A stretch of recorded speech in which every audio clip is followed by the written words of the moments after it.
work as a crime scene investigator, and let me tell you, it's not as fun or easy as the media portray. Long hours at random locations, most of which smell horrible. You need to bag everything, hoping you picked up something relevant to the case, and take at least 10,000 photos at different angles, not to mention all the sketches and diagrams you need to make with accurate notes. The DNA you send off to be tested doesn't come back for months, and most of the time doesn't even help with the case you're working on. But it's a job. Most of my career has been documenting drug dens.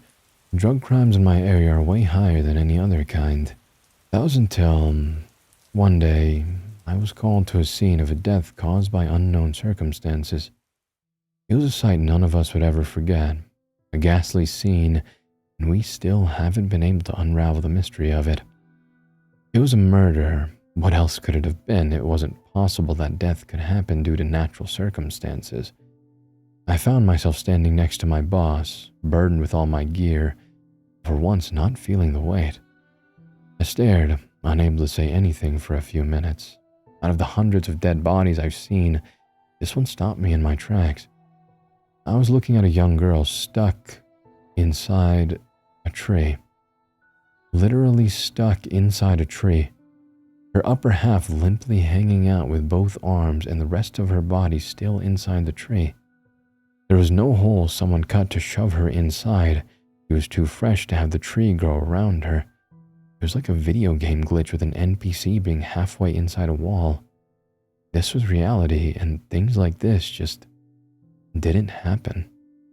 We did the normal routine of taking photos and documenting the scene. However, everyone was silent. We only spoke when necessary. Something like this was so mind-boggling. I felt as if everyone would want to talk about it to get answers. Instead, we all averted our eyes as much as possible from the dead girl. In the end, a good chunk of the tree was cut out to retrieve the body. To our horror, there wasn't much left. Only an inch of her body was inside the tree. The rest was missing. It took days to finally painstakingly separate the two of them, find out how little we were working with. I had access to the autopsy photos. For a few hours, I looked through them, trying to understand what I was seeing. The parts of her that should be inside the tree were missing. It appeared that the wood had naturally grown around her flesh instead of it being perfectly cut away for her. She was easily identified as a teenager who worked a midnight shift at a gas station. Another confusing fact is that her workplace was located 2 hours away from where she was found dead, and she was on camera leaving the building 1 hour before she was found. There was simply not enough time to transport her, let alone cut her apart and pose the body. Have you ever seen anything like this before? My boss asked as I was in the station looking over the photos. I really shouldn't be looking at them as often as I did. There wasn't much else to learn from just staring at the photos. My boss crossed himself when he looked down at the photos. Even though it had been 10 years since he'd been inside a church, I shook my head. On my time off, I'd been looking up strange deaths online to find nothing like this. Nothing real, at least. Just plenty of fake videos that got my hopes up. An even stranger part of this case was how this was the first time someone asked me anything about it. I was the one pressing others to answers and asking for the photos to study. The office felt so silent and somber. Everyone worked away in hushed tones. I understood that such a terrible thing was enough to unnerve all of us, but everyone working on the case acted as if they were ignoring it. Some leads were being followed up, but any time something related to solving what the hell happened to the girl came up, people became pale and quiet. My boss accepted my headshake as an answer, gave the photos one last look, and left me standing in the break room. No one wanted to talk about what happened, and I don't know if that was the reason why the second death occurred. And the second strange death call ended up being for a body inside a building. The deceased was an elementary school teacher. He was loved by everyone, and not a soul had any reason to want him dead. He left behind 2 children and a loving wife. The problem was, he lived in the next state over. His wife refused to believe it was him until she came down to look at the body. One moment, he was asleep next to her, and in the morning, hundreds of miles away, stuck inside a parking garage ceiling with parts of him missing. The station worked double time following up on any lead. Every available man stayed late at the station or on the move, grasping at any kind of straw possible. Finally, when test results came back. When they landed on our boss's desk, none of us believed it. The lab tested parts of the tree to see if there was anything inside the wood, like glue, that may have helped keep the poor girl in place. The results came back as human DNA mixed perfectly with the tree. I noticed the wood looked a bit darker, but how the hell did that DNA get there? Did the blood seep in and stained it somehow? Because of the results, more pieces of the tree were cut out to be tested. They kept finding human DNA mixed into the wood, far too deep for just blood getting slightly absorbed. The traces finally ended, and we added how much of the tree had been contaminated. With some effort and math, the lab determined the DNA mixed with the wood was equal to the same amount that was missing from the girl. They then tested the cement of the car garage, finding the same results. Again, no one could even begin to offer up theories of how this was possible. It was as if somehow those bodies became a part of the material they were found inside. We were just getting over that shock when the worst happened. Another body had been found, all twisted up like a pretzel inside and outside of the front of a car. My boss wasn't on the scene, but I knew he wouldn't be. The victim had been identified by him, after all. It was his car and his niece. I've met Becky a few times. I didn't know if I would be able to document the scene if I knew the victim, but I found it like any other job, simply because my mind refused to believe this was the same bright and lively girl that attended some Christmas parties. She played piano, and my boss always bragged about her. He loved her like a daughter. He and his wife wouldn't have children, but they spoiled Becky as often as they could. And yet, he walked out of his house to get to work and saw her face half-clipped into the front of his car. I don't know how he would ever be able to get over the grief. A neighboring department took over the case due to how many officers simply could not bring themselves to go to the scene. A floor of support came to the family, and still, not a single person spoke about the details. They all just shook their head with haunted looks on their faces, muttering how tragic a young life had been cut short. I felt determined before to solve this case, but now I wanted nothing more but to figure out the reason behind what was happening. I decided to take copies of the reports home. Every waking hour outside my normal duties became dedicated to this case without any progress. On my days off, I found myself at home, staring at the information I already knew, completely forgetting to eat. No matter what angle I looked at it from, nothing made sense. There was no method anyone could use to arrange the bodies in the places they were found in. Even if there was, to do so in such a short amount of time was another thing, making these cases impossible. I wasn't ever going to solve this on my own. I needed more eyes on these cases. No one would believe they were real, though. I was staring up at the ceiling, thinking in circles, when I heard my doorbell. I sat up, looking down the hallway, heart suddenly pounding. No one should be at my door. If I was needed for work, they would just call me. A feeling of dread overtook me when the doorbell rang again. Grabbing my phone in case I needed to call for help, I slowly made my way toward the door. The front door had a frosted window that didn't let me see who was waiting well enough to know if I was in danger or not. I opened the door only a crack to try and see who might be outside. "I'm not buying anything," I said, trying to be stern, but my voice was shaking. Two people stood on my doorstep. One man built like a club bouncer wearing a suit that was far too small for him, most of his face behind a set of sunglasses. Overall, he looked displeased with the world. The second man was tall, but thin. His suit fitted him much better. "We're not selling anything. May we come in and talk?" The smaller man asked as he ducked down and brought his face closer to the opening. The action made me step back a little. He had a calm smile and a soft voice that could put anyone at ease. That worried me. There was something too nice about his manner, as if he tried just a little bit too hard to be pleasant. "No, I don't think you can come inside." I closed the door right away, but he already had slipped in a foot to stop me from shutting it. He then got closer, as if he wanted to tell me a secret. It's really best for you if we came in to speak about these cases of yours, the stranger said in a low voice. Our eyes met and a chill went down my spine. They both had a menacing air about them under all that fake kindness. The fact that they knew about the cases and were wearing suits made me think they were of a higher pay grade than myself, FBI or something like that.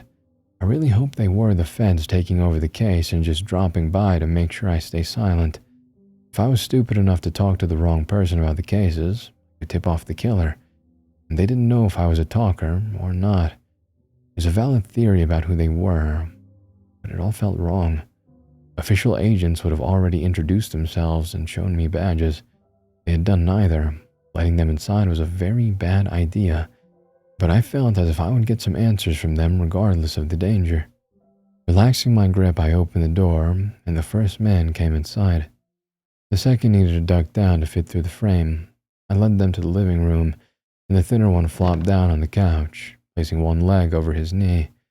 He looked far too relaxed. The bigger one just stood behind the couch staring. I sat down in my comfy chair I recently found on the side of the road. I noticed the thinner one had cream-color hair, the same shade as my couch. I'd never seen that shade on someone before. He seemed like the type of guy that companies sent to put forth a good first impression. Soft brown eyes could charm anyone, but I just didn't trust them. I suppose we should make some introductions, Mr. Garcia. We know your name and occupation, but you don't know ours. I go by Jackalope, and my friend over there goes by Nessie. Unfortunately, we can't tell you who we work for or what we do. He started and gestured a thumb over at the silent man. Jackalope? Is that like a code name or something? I asked, eyebrow raised. Secret agents have code names. Do we look like secret agents to you? Jackalope asked, leaning in conspiratorially. It felt like he was teasing me. What else should I think? I replied, annoyed. He gave his hand a wave and leaned back. At first, I thought he was digging around his pockets for some cigarettes, but he pulled out a large, round sucker. I waited for him to slowly unwrap it. Once it was in his mouth and his hands in his pocket, he carried on. Getting down to the reason why we're here, we work for a company that has an interest in these kinds of cases. We studied them before. They stopped very shortly after we heard about them. So far, we have not been able to gather that much information. He explained, speaking around his candy. This has happened before? When? Where? How did it stop?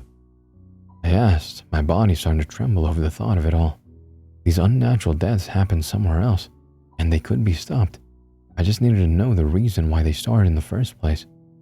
I can't outright tell you, but I can give you some hints. We have a working theory of why they stopped. So hint number one, what is the strangest aspect of these cases? He pointed a finger at me while his partner remained silent watching us. It was clear that the strangest aspect was a mixture of the DNA and the body's placement. That didn't explain why they stopped.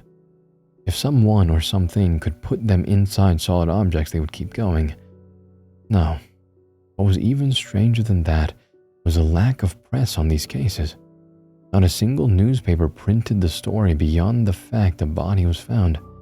These events should be all over the internet, and yet not even people working on the cases wanted to speak about them.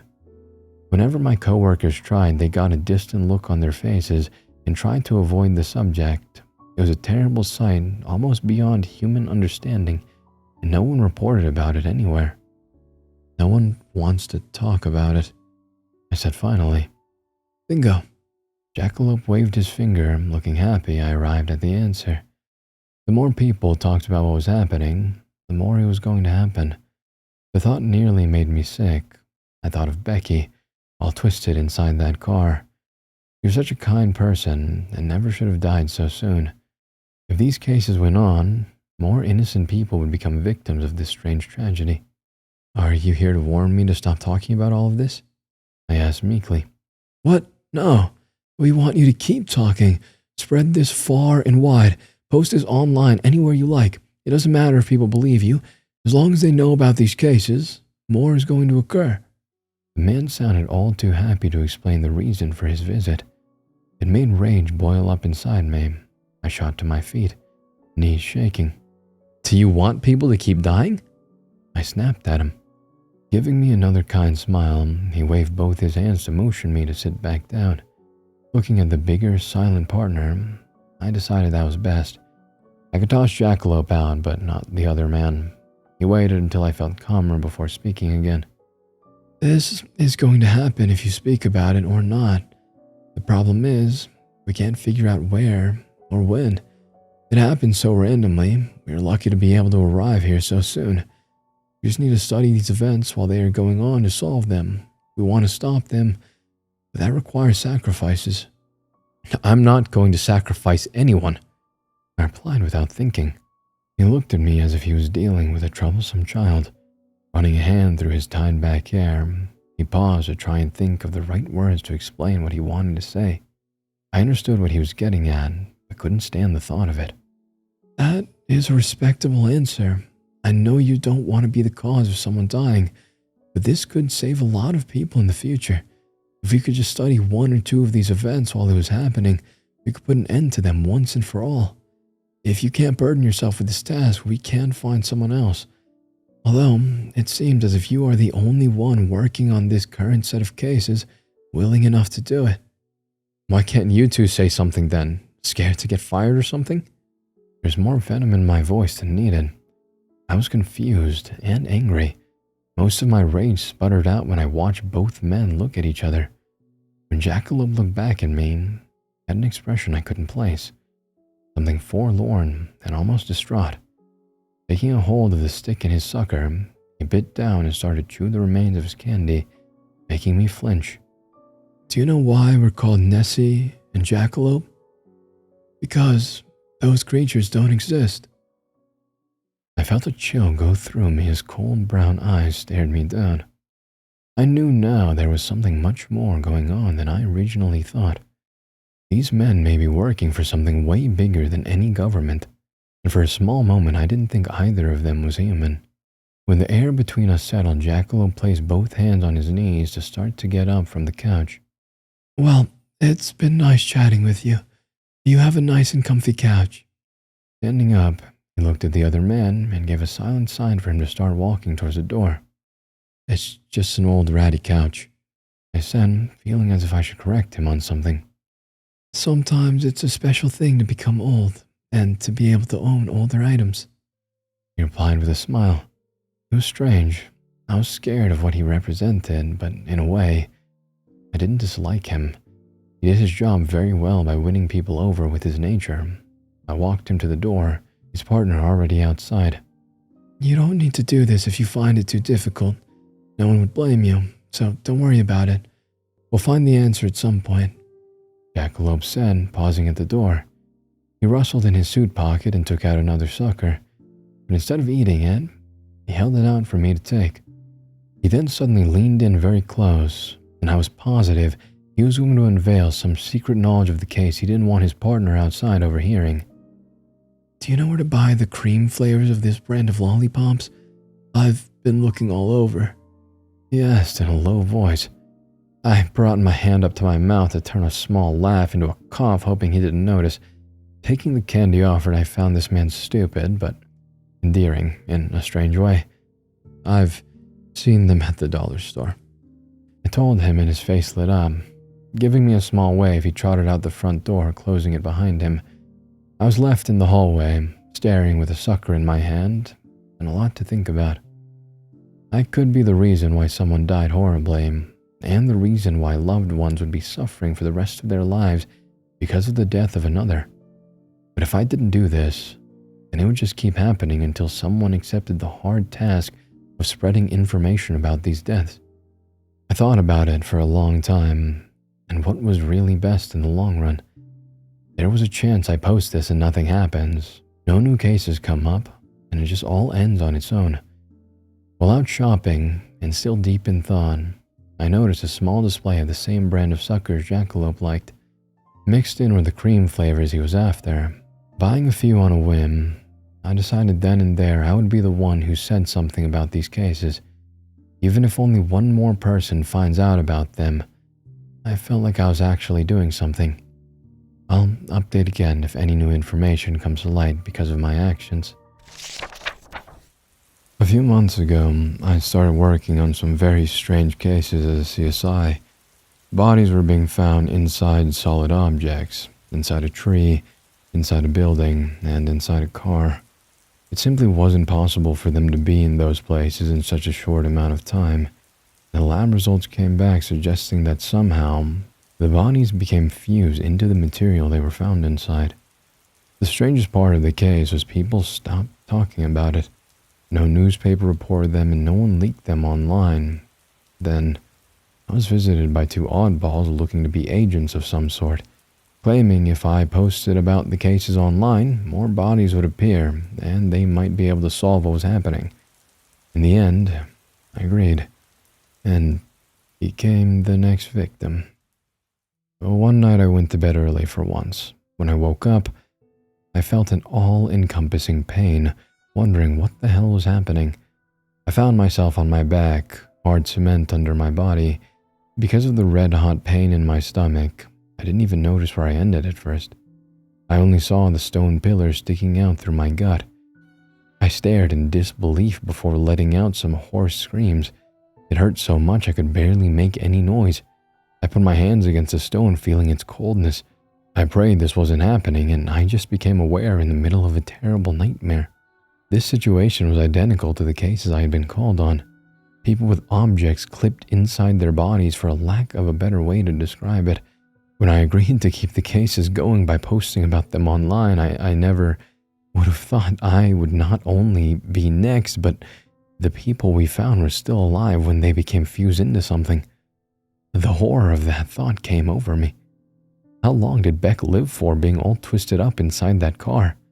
By all rights, I should have died right away. The stone pillar took up most of my stomach and important organs would have been damaged or gone. Silently sobbing, I tried to see if there was any way I could remove myself from my position. The pillar stood in a line of others with chains attaching them together. They were made to be a barrier to keep people from going off the park pathway and near the lake just a few feet away. If I pushed myself up, I would get trapped on the chain. I decided I would try and move, hoping that would damage the remaining of my stomach and kill me faster, but my brain hesitated for a few long and painful seconds. I heard a car pull up in the distance, the sound stopping in my attempt to move. I knew I was already dead, but in the back of my mind, I wondered if I got medical attention fast enough, I may live. It was an unreasonable thought. I was missing most of my torso from the pillar. People could live without certain things, but not nearly all of their stomach. There wasn't a doctor in the world that could save me. Still, I moved my head towards the sound of someone walking, trying to fight back pain and panic. I saw their shoes first, clean and shiny professional dress shoes. Not entirely shiny, though. One had a small scuff from where I slammed my door onto it a while ago. Looking up, I saw the surprised face of a man named Jackalope, who wore a suit and gear bundled up on his back. I wasn't expecting to see you, Mr. Garcia. He sounded honestly shocked. Without addressing me again or attempting to help in any way, he started to set up high spotlights, placing down a white tarp within a few minutes. My dark corner of the world turned into a blazing white. He also set up a camera on a tripod, but didn't turn it on just yet. The lights looked heavy, although he didn't have any issue setting them up. I whispered from pain, ready to die as he worked away. I really shouldn't be giving you this so early, but... Picking a case out from somewhere, he placed it down beside me.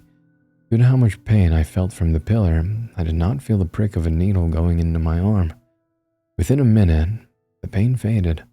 My entire body turned warm and loose. I nearly fell asleep. He gave me another shot that made me keep my eyes open. I still felt drowsy, but thankful for the pause in the pain. My head felt heavy, and I turned it towards him. His cream-colored hair fell out of the ponytail as he worked. After fixing his hair, he sat down a few feet from me, hands on his knees, studying my situation. Thank you, I muttered, sounding sleepy. It's good stuff, not available to the public for pretty good reasons. Anyway, if you're feeling up to it, I need to ask you a few questions. If we can figure out a link between the victims, we may be able to put an end to this whole mess. He stood up to turn on the camera, but paused when I spoke again. Am I going to die? I asked, finding my strength. Yes. He replied after a few seconds. It was a miracle I wasn't dead already. Everything about these cases went beyond logic. Nothing natural could explain how this was happening, or how I wasn't already dead. I wondered how often Jackalope came across cases as strange as this. He let me suffer while he worked setting up his gear. He carried on with his strange job with no hesitations. He didn't even look like he cared that I was going to die soon, aside from a slight pause in telling me my fate. This man sounded and acted friendly, but he might be entirely something else under that mask. Aren't those socks against your company dress code? I asked finally, with a weak laugh. Peeking out from his suit pants were a pair of neon green socks. He gave me a smile, almost looking relieved I'd forgiven him for how he so coldly acted beforehand. I heard him turn on the camera and watched as he sat back down to get on my level. Taking a clipboard, he put it against his legs to look over the questions on the sheet. I still felt sleepy and ready to pass out. It took a lot of willpower to stay awake. I reached over to touch the cold stone pillar to remind myself of my fate. I wasn't going to just slip off into a nap. Death waited for me. Now, Mr. Garcia. You can call me Carlos. I interrupted. Carlos, then. He said with a small smile and went back to his clipboard. It says here your mother passed away. Let's see. What was your relationship with her and how did her death change you? I might not understand how or why people were being clipped inside things, but what does my mother have to do with any of this? Becky, one of the other victims, still had both of her parents alive when she passed away. Hell, she never lost a single person in her life before. This line of questioning didn't feel relevant. I loved her and I became motivated to make something of myself after she died. What about your mother? Are you close to her? I mostly tossed his question back at him to waste his time because I felt like he wanted to waste the limited amount I had left. I don't have anything like that. Let's see. He said it in such a matter-of-fact tone it hurt my chest. I long suspected that Jackalope was an agent of some shadow organization. He may have been an orphan raised to do just one job and didn't have any connections in the world. The man's simply a living ghost. Having that theory outright proven in so few words felt unexpected. I bought you some of those cream suckers you liked. They're at my place. My spare key is hidden under my little happy frog figure on the front lawn, if you want to go and get them after I die. I commented only because the thought crossed my mind. The comment was a silly thing to bring up. I bought them, and it would be a waste for them to not make it to their intended person. Jackalope looked a bit surprised again. It appeared as if no one had ever gotten him anything before. Maybe that was the truth. He placed his clipboard beside himself, and then brought his long legs against his chest, his arms wrapped under his deeps as he looked deep in thought. Do you have any lingering regrets? He asked me, displaying some somber emotions that didn't suit him at all. What a thing to ask someone while they had a post stuck inside their stomach. Of course I had regrets. I regretted dying to start with. I felt hot tears come to my eyes as my end loomed ever closer. A million thoughts came flooding to my mind because of the question. I felt so scared of death. And strangely, at the same time, I felt guilty about those thoughts. I didn't want to die so soon, but why is that? I don't have anyone. My father was shot in the line of duty and my mother died of cancer. I've dated on and off, but never found a person who I wanted to spend the rest of my life with. I don't even have a pet, not even a fish. Why should I want to live? I guess I regret that, living a life I didn't think was worth living and yet wanting to keep going. It's not fair, that I wanted to stay alive and I have nothing and no one. Becky still has so many people mourning her. She was going to be something. I needed to stop speaking to choke down sobs.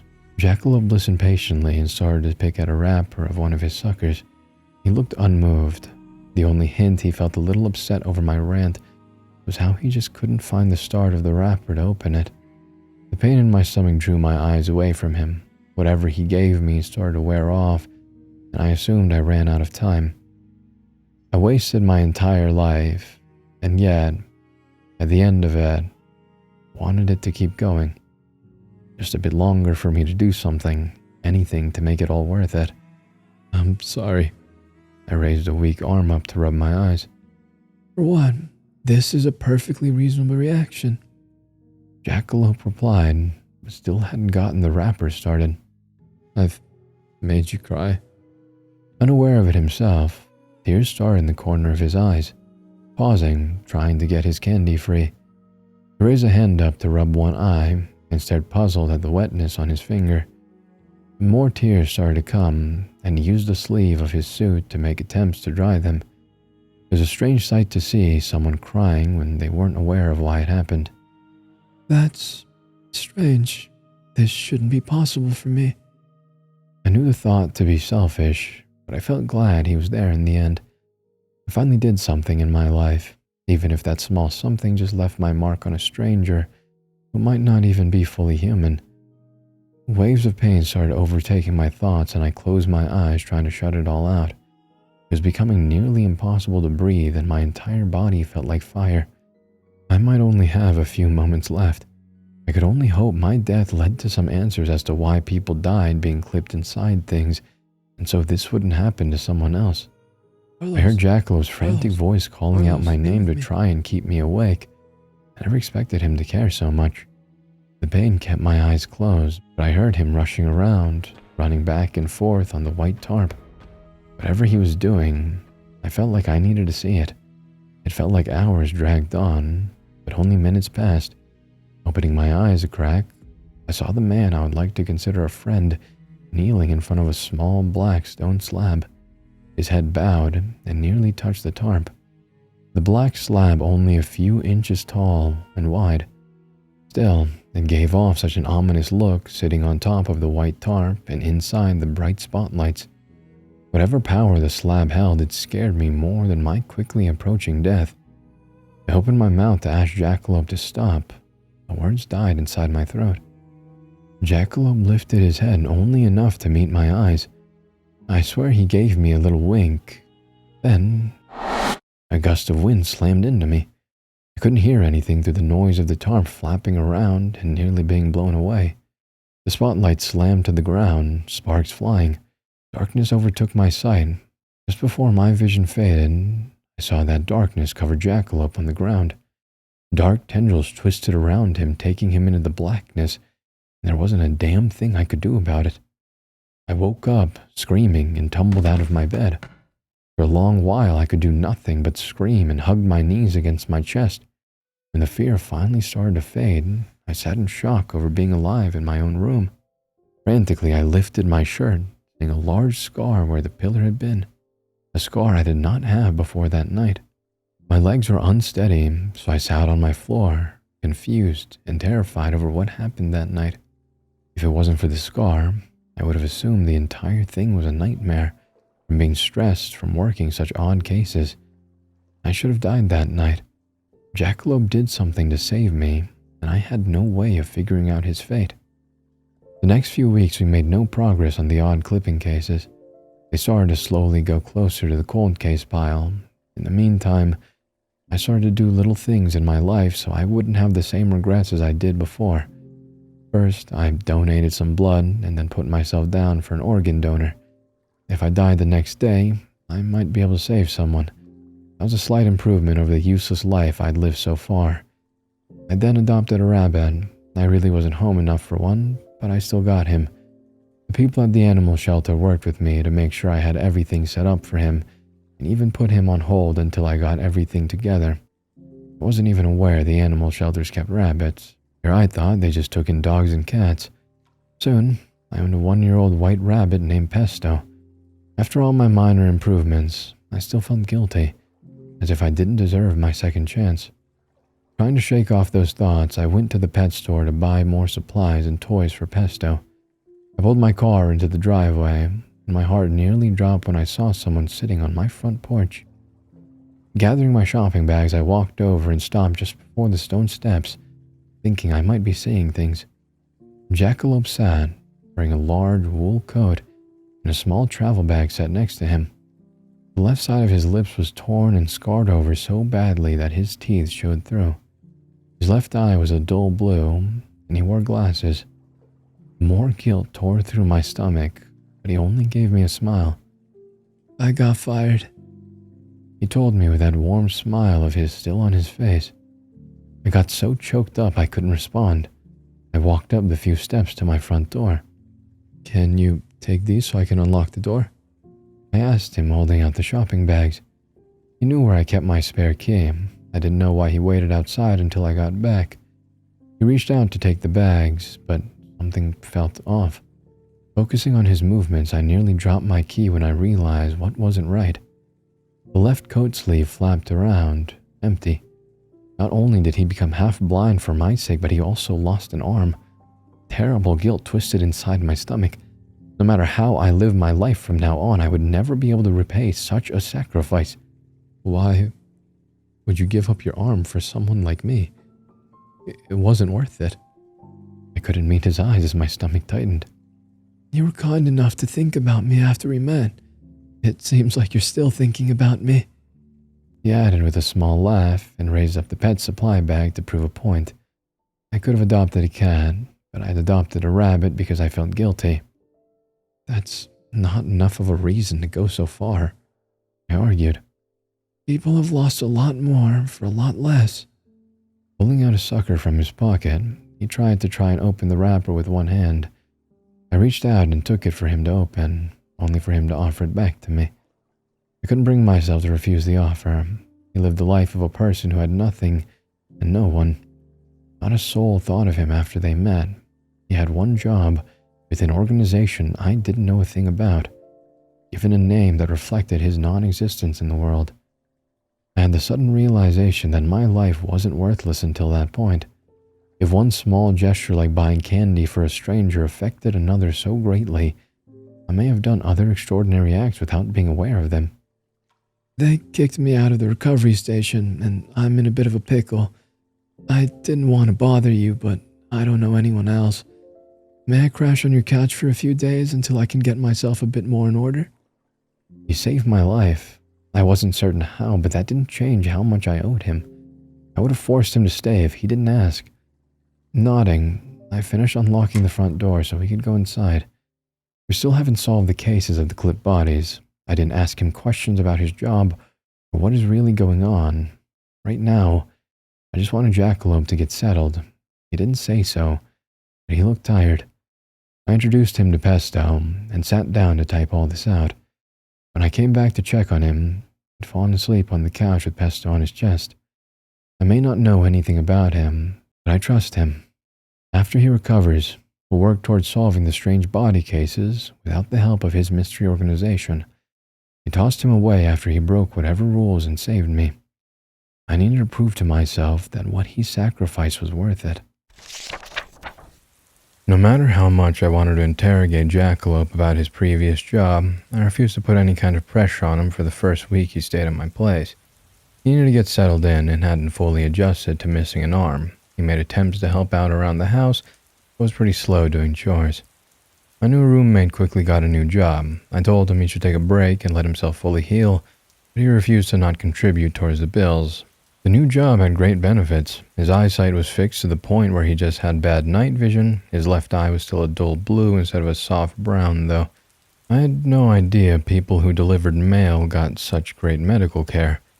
Over breakfast, Jackalope finally decided he wanted to tell me what he was able about the still unsolved clipped cases, and a little bit about his job now.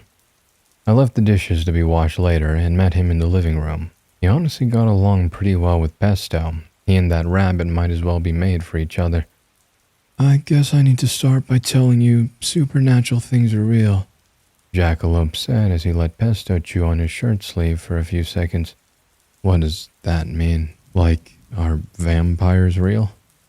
I asked, starting to process what he said, and I leaned over to whisper, "Are you a vampire?" Mostly as a joke. Jackalope took my terrible sense of humor well. Pesto decided he didn't, and hopped away to create some sort of mess we needed to clean up later. "I'm something not human. Let's leave it at that for now. And let's just leave it vague on what kind of supernatural things are out there, or else we would be here all day. I don't even know every creature that are real or not." He explained and moved to sit on the couch. I would need to force more information out of him later. For now, I accepted what he was saying. I sat in my chair and kept an eye on our troublesome rabbit. "Those deaths that happened, they weren't natural. How much about them have you not told me?" I pressed, hoping he would drop something that may finally solve these cases. "When I was an agent, I mostly worked on cases relating to cults or gods," he said, as if that statement was normal. "Gods? Like what? The god? Is there more than one?" I pressed. "I cannot confirm or deny the Christian God, or any other kind for that matter. We call creatures with power beyond understanding gods. They can be kind, or not so kind. Most of the time they're just that, beyond any kind of understanding. We suspected the clipping cases were caused by a certain dark god. After I prayed to him and offered anything of mine for your life, we confirmed it was the god behind the deaths," Jackalope said with a strained smile. His missing arm and scarred face were a touchy topic for both of us. I tried not to bring it up at all if I could help it. He didn't dwell on that detail, so I didn't remark on what kind of life debt I owed him. "Does this dark god have a name?" I asked, wondering if this creature was on the same level as Lovecraftian gods. "He decided to go by Dan," Jackalope said with a shrug. It was like time stopped because of how unimpressed I felt. Dan? A dark god beyond human understanding and killed at least 4 people I knew about in a gruesome way, picked the name Dan. Jackalope saw my expression and shook his head. "I told you it wasn't possible to understand them. This god..." "Dan," I cut in. "Dan," Jackalope sighed and went on, "has agreed to stop the clipping cases if someone can guess the reason behind them. He was letting every person take one guess. We were collecting information to see if there had been any similarities or anything we could work with on those cases. No luck so far." Jackalope made a move to cross his arms before he realized he was missing one. He just leaned back on the couch instead. He looked upset over how these murders would keep happening. "Could I take a guess?" I offered. With a nod, he sat up again. "I don't see why not.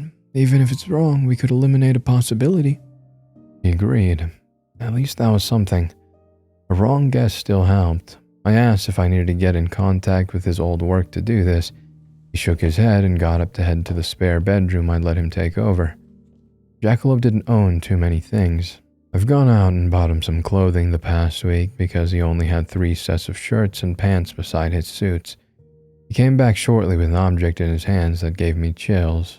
He set it on the coffee table and then wrangled Pesto to put him in the other room. I didn't want our pet rabbit to be near this thing either. I stared at the small black tablet made of some sort of polished stone, the same cursed object that Jackalope prayed to save my life. Had this thing been inside the house the entire time? I didn't like that fact, but I didn't feel the same kind of power coming off the small stone as before. It looked creepy as hell, but it didn't strike dead in my heart. "It's like a phone call. Unless he picks up, the stone is powerless," Jackalope said. I got up to stand next to the small slab, but Jackalope brought it closer to himself. "You don't have to talk to him if you don't want to. He nearly killed you," my friend pointed out. My new scar on my stomach hurt a bit at his words. I haven't forgotten that night. It's a miracle I've been able to get any sleep after that brush with death. But I knew, no matter how much I disliked the idea of getting in contact with the monster that almost killed me, I needed to do so to try and save the others. I gave him a nod, showing I felt ready enough to try out this crazy idea. Jackalope didn't like it, but respected my resolve. I didn't know where to start, that I needed to chant, to bow to the slab, make offerings. Jackalope sat on the floor and gestured for me to sit with him. We both faced the small stone slab and waited. Turns out the dark god was just wanting for someone to try and reach out to him. The room became dark around us. The light faded from the corners first and slowly crept closer.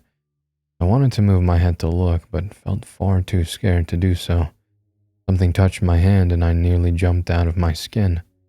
I risked a glance down and saw Jackalop's hand next to mine. I didn't care what other people might think of the action.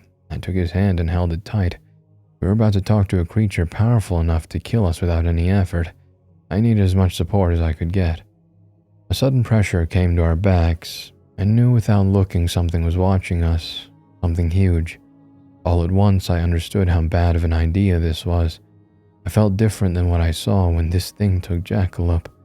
The god watching us could take my life on a whim. I knew then that the pillar was the kindest death this monster could think of. The gaze pressed down on us almost to the point the pressure made me move. I didn't hear the words, but saw the question in my head. Why did I kill them in that way? The words inside my head hurt like hell. I almost wasn't able to form any thoughts. It took everything not to buckle under the weight. My heart started to beat so fast it felt as if it may stop. The god at our back pushed down harder. I doubted it really wanted the question answered. My life was at risk. I realized that far too late. If I wavered for a second, that darkness would happily overtake me. A set of invisible hands wrapped around my neck. I choked on air. The fear that overtook my mind made me forget everything else. I was going to die. Simple as that. There wasn't a damn thing that I could do about it. I was facing a god, a powerful one that killed humans in such cruel and twisted ways. Just before I fell into the hands of that monster, a feeling brought me back to my senses. Jackalope squeezed my hand so tightly it hurt. The gesture chased away the hands on my neck. If he faced his god all on his own, then I could as well. I finally found my voice and spoke the answer out loud. Because you could. I barely choked out. The silence that followed nearly killed me. Not a single sound could be heard in the room. Just as I thought I may pass out, a laugh tore the darkness that started to creep ever closer. I finally gulped air, coughing on it. The laughter shook the house and rattled my bones. I curled over and brought a hand to my ear in a poor attempt at blocking out the sound. When it finally stopped, I couldn't stop shaking. It took me a few minutes to recover. I looked up and saw the stone tablet cracked clean in half and Jackalope giving me a bewildered expression. Before I could say anything to him, the phone started to ring. I faintly heard his cell phone ringing as well.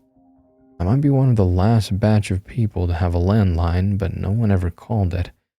Jackalope got up and hurried over to answer the phone. My legs refused to move. I just sat listening to his responses. Yes. No, not myself. It was him, he said to the person on the other end while nodding. I could see him from where I sat. After a long pause, he nodded again. I'll ask him, he said, and then brought the phone against his chest so the person on the other line wouldn't hear him speak. Do you want a job? My head swam with a million questions. I answered him gracefully. Huh? I don't think anyone could blame me for that response. It took a few hours for me to grasp what was happening and what exactly just got offered to me. The company that fired Jackalope wanted to hire me on for some cases. It seems like I did guess the right reason as to why that terrible monster killed innocent people. That gained me some sort of recognition, but they also noticed my profession. A secret company that dealt with taking care of supernatural creatures needed a CSI, for some reason. On principle, I wanted to reject their offer, but I saw the pay increase and debated on it long enough for Jackalope to notice. He still wasn't able to fully tell me what this company was like, but he wanted me to make an informed decision.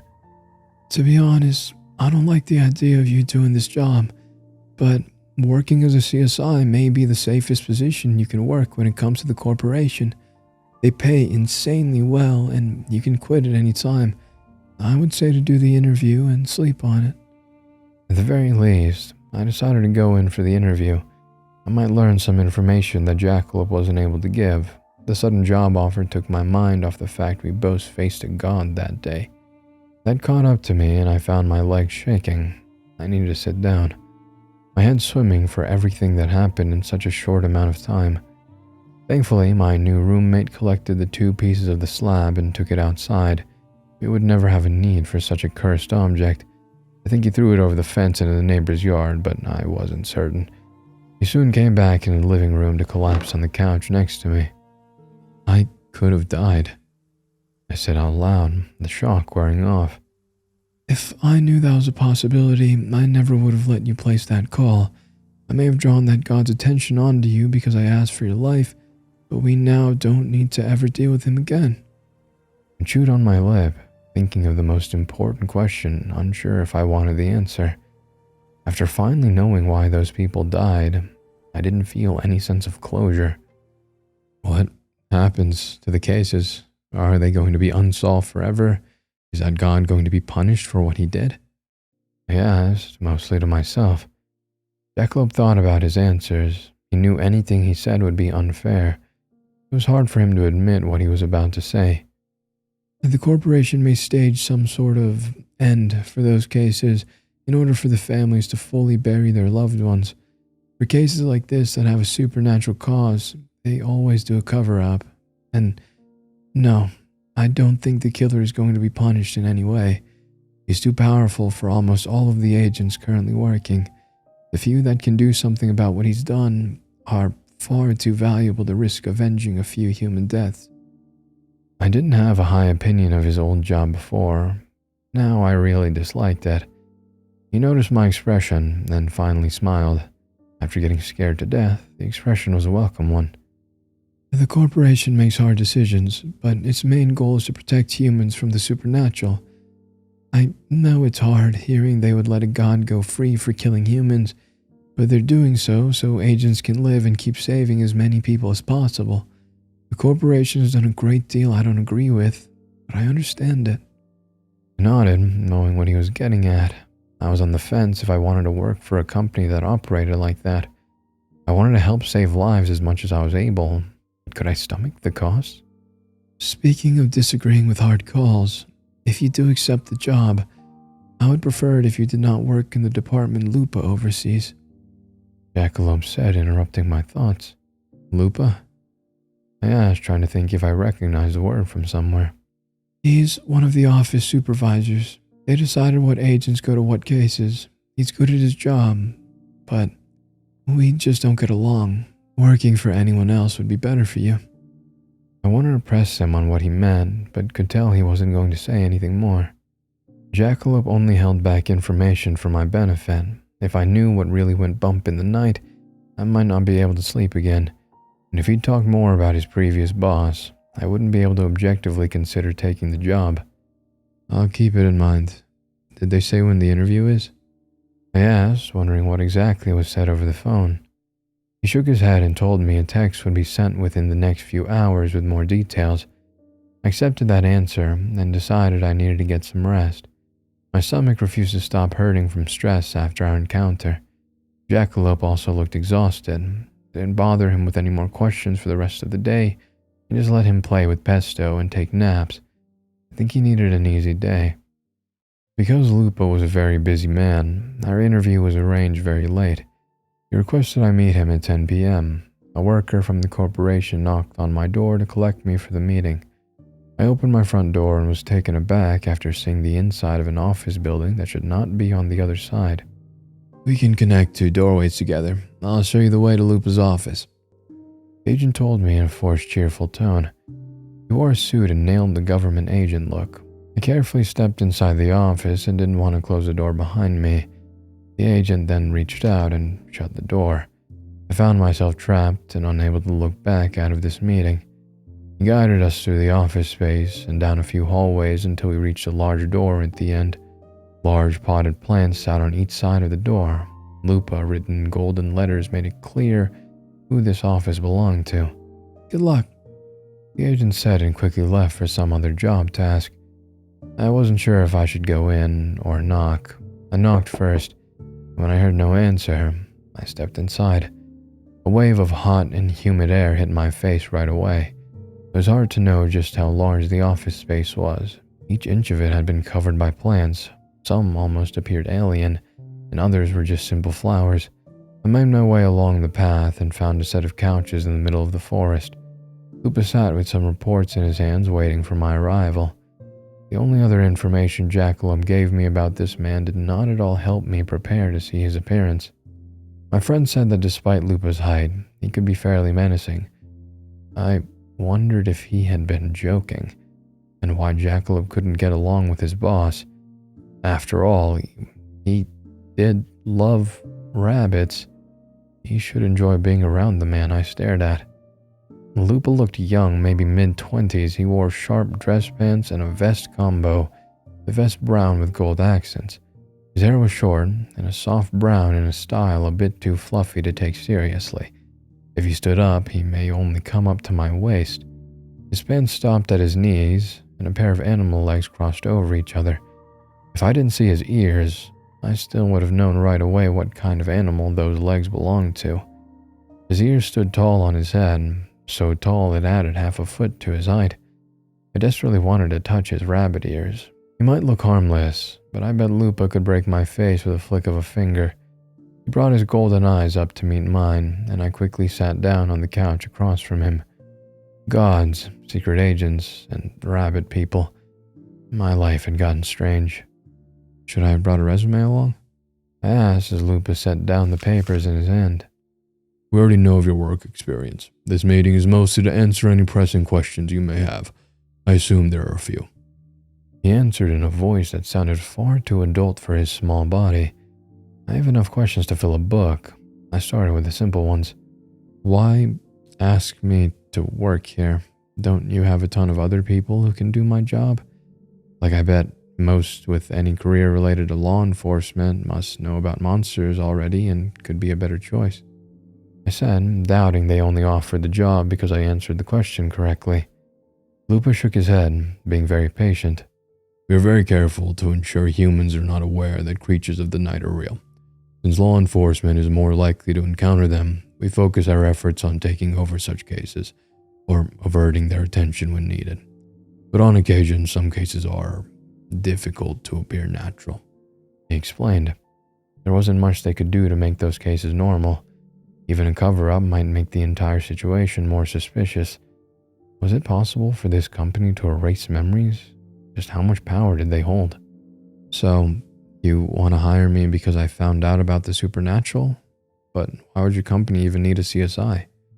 Like, how would that even work? Do you arrest monsters? I pressed. Lupa paused, trying to get his thoughts in order. There was a lot to tell me in not that much time.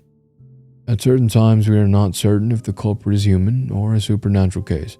Sometimes bodies are found and the police assume an animal did the damage. In reality, it was a creature hunting in the wrong area. Your job is to cover those scenes in the same way you would for a natural case. If it turns out to be a creature behind the crimes, we catch and kill them. If it is a human, we send off the collected evidence to the police to close the case. Lupa explained in an even tone. His calm voice sent a chill down my spine. I wasn't fully aware of what kind of creatures were out there, but weren't some like Jackalope? I couldn't help but think that maybe some kind of creature killed a human in self-defense. If that happened, would they be put to death for the crime? And if that kind of situation didn't happen, then were there just monsters out there hunting us without anyone knowing? There isn't a prison or anything like that? I slowly asked.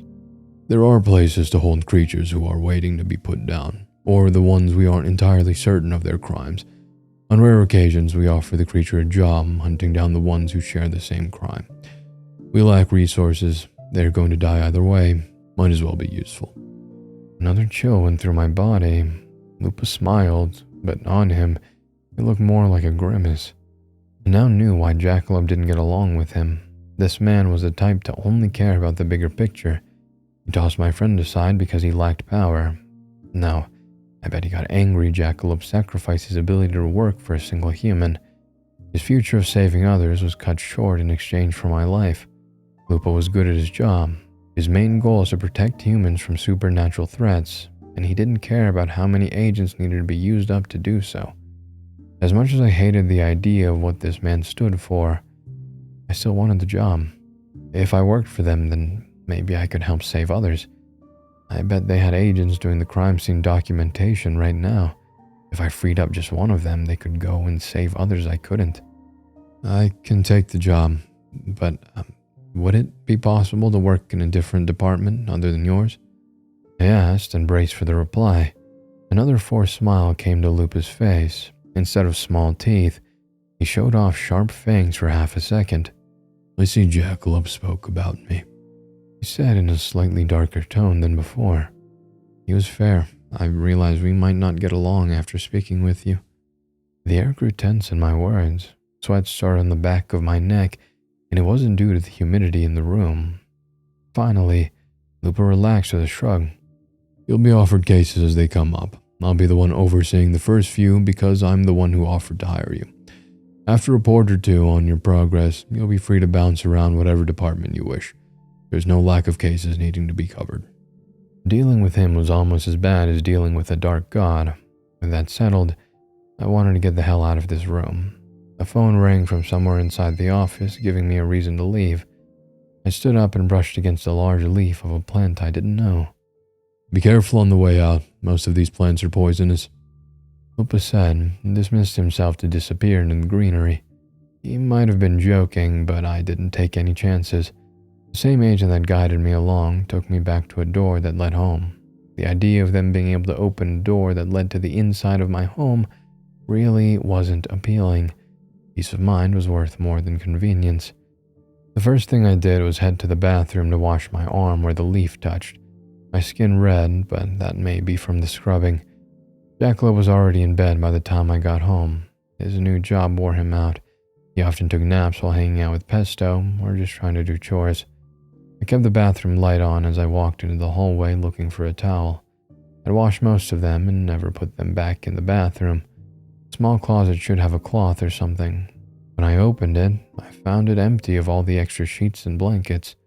I found that strange. The cloth was on the floor by Jackalope's bedroom. He left his door open a crack while he slept. I bent down to pick up the cloth and peeked inside his room. With the light from the bathroom, I saw a mountain of blankets on his bed explaining where they went. He must be dying under all of those. I made a mental note to tell him in the morning he could turn up the heat if he got cold at night, but it wasn't chilly at all, which I found strange. I reached out to turn off the bathroom light, and my hand froze. The idea of being in the dark scared me down to my very core. The feeling of what it was like facing that god came back. It took all my willpower to push those feelings back and not run around the house turning on all the lights. A small moment explained why my new roommate took all the blankets he was able. He'd gone into the darkness alone and lost pieces of himself. The cold blackness would always follow him. He wasn't able to keep the lights on at night without me asking questions, so he kept the coldness away. He also refused to ever speak about this. I knew he didn't want me to regret the fact he saved my life. I didn't know how to approach the topic, but I couldn't let him suffer at night like this. The next day I worked a regular job. It felt odd, seeing a hoarder's death as just a normal day after everything I'd seen. I went shopping on the way home. I caught Jackalope before he went to bed. I showed him the 2 items I picked up that day. A heated blanket and a block of glass with a rabbit on the inside. If you put the glass over a small light base, it makes the image appear 3D. He understood why I gave him these random gifts, but neither of us spoke about it. He just thanked me and went to sleep, this time with a light inside his room and warm, without feeling weight pressing down on him. I knew if I accepted the job at the corporation, I would be exposed to more dangerous and terrifying things. Jackalope said it was a pretty safe job, and yet my life would be in danger depending on the cases. Still, I wanted to do my best to put an end to any case even remotely similar to the clipped body deaths. I said I wanted to make a difference in my life, and this was one way on how to do it. In a very short amount of time, I found out that not only were supernatural creatures real, but they also needed a CSI. I debated whether I wanted to accept their job offer. The extra income was the main factor that swayed my choice. A handful of cases were sent to my email along with the amount each job paid. I gained a bonus if I trained a few agents while working on the job. As there were so many cases to cover, I doubted that having more people trained in my skills would ever dip into my income. When I asked about this job, I had been told that I would be working on scenes that could have been done by a human or a creature. However, the first deaths I documented could only be committed by a monster. After all, I'd been requested to look over the deaths of torn-apart creatures. A human could not do such damage to these bodies. I'd worked with a few agents and taught them as well as I could. Each of the ones I met went by a different number instead of a name, and they all looked very similar. At least they were good listeners. They've gotten a lot of recent cases of monsters killed with organs removed, with their bodies with other pieces missing. The agents I worked with told me that the body parts of monsters hold power.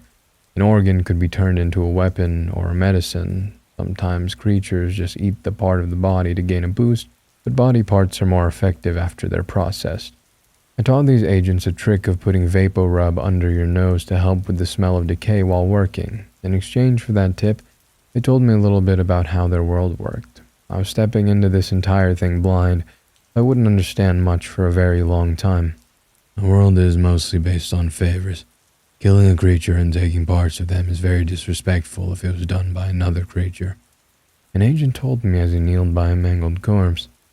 The monster of the day looked to be a mixture of a bird and a fox. The body is as big as a car with most of the insides torn out. He was taking photos and trying his best to get as much coverage as possible. He went by a pretty big number of 10,006. I just called him 6 to save time. I also asked him if he really had over 10,000 brothers. He confirmed it, but he wasn't aware of how many were still alive. That number could be in the low hundreds. Don't you creatures kill and eat humans all the time? I asked and directed him to some places of interest to document. He looked human. Jackalope did as well. A lot of these monsters held a human appearance, but others looked too terrifying to remain sane after encountering them. That's different. Most of the ones who kill and eat humans know you don't follow the same cultures as us. Only the jerks would try and make you uphold favors and deals if you didn't understand it beforehand. It can get pretty complicated to understand if you're not living in this world. A creature may feel it fair to kill another if that one sets foot on its territory. They see it as another creature who breathed their air and lived because of it, and that means that they could take their life. Some monsters send twist words around to get their way. 6 explained the best he was able. I tried to wrap my head around it. If I came across a very bad monster, just looking or speaking to it may trap me in an unexpected deal. Or if I came across a creature that only saw me as a meal instead of an equal to take something from, I would get eaten. So, monsters just eat humans instead of being complicated about it? I slowly asked. Some, yeah. 6 agreed and went back to taking photos. I suddenly worried about what kind of job I took and the kind of world I stumbled into. The agent didn't appear to notice my distress, and we worked together to finish the scene. His theory was a hunter or a poacher attacked the creature we documented. I needed to have 6 explain the difference. There is another company made up of only humans that track down creatures to kill them. They use magic, so it would make sense why they took organs from this creature. Most likely they wanted to create a weapon to hunt down more of the supernatural. Hunters kill anything not natural out of hatred. Poachers do so for money. They'll only kill if it's profitable. 6 explained, not sounding too bothered by the fact some humans hunted his kind. Doesn't the corporation do something about the hunters? I asked. A noise drew my attention to the woods. A set of deep yellow eyes stared back at us through the trees, making me jump. It was clear some sort of monster was watching us. I raised my camera as a poor defense in case the thing rushed over to attack us. A snout very similar to the den creature we were investigating came out. After a few sniffs, the thing retreated into the woods. I breathed a little easier, but wasn't able to fully relax. Don't worry, those creatures won't attack you while you're with us. And no, the corporation doesn't stop the hunters most of the time. To be honest, it's all above my pay grade. They work together when needed and both know of each other's movements. I know that the hunters have killed agents or tried to ruin the corporation, but there was never proof, or they claimed a rogue hunter was the cause. 6 said and knew we were almost finished with the scene. I wished I had a larger crew to work on scenes like this. The numbered agents worked hard, even if they didn't fully know the job yet. Each of them learned quickly. 6 seemed to pick up what to do the fastest and spoke the most. He acted very friendly and didn't wear the sunglasses all of his brothers did. His eyes are blue, but not so dull. They look like they should belong to a dead man. Even with unnerving eyes, I like talking to him. Are you all right with that? I mean, you don't sound angry that they've killed your coworkers and maybe some of your brothers. Wouldn't you be kind of upset a little about the fact that they hunt you down even though you're working to save humans from creatures? I said and helped him start to pack up our gear. He thought about the question for a few moments. He shook his head, his soft expression never fading. Six wasn't as stern as his brothers. I wondered why that was, but didn't ask. No, I get it. The hunters form because they hate creatures. Some creatures hunt for food, others for fun, and others because they can. It's impossible for humans to only kill the ones who hunt for food, and it's impossible for creatures to only eat bad humans. Even bad humans have people who care about them. The hunters decided to try and kill all of the supernatural creatures because they don't see any of us as equal. I don't agree with that outlook, but I understand it. Six said, and he never lost his kind tone. I've tried to think about all of that since I found out about the whole monsters eating humans thing. It really seemed like there was no fully moral option for both sides. Monsters needed to eat, but there weren't enough murderers and other violent criminals to support their populations, and I know the legal system didn't get it right all the time. Supernatural creatures might eat someone innocent locked away for a murder they didn't commit. I bet that no matter how hard they tried, the hunters would never be able to kill a dark god, like the one who caused the clipped body cases. I was lost in thought when Six spoke up. You're living with Jackalope, right? He said out of the blue. I knew Jackalope had been an agent, but didn't know who he worked with in the past. I nodded and Six went on. We've done a few jobs. He always treated me nicely. How's he been doing? Is he smiling a lot? The agent asked, and I felt a small pain of guilt in my chest. Jackalope hadn't been smiling that much lately. He forced one on his face when he saw I was looking in his direction. I was the cause of that. The trauma of what that god did to him had yet to fade. I doubted he would ever fully heal. I wanted to lie to Six, but figured it was best to admit how my friend was doing. No, not as often. I admitted. For some reason, Six smiled at that answer. I think that's all right. Jackalope did a lot for work as smiling was a tool. I'd hoped that he would feel comfortable enough to show some different expressions someday. I never considered that. Jackalope was a bit of a different person when we met. He acted more subdued after he moved in, and I just assumed that was because of what happened. It was possible he no longer felt pressure to keep a certain act up. I considered talking to him about this, but much later after he got more settled in. Just as we finished cleaning up, Six got a call asking for him to go on a job. I was free to go for the day. He thanked me for the help, and I thanked him for what information he gave me that day. Most of the time, the emails for the jobs listed what agent I may be working with. I decided I wanted to work with Six more, even if that meant accepting lower-paid jobs.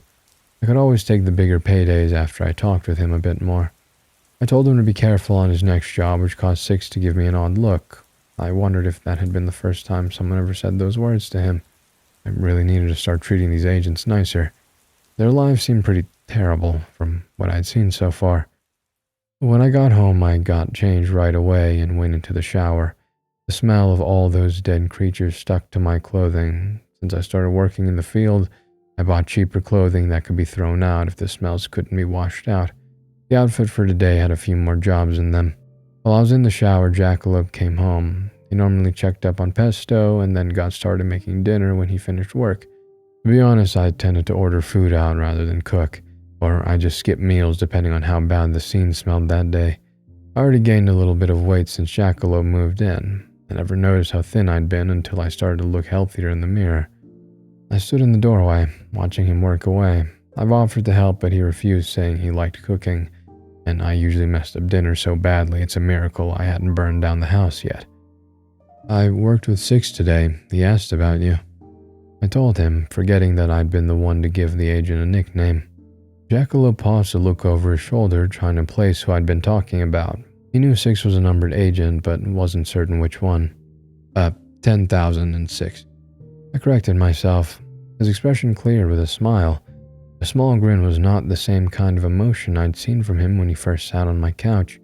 He no longer acted like an agent, but sometimes I still saw traces of the person he'd been forced to be. He's one of the youngest numbered agents. We only worked together a handful of times. I'm surprised he remembered me. What did he want to know? Jackalope asked and turned back to making dinner. He found the knife sharpener buried under the kitchenware I neglected to organize after my mother passed away. With a sharp blade, he didn't need to hold onto the vegetables to be able to cut them, but he tended to dice food slowly and unevenly, which was to be expected. He wanted to know if you're still smiling, I said, deciding not to lie to him. And what did you say? He asked back, not pausing in his work. I told him the truth. You are, but not as often. He liked that. My new roommate stopped cutting the vegetables for a few seconds. He turned the words around in his head. When he started back up dicing, I could tell he liked the answer. He'd been worried about how other agents thought of him after he got fired. They might not all be friends, but on jobs they needed to rely on each other. All of them wanted respect from their coworkers. I never thought about how much the idea of the other agents not respecting Jackalope could upset him. He did his best to hide his worries and wasn't the kind of person to ever talk about what ate away at him. He protected a human and paid a heavy price because of it. If anyone thought less of him for his actions, then he didn't need to care about anything that kind of person might have to say. I didn't feel very hungry that night because of what I needed to deal with during the day. Somehow Jackalope tricked me into eating something before going to bed. I packed up the leftovers for lunch the next day. If I did a tamer scene, I would be able to take a break and eat. If it was a bad scene, then I would give my lunch to the agent I worked with that day. I quickly found out all of them liked free food, but loved Jackalope's cooking more. A few of them may get jealous over the fact I wanted to work with Six more often now. The next day I got an email near noon asking to cover a scene at a campground. I saw Six's number and accepted. I found myself in the middle of the woods with the agent within the hour. The job description was fairly vague about the details. Six helped unload the gear but wasn't going to help document the scene that day. Instead, he stood watch, his dull eyes trained on the woods and a hand on a small dagger at his waist. The air tense between us. I still risked speaking as I got started working, careful not to disturb the trash around the small campsite we arrived at. What's up with this job? I don't know much about it, I said while taking note of the smaller details so as not to miss anything. The fire pit was still fresh, maybe only a few hours old. I bet if I dug around, some embers still remained. The tent had been torn apart with some blood staining the edges. The camper's items were scattered everywhere. Most of it was damaged. If I didn't know better, I would say this was some sort of animal attack. The torn tent looked to be ruined by claws. For some reason, bits of trash littered around the scene. I didn't know the debris had been here when they set up camp, or they were just very messy. Some campers heard a scream in the middle of the night. They were half asleep and only remembered it in the morning. They came by this camp and saw all of this. They called the rangers, who called the police. Six explained, sounding oddly serious compared to yesterday. I'll need to record what shoes everyone who came by this scene was wearing and where they stepped. I told him, wondering what kind of mess we walked into. Already requested. We have some detectives working for us on cases like these. They can help gather evidence and do interviews with suspects. That answer brought up more questions. It felt like nowadays I was just always asking for more information. I really lacked enough knowledge of the supernatural world and how the corporation functioned. Did the police call you guys to take over once they knew this wasn't a natural case? I pressed. A wind blew, causing a scrap of tarp caught in a nearby tree to wave. The sound made me jump. I thought it was something watching us. Documenting all this trash was going to be annoying, but necessary. You never knew what may be important to a case and need to record everything. No, they're mad we took it over and kicked them out of the woods. There was another set of campers that disappeared 2 weeks ago. No bodies were ever found. The corporation keeps an eye on all recorded cases and will only send out agents if there is a high chance of something supernatural being the culprit. There are far too many cases for the current amount of agents to deal with, Six admitted. He kept looking around in the trees as if expecting something to jump out. His grip was so tight on his weapon, his knuckles turned white. Aside from those small signs, he didn't show how stressed he felt. I wondered what about this case made them certain some sort of creature had been behind it to act so quickly. I didn't know how long the police started to investigate the woods before they were removed. As far as I could tell, this didn't stand out as too odd of a death. I then didn't like the idea of seeing two people disappearing in the middle of the night, assumed dead as a minor case. These were people, and I started to act as if it wasn't too big of a deal. I've been working a bit too much lately. What about this stands out? I'll need to know what kind of supernatural things to look for in future cases, I said to the tense agent. There is a mixture of a lot of things. No bodies normally mean they were eaten. Forests tend to be a hunting ground for a lot of different creatures, he replied. He started walking a little to try to ease some stress. Six moved very carefully not to disturb the scene in areas I hadn't fully recorded yet. If a candy wrapper blew in front of his path, he very carefully stepped over it. I really wanted a crew for this. More people could cover the area faster, and I risked missing something. Plus, I couldn't control the wind or other elements that may disturb evidence before I got to it. Do creatures hunt in the woods because it's easier to hide from humans? I asked, still working away. Six nodded without stopping his pacing, fearing he may step on some evidence. The wind started to pick up, kicking around leaves and other items. At least the campsite was relatively enclosed, so the litter couldn't get very far. That and a few other reasons. They're attracted to the magic that leaks from living creatures. A forest has plants, animals, and insects, so more magic than a city. But some creatures are attracted to cities and hunt regardless of if it's riskier or not. Magic? I paused working to turn that word over in my head, and of course there was magic. How else did that god stick people into objects? For some reason I never really thought about it until that point. Somehow I saw a short man with rabbit features as something natural. Magic explained everything odd I'd come across, and yet my brain didn't want to believe it was real. That was another topic I needed to ask about. Living creatures have magic? Even natural ones? I pestered. It was hard getting all of this straight into my head as well as documenting the scene. If this turned out to be a supernatural creature, then I needed to know as much as possible. Knowledge normally leads to more evidence getting discovered while in the field. Yes, but it's a very small amount. Most say humans don't have any internal magic because you can't use the power most of the time. And in such a small amount it barely counts. Dick started to explain.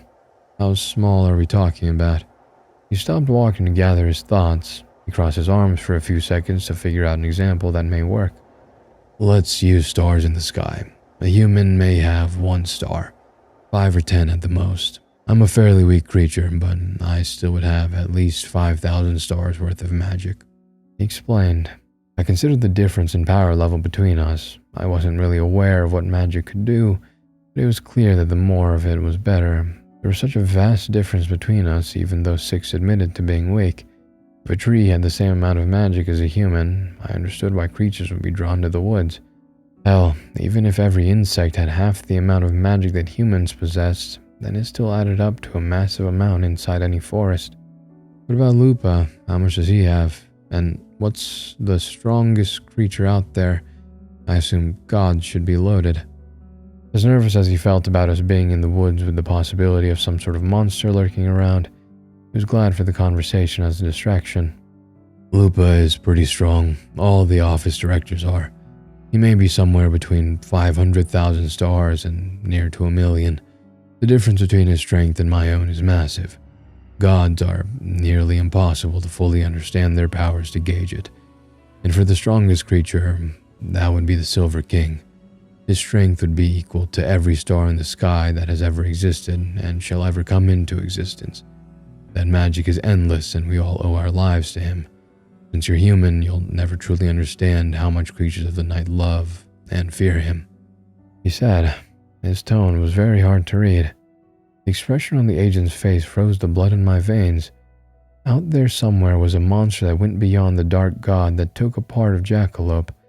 What I experienced trying to answer a simple question was nothing compared to what ruled over the entire supernatural world. I prayed I was too far beneath the king's notice for us to ever come into contact. The sound of the tar blowing against a tree drew my attention over to it. Dix tensed again. His hand was already drawn to his weapon. I wished I had a gun or something to protect myself. When I started working, I was given a windbreaker with some forms to sign. It had a simple CSI on the back and nothing else. I was told that the jacket held some protective power, but not much. Since I would be working with agents, the corporation didn't want to waste resources on a more powerful jacket when I sort of have bodyguards. I trusted Six to do his best if something came out of the woods, but I found myself worrying about him. He did appear to be an adult, but the longer I looked at him, the younger he looked. Six, how old are you? I wasn't sure why I asked such a question. He was confused over the inquiry. At first, I thought I asked something too personal. I soon became clear he was just thinking hard about the answer as if he really didn't know. I think this is going to be my third summer. The numbered agents are born as something not human. Were placed inside a deceased human body and fused together with it. I've gained some memories of the one I took over, but only general things. I don't know whose body this was, and I haven't experienced most of what I know. I stared over at him, shocked he was only 3 years old. It didn't feel real. I understood what he was saying, but didn't want to accept it. Six was too damn young to be out here fighting monsters and trying to act like an adult. I dreaded the idea that he had been working as an agent for all 3 of those years. Seriously, what was up with their world? Did he not have a childhood at all?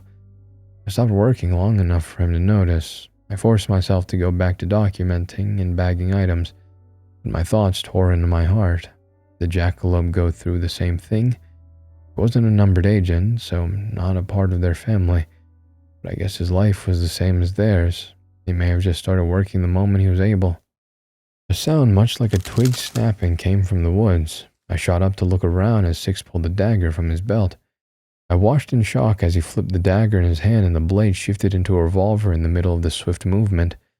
I was still new to seeing magic in motion. Even something as small as a weapon changing was a bit amazing to me.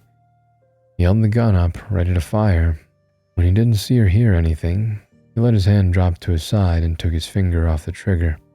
Neat magic dagger, I commented after my heart slowed down a little. The bullets are weaker than the magic that gets torn into the target if you stab it, but it's useful to both have a long-range and short-range weapon. Six admitted with a nervous smile. I half listened to what he was saying. Something in the trees caught my attention, and I focused on it. The human brain has a trait for seeing faces or objects in random patterns, like seeing a cloud as some sort of animal, or the face of Jesus on burnt toast. I've heard the theory it's helped our ancestors by assuming every tree branch in the grass is a snake because sometimes it is a snake that could kill them. When I arrived at the campsite, I thought I saw the tarp as something it was not, a body of some sort of animal hiding behind the trees. As I looked up at the leaves, an odd image caught my eye. First, I thought the bark of the tree looked like half a face staring down at us, because I stared at it for so long trying to convince my brain it was nothing. I saw the creature before Six. He looked in the same direction, but didn't notice the same thing I had. The monster realized I was staring right at it. The half-face in the trees moved, and I shouted at Six that something was coming our way. He flew into action, no longer caring about stepping over the crime scene. Our lives were more important than evidence. He raised his gun, but wasn't able to get a clear line of sight until it was too late. The thing came from the trees, body making so many sounds as it came down on us. The same sounds we've been hearing since we got here. I was pushed out of the way at the last second as the monster wrapped a massive body around my agent friend before he got a shot off, his gun getting tossed from his hand as he was slammed against a tree so hard I heard bones snapping. I shouted out his name, and that got the creature's attention. The gruesome face turned in my direction, causing me to stop breathing from fear. Six. The monster's head was made up of 4 parts of human faces stretched and melded together. The open mouths made up the eyes, and the mouth was just an open hinge. The teeth made up of broken glass, bones, and twigs. The blue tarp made up most of the long body. The thing was very much like a centipede made up of a mixture of trash and plant matter of the rest of the human victims it claimed. 4 human rib cages hung from the tarp, some with still fresh blood clinging to its bones. The smell of rot became overpowering when the direction of the wind changed. I became so frozen in fear I couldn't move. The monster came down, but I got saved yet again by Six, who shoulder-checked the creature out of the way. It let out an ungodly screech as it rolled along the ground. The body picked up the pieces of trash as it rolled. Any damage Six could do would be recovered by the amount of garbage around us. I looked for his weapon. I spotted it far too late. Arms took hold of the agent. Each arm is either from the humans it killed or made of pieces of solid trash. He forced down a cry of pain, refusing to let me hear how much trouble he was in. "Carlos, run!" Six shouted, his voice cracking. I froze yet again, unsure of what to do. I couldn't do anything to help, and yet I refused to let another person get hurt to save my life. Six struggled the best he could. His face started to change into something inhuman. The skin on his hands burst to show a white set of claws underneath. With strength I didn't think he had, he tore through the hands, keeping him captive. The trash monster screamed in 4 voices at once. A set of large claws broke through Six's shoes. His legs now looked much like a set that should belong to an insect. His mouth went from ear to ear, and his eyes were now large and dark. I dove for his gun, feeling the cold metal in my hand. I should have made a run for it, but I wasn't thinking properly at that moment. At first, it seemed like Six gained the upper hand with his new transformation. He jumped and caught the creature along the side. The claws tore through, spilling out litter from the body. He landed on his feet, ready for another attack. I shouted out a warning. At the same time, another set of powerful hands grabbed at him. They tore through his chest, and I helplessly watched. I raised the gun and fired. It caught the creature in the face, but didn't do that much damage. The recoil of the gun hurt my hands like hell. For a small weapon, it should not have hurt that much. I refused to drop it. The monster tossed Six aside and came down on me. The thing caught my leg, lifting my body to slam my back against a tree, stunning me for a few seconds. My eyes flooded with tears from the pain. The jacket protected my ribs from being broken, but I felt a snap coming from my ankle. When I opened my eyes again, I was face to face with countless lines of teeth. All of them were ready to come down on my head.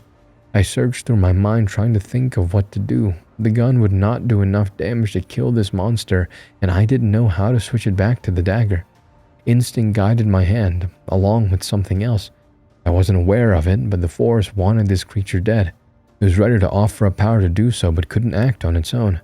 If my will faltered even in the slightest, that power would have been blown back into the face, killing me regardless of if this creature ate me or not. A force surged at my back, a warm, encouraging feeling joined with my single purpose. I did want to live, but I wanted to protect Six even more. Without thinking, I shoved my arm into the monster's mouth. The teeth cut my bare hand holding the gun. I took a breath and fired the gun once. A burst of power that was not my own came from the weapon, tearing through the body from the inside. A pale green light exploded outwards, destroying most of the creature's body besides some parts of the humans it took. I collapsed, my hand bleeding like crazy and shaking. Waves of pain came from my ankle, but I ignored the feeling to stand up. I stumbled over to Six and got beside him. Blood poured from his chest, and his breathing was raspy, almost broken down. It was hard to fight through all the emotions, to dig through his suit pockets to find his phone to call for help. I don't know how long we stayed there for. It may have only been a few minutes. I took a hold of his hand, refusing to leave him. "Hey, kiddo, you'll be all right. Help is on the way. You'll be fine," I said, my voice barely a whisper. I don't know if he could hear my words. The blood stained his pale face and white shirt. Finally, others showed up to collect us. It took a lot for them to separate us. In a blur of motion, I found us inside a hospital, and they needed to pry my hand from his to take me into a different room to be treated. My injuries were mild. Since I now worked for a supernatural company, they had ways of healing wounds faster than normal. My hand and ankle were wrapped in some bandages I was told to leave on for 3 days. I also was ordered to stay off my foot, which I immediately refused to do so. I paced outside my room, demanding to know how Six was doing. I wanted to be right with him the moment he woke up. I wasn't even aware of how I looked. My front was covered in both of our blood, and my clothing covered in dirt from the fight. Because I refused to listen to anyone, they brought in the big guns to get me to go home. A short man came down the hallway, his soft paws silently walking across the floor. He stopped in front of me, but I still refused to stop moving. It felt like if I stood still, Six would die. "The agent is alive. He'll recover, but we are unsure of his future with the corporation." Lupa spoke in an even tone. Rage flared through my body. I stormed over to him and took his collar in my hand. I knew he was far more powerful than myself, and yet I didn't care. Why was it just us out there? Six could have died. You should have had another agent just in case. "We do not have enough agents for just-in-case situations." Lupa cut into my rant before I got too far. That simple fact deflated my anger. I suddenly felt drained and needed to sit down. I slowly sank to my knees, feeling dizzy and sick. To his credit, Lupa didn't comment on my weakness. Take some time off to recover and to decide if this job is suited for you. The man said sternly. He turned on his heels and left me alone in the hallway, debating all my choices so far. Some kind of staff members took me home. I was in such a state of shock I didn't know what to do the moment I walked through the front door. My eyes fell to the shoe rack because a certain color caught my eye. Jackalop's work shoes sat on top of a plastic bag covered in blood. Panic arose through me and I charged into the living room to find him sitting on the floor watching Pesto hop about. The bottom of his pant leg stained with blood, but he was uninjured. His face flew into the same panic as I felt when he saw my clothing covered in a deep red. "It's not mine," I croaked out, trying to calm him down. That relaxed him enough to pause, getting up from the floor. I sat next to him, still too much in shock to do anything else. Jackalope was an agent. He knew days like this happened. "Your shoes," I started, unsure of how to ask what happened to him that day. "Delivering mail to monsters gets messy some days. It's fine," he said, but sounded exhausted. I did a double take over what he said, which made me give him a strange look. "Monsters?" I asked slowly. I knew he got a job delivering mail, but didn't know he dealt with monsters. The more I thought about it, the more sense it made. "I told you they fixed my eyesight. Didn't you think that was done through regular means with no recovery time?" He answered in a light voice. "Well, UPS or FedEx is a big company. I thought maybe." I started trying to defend myself. "Carlos," Jackalope said gently. I found myself blushing from embarrassment. This entire time I assumed he worked with humans. At least he was kind enough not to laugh over my mistake. "We'll buy you new shoes tomorrow. Is there anything else you need?" I said quickly, trying to change the topic. He knew not to ask me about my day. I would tell him when I felt ready, and he would do the same. He thought for a while and finally looked over, sounding like a child asking for an expensive Christmas gift. "Can we get a friend for Pesto? I know it's a lot to ask for another animal, but I feel bad he's alone all day while we're at work." I don't know what kind of horrors he saw that day, and yet he was worried about a rabbit. I smiled, which I didn't think I had the expression in me that day. "We'll look into it. I want to make sure we know how to introduce a new rabbit and if Pesto wants a friend," I told him. When I was a child, we had a few cats. I knew that some animals you couldn't just toss together and expect everything to be fine. I didn't want to put Pesto into a stressful situation when we just wanted to do what was best for him. His smile was something I was glad to see after the day I went through. We sat for a long time, trying to process what happened. It wasn't just our jobs, but everything we'd been through in such a short amount of time. He shifted, trying to get comfortable, and his hand brushed against mine. On reflex, I took it. "We're still here," I told him, unaware of why I felt the need to say it. He nodded, needing to hear those words.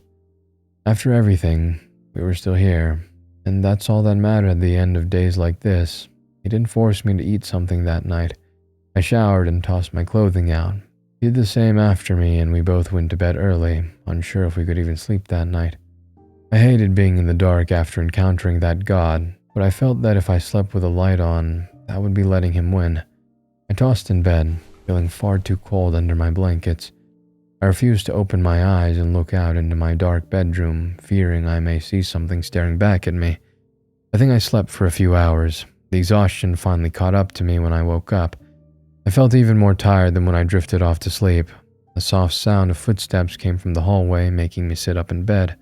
I thought I had closed my door, and yet I saw a figure walking down the hallway to stop just before my door. I wasn't scared because I recognized the silhouette. "Jackalope, what's wrong? Having trouble sleeping?" I asked in a tired voice. His form appeared black from the small amount of light coming from his open door. Since he moved in, he hadn't once gotten out of bed after dark. Seeing him at my door was strange. "Can I sleep with you?" The voice came from the figure. It sounded like Jackalope, but fear tore through my body. This wasn't him. I was either having a nightmare or something else got into my house. The shape noticed I knew something wasn't right. 2 blue flames appeared as eyes in the dark. The figure started to make a run towards my bed, the footsteps heavy with laughter that mixed in. I launched myself towards my bedside table and flicked on my lamp. The light covered the room, and the moment it turned on, the figure disappeared as if it was never there. Breathing heavily, I scanned the room. I then flew out of bed to turn on every light in the house. Jackalope somehow slept through the entire event. There wasn't any way I could go back to bed after what I saw. My theory was that that dark god wasn't done with us yet. I could have rented a room somewhere for us, but I assumed a god could follow us anywhere. Until I could get a hold of someone in the corporation to help, I decided there was no harm in keeping the lights on at night. I'd been told to stay off my feet after a rough job. I'd refused the advice and went shopping with Jackalope the day after I nearly died. Being out of the house helped me take my mind off things. I hadn't told Jackalope about the dark figure I saw the night before. When the sun rose, I doubted what I saw was real when I woke up. I didn't want to worry my roommate until I knew for certain something supernatural was going on, or I might just be losing it. I needed some new clothing I could toss if they got too stained on jobs, and Jackalope needed new shoes. Being an agent, he only wore black polished dress shoes. Now he had some freedom. He got some pairs of white slip-on shoes. At first, I started to suggest some sneakers that may be easy on his feet if he was going to be moving all day at work. I soon noticed my mistake. With only one hand, doing up the laces may be hard for him. I offered to help with small tasks he found difficult, but didn't want to fully take away his independence. So far, the only thing Jackalope felt comfortable with me helping with was tying his hair back in the morning. We fell into a routine of me doing his hair after we both brushed our teeth. I wondered why he didn't cut it short after he lost his arm. It would have been easier for him to keep his hair tidy, but he may not like how he looked with it cut. Then again, I didn't think he placed much care into his appearance. The shoulder length of his hair was a mystery I didn't ask about. It wasn't overly important, and he did like his new coworkers complimenting on what hair tie we picked out for the day. Since I went shopping, I stressed out my ankle. I wasn't aware it had been broken due to whatever magic bandages keeping the pain away. I got scolded in order to stay home for an entire week. At that time, we adopted another rabbit, this one 2 years old and named Houdini. There was a chance that the two wouldn't get along. Those worries were quickly gone after they started to sleep next to each other after 2 days. I was extremely bored at home. Since keeping night lights on in every room, I hadn't seen anything odd at night. Jackalope was gone for most of the day. When he got home, he made dinner and enough for lunch the next day. He didn't want me walking around the kitchen trying to make something or spending too much on takeout. At this rate, I was actually going to be at a healthy weight for my height. My house arrest finally ended. I went to the same corporation-run hospital that treated my injuries to be given the all-clear to work.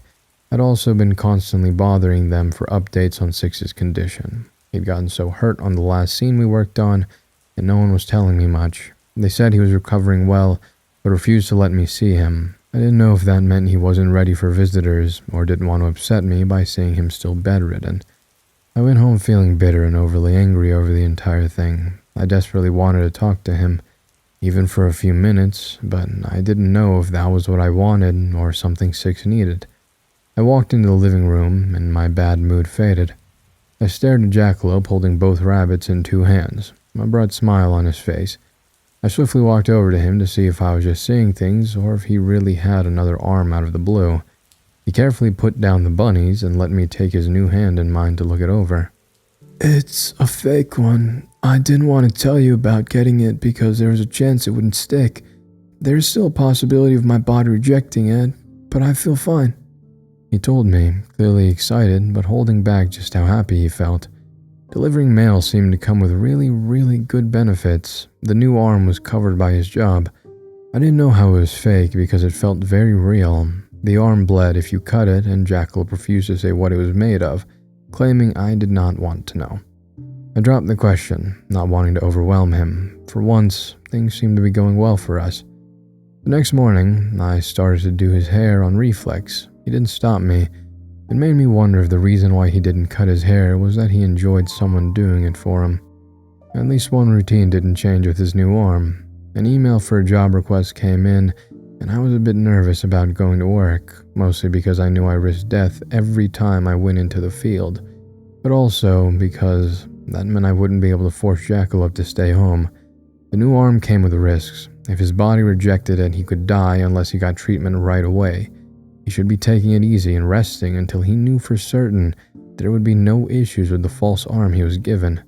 There should be some recovery time, and yet he was dressed in his uniform ready for work. "I'll be fine. It's better if I use it.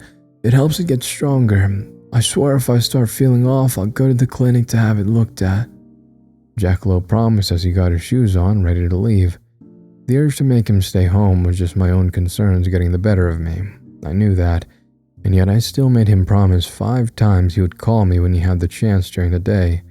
He humored my fretting. I think he was also worried about me working again, so us calling each other for checkups wasn't just for me. Since I hovered around the door talking with him, I got to the scene a bit later than I wanted. Yet another torn apart body of a monster waited for me. For some reason, this creature smelled minty instead of rotten. A tall man stood beside a woman wearing a suit. I didn't bother reading the names of the agents that would be working with me that day, but I already knew one. His head turned in my direction, sunglasses hiding his eyes. When he saw me, he started to walk in my direction. The woman shouted him to stop. "Hey Nessie, how are?" I started to ask. Strong arms wrapped around me, pinning my own painfully to my side. I was easily lifted off the ground, getting crushed. At first, I thought he wanted to kill me, but then I clued in Nessie was just giving me a very deadly hug. It took some effort from his partner, but he set me down. I got dizzy from the lack of air and needed a few seconds to recover. "Nessie is a bit soft for humans," his partner admitted with a sigh. His hands raised up, wanting another hug. I gave his arm a pat, still wheezing. It was nice to know he wasn't angry at me for what happened to Jackalope. "You're the one dating his previous partner, right?" she asked. "What?" I coughed out, feeling dizzy again for a different reason. It took a few minutes to correct her mistake. Jackalope moved in, but that didn't mean we were dating. Nessie's expression never changed from his stern and almost menacing look, but he almost seemed disappointed in the news. I needed to get them focused on the scene. The female agent introduced herself as Farah. She was the shortest of us, but I suspected her to be the strongest. Her long hair was done up in braids with bright pink beads at the end. Her dark skin contrasted well against the bright tie she picked to wear with her suit. Agents did have strict uniforms, but some simply did not care. Nessie didn't alter his outfit at all, but Farah refused to wear the black tie and socks. I liked her right away. "And this body is the same as the others you've looked at as for us. It's been nice having you teach some agents ways to look over a scene. We all get training, but some of it doesn't stick. Most agents just want to fight. Thinking isn't our strongest skill." Farah explained as I worked on unloading my gear. Nessie stayed silent and nodded. He was built for fighting and not much else. The moment I stopped in front of the body of the creature, I knew right away this scene was different than the others I've worked on. The monster looked to be some sort of, well, werewolf, for lack of a better way to describe it. He had stood over 9 feet tall and had black fur. 2 long tails were tangled into each other. The eyes of the wolf had been cut out, leaving gruesome empty sockets. I think whoever killed this monster wasn't the same person as the other missing organ cases. This creature was in a fight before his insides were torn out. The other creatures didn't have any signs of a struggle, showing they were killed very quickly. I explained and nodded at the body and the scene around us. We stood in a clearing in the middle of the forest. Deep cuts from claws were torn into the bark of the trees. Some smaller trees had even been uprooted. I thought I saw some bullet holes in the bark as well, but needed to get closer to confirm. Farah uncrossed her arms and got closer to the body, very interested. "Most likely a hunter killed this wolf. The wolf killed humans and used them for magic, so it's reasonable for him to be on a list. We did have our eyes on him, but with so many other cases, he wasn't a priority," she explained. A common thing I've heard was just how swamped the corporation was. They needed more manpower that just didn't seem to be available. A thought came to mind, and I let it slip. The mailing company Jackalope started working for repaired his sight and gave him a fake arm. How come the corporation didn't? I understand he went against orders to save my life, but with the lack of agents, I would think they wouldn't fire them for a single offense. I said, and their expressions changed. Nessie looked away, refusing to show how he felt about the entire thing. Farah bit the bullet to start a difficult conversation. "Jackalope is... well, we're not certain of what he is. When he needed to use his powers, they were often unstable and unreliable. I think Luba wanted a reason to get rid of him. That, and you see, She paused, unsure of the best way to word her thoughts. if it's confirmed he was made by the methods the corporation suspects, he'll be killed on principle. It sounds harsh, but man, I get it. I like the guy and all, but I really hope he's not what we think he is. I don't know how you could deal with him being in your house if you found out his real origins. Just thinking about it gives me the creeps. Unable to help herself, she hugged her arms and a slight shake went through her body. She didn't outright say what jackalope could be, and if I was meant to know, she would have. I felt a small amount of annoyance at her words. A hot feeling came to my stomach and I pushed it down. He saved my life by offering up his own. It's a miracle he didn't die and went through the company he devoted his life to rejecting him without complaints. I don't care how he was made. Jackalope is a better person than anyone else I've met. My tone may have come out too harshly. I turned my head away, expecting her to be upset that I snapped a little. Instead, she forced a smile, knowing where I was coming from. Sorry, I get you. It was wrong of me to judge him based on unfounded assumptions. She replied. I wasn't expecting an apology. It made me feel as if I was in the wrong, but we quickly got past the conversation. They both wanted to get the body cleared up so they could move on to a different case. Because a hunter was most likely the suspect, they didn't need the same kind of coverage normal cases did. Rogue hunters killing monsters didn't get a trial like regular humans. I didn't need DNA or every bullet fired drawn out onto a diagram. The fact that this werewolf had been on a list of monsters to be killed helped the hunter's case. If they were caught, the punishment would only be a slap on the wrist for not asking to kill the wolf first. We were able to get the photos and needed documentation fairly quickly. Farrah spoke as I worked, and I got her up to speed with what I was doing. She nodded along, but it was easy to tell she was the type to shoot first and ask questions later. At least Nessie was level-headed enough to do any thinking of the pair. He hadn't said a word to me the entire time. I wondered if he couldn't speak or was a bit shy. The final task was removing a dagger sticking out of the neck of the wolf. I found it odd the weapon was left behind, or even used in the first place. From what I saw, the hunter favored guns. Such a small dagger didn't seem to be useful, but I wasn't certain if it had been embedded with magic.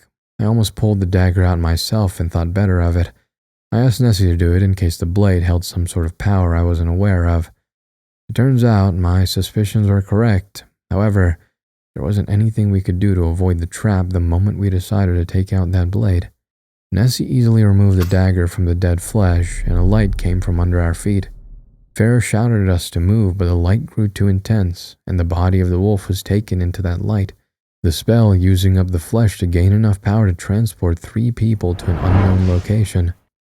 After the flash of light, darkness overtook my vision. I wasn't aware of it, but I passed out to awaken an unknown amount of time later on a cold, hard floor. My head swam with pain. It took a few minutes to recover enough to sit up. Whoever tied us up removed my jacket, along with Farrah's and Nessie's suit jackets. He was awake, but he hadn't stirred just yet. A thin chain was wrapped around my wrist. With some effort, I could break through it. I didn't, just in case someone was watching us. All 3 of us were inside a wide circle drawn onto the floor with either red paint or blood. Odd symbols surrounded the circle, making me very scared of what they meant. I didn't want to move in case I set off another trap. The room was dark, only a single light hung overhead. A few cluttered desks stood around us covered in weapons and caked with countless bloodstains. The cement floor was also stained with old blood. The smell of the dank air turned my stomach. "Are you alright?" I whispered to Farrah. She gave me an uneasy smile. She wasn't human and should be the one checking in on the weakest member of the group. She let Nessie keep sleeping as she scanned where we found ourselves. I can't get my hands free, but I'll figure something out, she admitted in a nervous tone.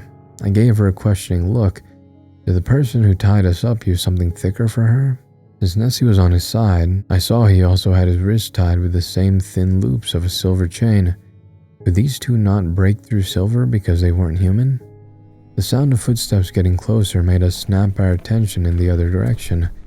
I regretted not snapping the chain the moment I woke up and made a run for one of the weapons. Nessie finally stirred. He slowly sat up, his sunglasses missing to reveal a set of pastel rose eyes. Even in the dangerous situation we were in, I did a double take at them. I wasn't expecting to catch 3 of you. The more the better, huh? The man who stepped into the light was not one to mess with. He kept a gun in his hand, a finger very close to the trigger. The hilt of a sword peeked out from under his long and filthy coat. His face was covered in old scars and a few new cuts from a recent werewolf fight. His dark eyes stared down at us, and his voice held no emotion. The man looked to be a walking corpse. He took a step closer and into the circle. Farah was sweating but tried to hide her stress. You can let us go. No one is going to be upset if you killed that wolf. She started, but I spoke up. No one is going to come and save us, I said, and it got the hunter's attention. He stared down with a rock-hard expression on his face. Farah looked confused over the conversation. This man didn't kidnap us because he didn't want to get arrested for killing monsters. He hated the supernatural and wanted to kill all of them. He knew his limitations. Instead of killing as many monsters as he could, he decided to take down the most powerful one he could get a hold of. His plans was to kidnap some agents, hoping their boss would swoop in. This guy had no idea Lupa would gladly let us die instead of risking his safety. Now, how can you be so sure of that? The hunter asked with a dangerous glint in his eyes. You made some sort of powerful weapon, didn't you? A human has no hope of winning against an office director or a stronger agent.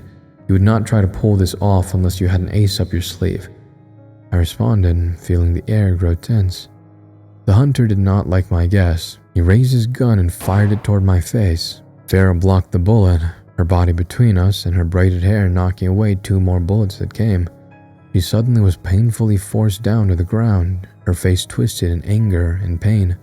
A set of sharp teeth showed through her snarling mouth, wanting to rip the man's face off. This spell suppresses supernatural creatures, especially if they have a murderous intent. You won't be able to move while you want to kill me.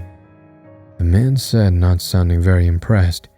He turned his attention toward Nessie, who remained calm the entire interaction. My stomach turned as he got closer to my agent friend, and Nessie started to back up. He was stopped at the edge of the circle, unable to go any further. You're right, I did create a weapon. Swords like these are easy to make, but most choose not to use them. I can kill any creature within reason at the cost of my own life. Your boss should be easy enough to take down. The hunter said and gave me a quick look from over his shoulder. Why do this? I know you hate monsters, but the corporation fights against them. They may not be human, but they're on your side, I argued. Do you really believe that? The corporation was made by the Silver King to keep the balance. But what even is that balance? From what I've seen, things are very fucking unfair. There is no balance. That king favors creatures and wants to keep the biggest population of them possible by letting them feed on humans. Monsters only get punished if they eat too many resources. I started to feel sick at his words. I didn't have any proof that what he was saying was wrong. It was all a possibility, and I hated how true the theory sounded. Regardless, I needed to get both Farah and Nessie out of there. They were both good people who didn't deserve to be used as bait, or worse. The hunter still had a gun in his hand. I worked at breaking the chain, keeping my arms behind my back without being obvious. If he looked in my direction at the wrong time, I risked getting my face blown off. As carefully as possible, I shifted around, almost able to snap the chain. The hunter reached into his coat to bring out a small metal tube. He pressed his thumb against the bottom, causing a long needle to shoot out. The sharp point stopped half an inch away from Nessie's eye. I saw the agent start to sweat and breathe heavily, but he didn't dare move. A choking fear pulled in my heart. My eyes were looking for a weapon to grab before the hunter had a chance to fire his gun. I heard you're a shy one. You'll give me better reactions than the woman over there. I'll only use you for a few photos, and I'll be kind enough to end your life. The hunter spoke, words cold as ice. He lowered the metal tip and easily took off Nessie's top button. I found myself grinding my teeth trying to stay calm. If I didn't plan out my movements, we would all be dead. Another button came off and my face flushed with rage. The shirt was parted just enough to show a set of pastel emerald scales over Nessie's collarbone. My new friend met my eyes. His face faltered for a second. The needle tip went to open his shirt further and he turned his head away in shame, lips pressed in a tight line. I could not stay calm. Without a second thought, I snapped the silver chain to charge at the hunter. I caught him off guard. His frame was larger than mine, so I didn't do much when I rammed into his back. He dropped his gun but brought the metal needle around to painfully bring it down into my shoulder. I screamed out and put everything I had into pushing him out of the circle and away from the two agents. He tripped, causing us to pile into each other. This man trained his body against fighting monsters for years, but he wasn't expecting someone to fight dirty. I didn't have the same strength, so resorted to biting, wild punches, and hair pulling. He was more annoyed than hurt. I found my body getting tossed aside and rolling hard against the table. A large hammer fell to the ground in front of my face. I snatched it up and got a good hit on the other man's hand before he could reach for another weapon. The hammer came down as fast as I could manage. Some swings hit home, while others did not. He fell back against another work table, his bleeding hand fighting another half-finished wooden staff. I wasn't able to dodge a few blows to my face from that. We both backed off, panting, in pain and bleeding, his eyes wild and confused. I'd broken through a silver chain in a circle that was meant to hold supernatural creatures. He never once considered I may be human. In his mind, I was a powerful creature he'd never faced before. His hand flew to his side to the sword that was meant for Lupa's life. The unknown factor caused him to act in a way he normally wouldn't. Barris screamed, unable to do anything to help. The hunter charged forwards, the delicate sword pointing directly at my stomach. I didn't move out of the way soon enough. The tip of the blade pressed against my skin, and then a burst of power exploded from it. We were all knocked back, the blade shattering into pieces and gouging the cement floor as they flew off. The sword was meant to kill any supernatural creature at the cost of the life who used it. It turns out, wording mattered a lot when it came to magic. I wasn't a creature, so the spell broke. The magic blew back in all of our faces, disorienting the four of us. I stood up, ears ringing and eyesight slowly returning to normal. Farah was finally shaking off the spell that kept her bound. He was on one knee shouting something, and as he started moving but got to his target far too late. Wording with magic spells may fail you, but bullets always did their job. I heard a pop. The hunter got blown back and landed next to his gun. He grabbed it, rolled over, and fired. Nessie's body exploded outwards into a large creature. A clawed hand came down on the hunter, pinning him to the ground before he could fire again. I stood in awe, seeing a real, living creature for the first time. They really were something else when they still breathed instead of the corpses I've dealt with so far. Nessie looked to be some sort of dragon that nearly took up the entire room. His wings pinned close to his body shimmered a dazzling green, his face hidden under long hair that looked like wet seaweed. A set of light pink eyes stared in my direction. Somehow, his monstrous face looked concerned. It wasn't until my legs gave out from under me that I realized why. Warm blood poured down from my stomach. I made a weak attempt at putting pressure on the wound. Darkness started at the corners of my vision as I fell. Farah caught me before I smashed my face against the hard ground. For being so strong, she was a very soft person. When my eyes opened again, I felt heavy. My head refused to move, and my stomach hurt. It took me a few minutes to gather myself, enough to look around where I'd been taken. The room looked like one in a small clinic. Someone worked away at some paperwork at a small desk next to my bed. I didn't lift my head, only looked over. "Can I touch your cheek?" My voice sounded raspy, but it was worth asking. The person turned their head, a very cute smile on their face. They wore gender-neutral blue scrubs, but I assumed they might be male. Their body was made of some sort of pale, transparent material. The light shone off the surface in an appealing way. I really wanted to know what their skin felt like, but thought it may be too personal of a question to ask to take their hand. "I'm Robin, and yes, you may because you asked nicely." They reached over to help me sit up and gave me a cup of water. After Robin knew I wasn't going to pass out again, they let me poke their cheek. It was a nice texture that would make a perfect stress ball. "You were shot, and we were forced to use some vampire blood to heal you. It burns up your body fat and only heals the life-threatening injuries first. I would like you to rest for another few hours, but you're free to go home whenever. Lots of bed rest and a high-calorie diet to recover the weight," Robin said. I raised my hand to feel my still bruised face. I was thankful for not having a bullet wound, but felt a bit bitter over still having all the other cuts and bruises. I did lose a lot of weight. My arms looked thinner than even before Jackalope arrived to start cooking dinner for us.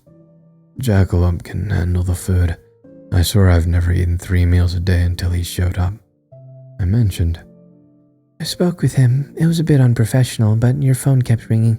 You don't have an emergency contact, so I just told him you were held back due to work. If he's your partner, you should update your contact. Roommate, I corrected Robin. The creature gave me a cryptic smile, but accepted the answer. My phone was handed over, and I couldn't bring myself to send a message or call. I didn't want to worry him, but Jackalope was going to find out what happened after he saw how bad my face looked when I got home. A message came through, and I saw someone added Nessie to my phone. He may be shy in person, but he texted a lot, and with a lot of cute faces and icons. I didn't even know how he made them. I swore I saw an ooh-woo in his messages, and I needed to look up what that meant. I was so traumatized by his texting style, it took me a few minutes to recover and ask other questions I had. Do you know what's going to happen to that hunter? I asked, wondering how badly Nessie hurt him. I think Nessie acted first because he knew if Farah got a hold of the man, she would have killed him. It's hard to say. I think in this case the Silver King is going to look over it and decide what to do.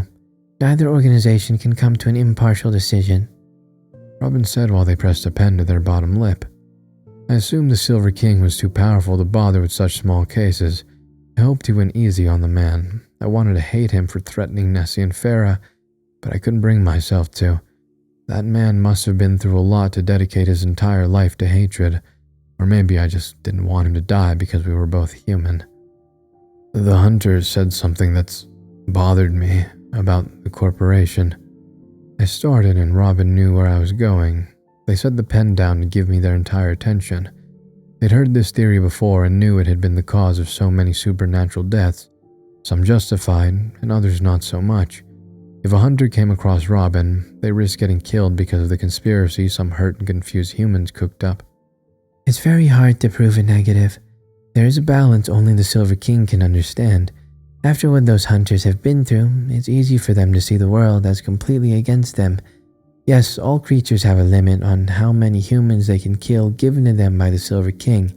If they go over that limit, they are punished. The corporation was created by our king because no matter how powerful, he is just a single person.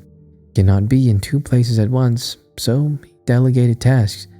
Then the corporation started to take matters into its own hands. Their goal is to ensure there are no more unneeded deaths of humans by supernatural means. Most agents work because it's seen as an honorable position acting out the king's will, but others do the job for a simple fact most people tend to overlook.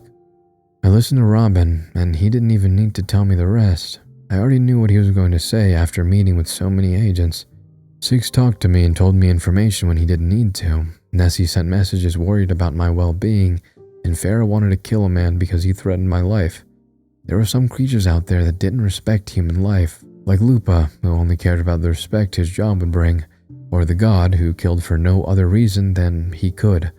Those kind of creatures were the reason why the hunters existed. Most agents save humans because they want you to live, Robin finished. Her round face squished into a grin. There wasn't any proof that these creatures weren't using us for livestock, but I trusted that smile. Even if my entire race was simply allowed to live to feed another species, I was fine with that. It meant people I cared about kept living. I knew that was a selfish way to see things, and at that moment, I didn't care. This is a bit off topic, but has Jackalope received a new arm recently? Robin brought up. The mention of the new arm got me worried. There is a chance of the arm getting rejected, and I fear Jackalope may be at a higher risk for such a thing for a reason I wasn't aware of. Is it going to fall off? I asked, worry clear in my voice.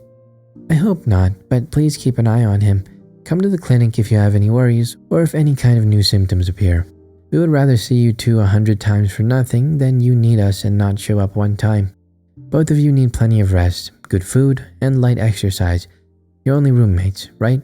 I'll need to think of suggestions to keep you active while recovering, Robin said and turned away back to his forms. I wasn't able to ask him to elaborate on what he wanted to suggest exercise-wise because Farah came barging in. She gave me a crushing hug and apologized for the fact I got shot. I'd almost forgotten about all of that. We got her settled down, and I was glad she came by. I had some questions for her. I saw something in my place the other night. I'm worried it was the same god that took Jackalop's arm. Is there a way to confirm that or get rid of him if it is a god bothering us? I asked her, thinking that she might know more about supernatural solutions than myself. She frowned and crossed her arms. Robin also sat thinking, fiddling with a pen. Well, gods don't live on this level of existence. They can interact through emotions, prayers, and thoughts. I think Jackalope told you to keep talking about those deaths, right? That gave the god more power to act. I know this sounds lame, but just don't think about it. Get a hobby, focus on something else. You have a really cute ex-agent in your house. I'm surprised you two haven't been too busy with each other to even worry about this. She said in a casual tone.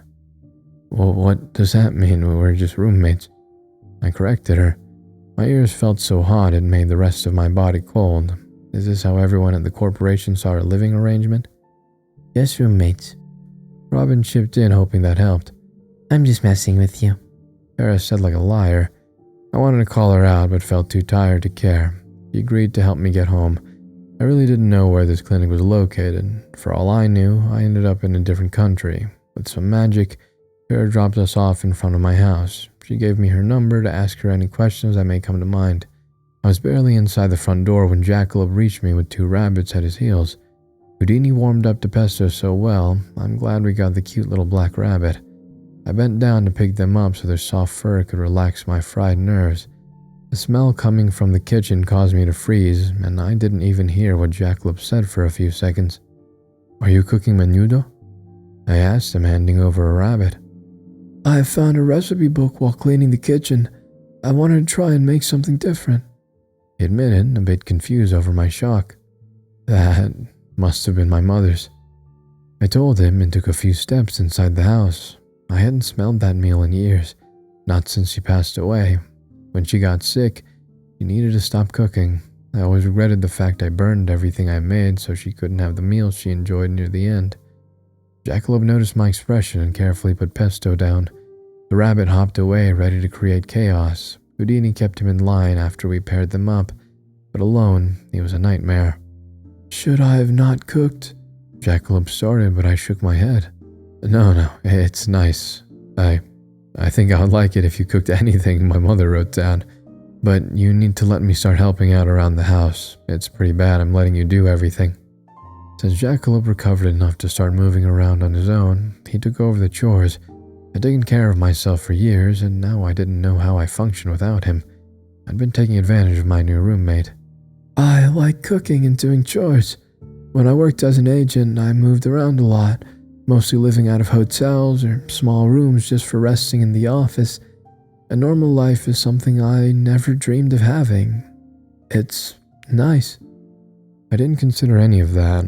He never had a stable life until he moved in. I considered doing laundry a chore, but he saw it as a privilege. It only cost him an arm and a torn face.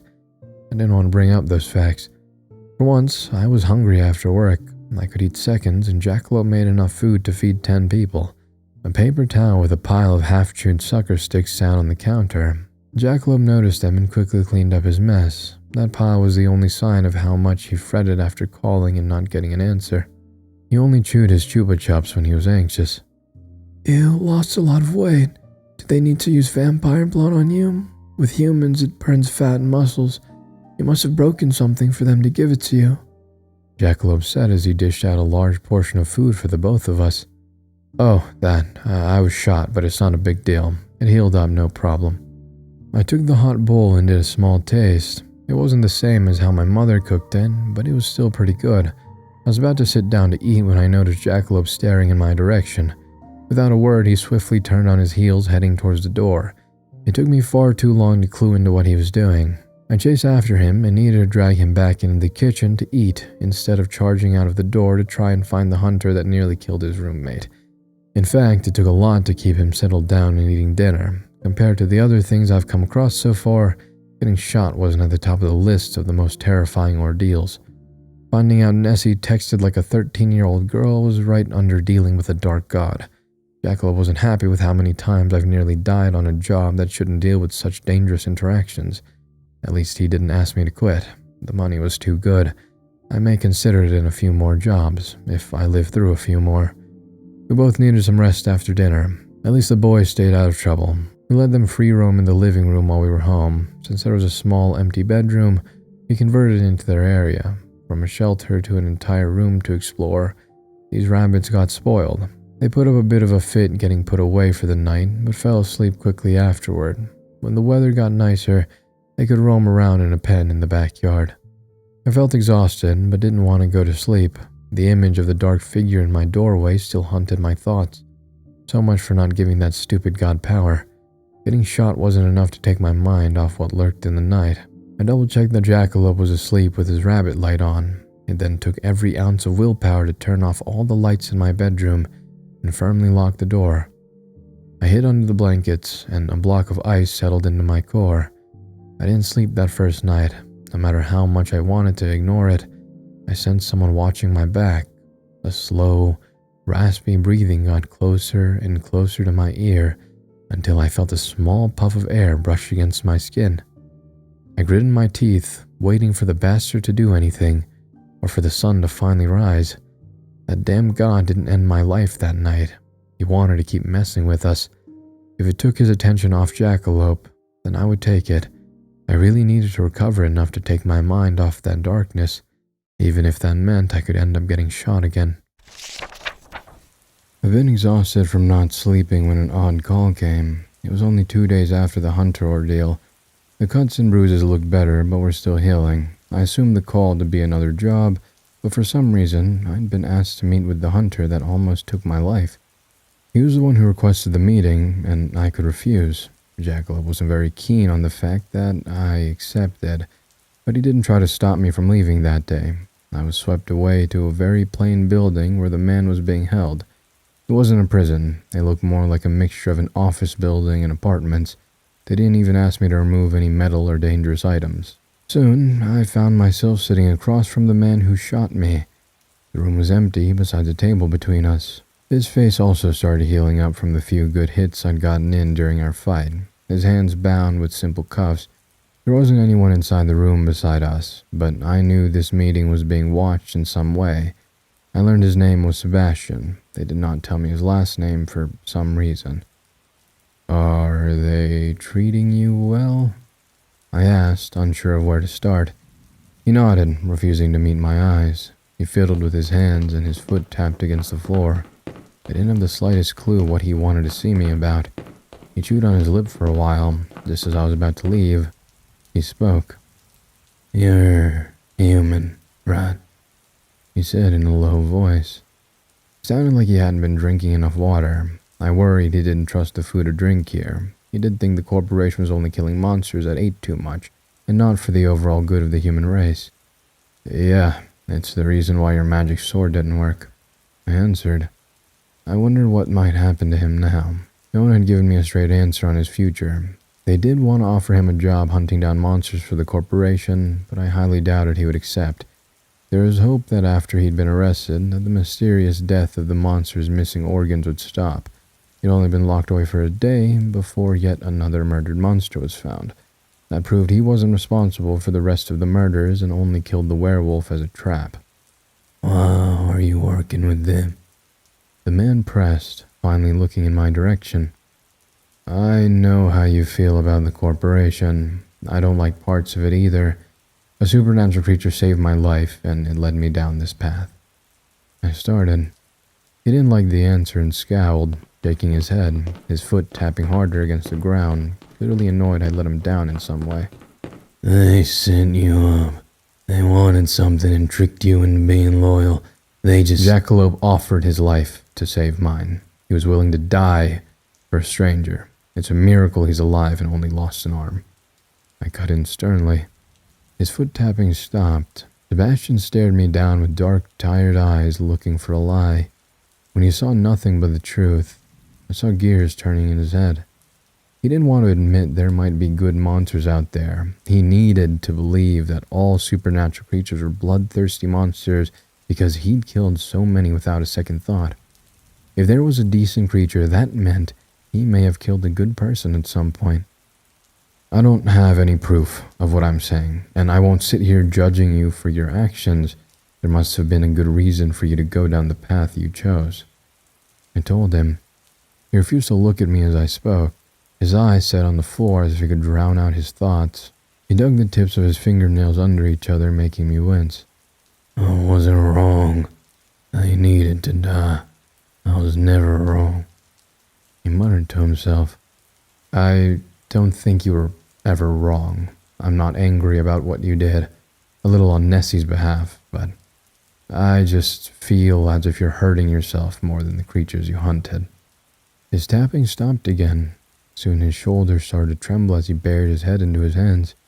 He looked so worn down and broken at that moment. His body became strong for hunting creatures, but the moment he stopped to look at what he was doing, he nearly shattered.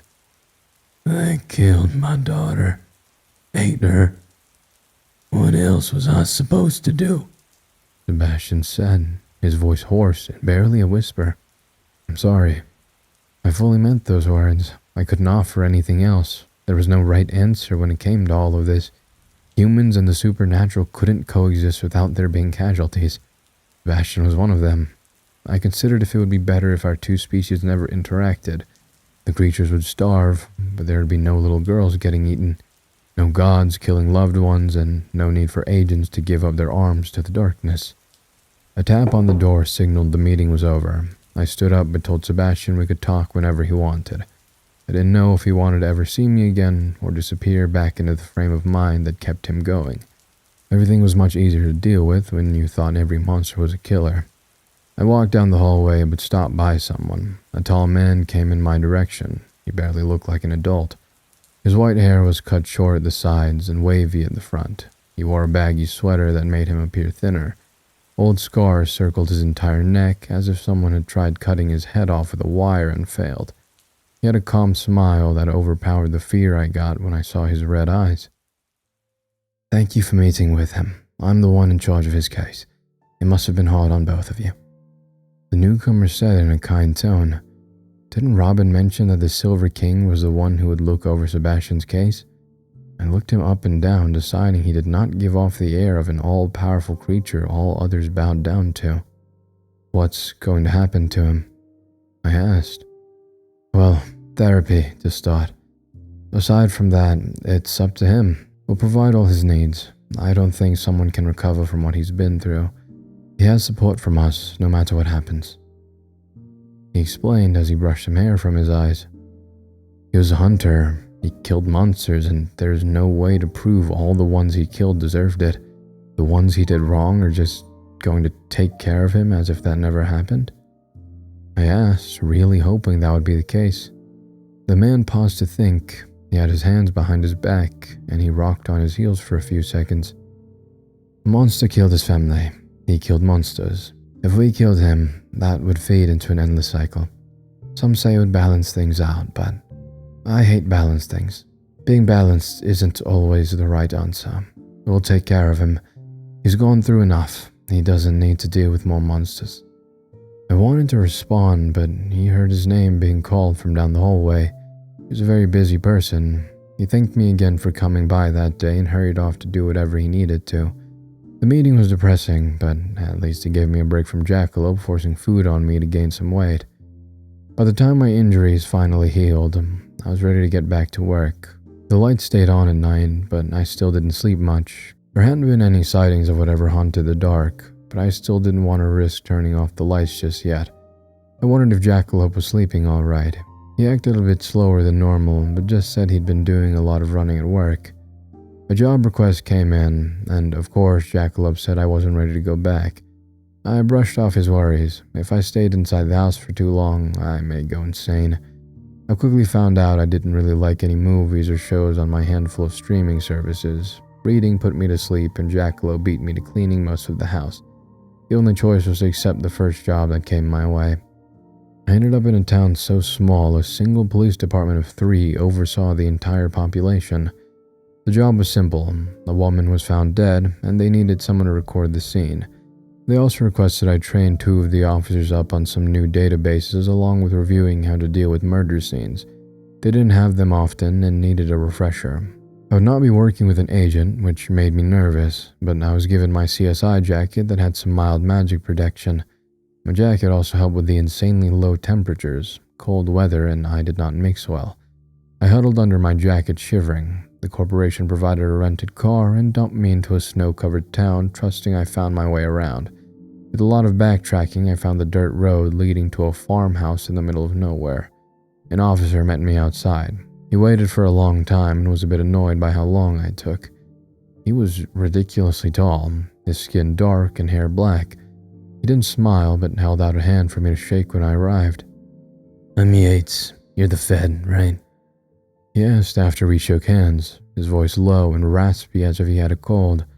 My cover story was that I worked at the FBI to recover evidence because the murder was suspected to be part of an ongoing investigation.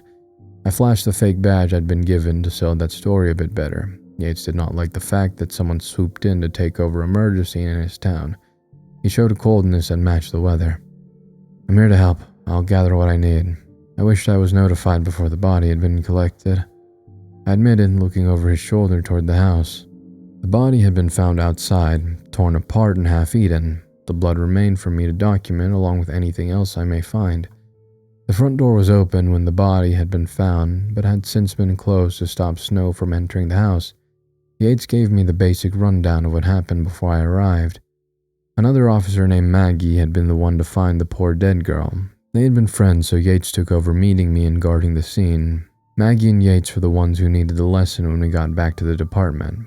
He warned me she was very stressed out after what she saw and might not be the best student. I asked him about tire tracks, who walked over the scene, and what kind of wildlife may be in the area. He provided a photo of the bite marks on the body. I wasn't aware of any animal that may have eaten half a body in such a way. As I got started on the scene, I didn't see any tracks in the knee-deep snow of an animal coming from the woods. So far, there had only been some tire tracks and a path made by an unknown number of people through the snow and toward the front of the house. The lack of tracks from the woods made me think that something not natural was the cause of the death. Yates did a good job documenting the scene before I arrived. I wanted to get out of the cold wind and snow as soon as possible. My hand shook, making it hard to write down notes and keep my camera steady.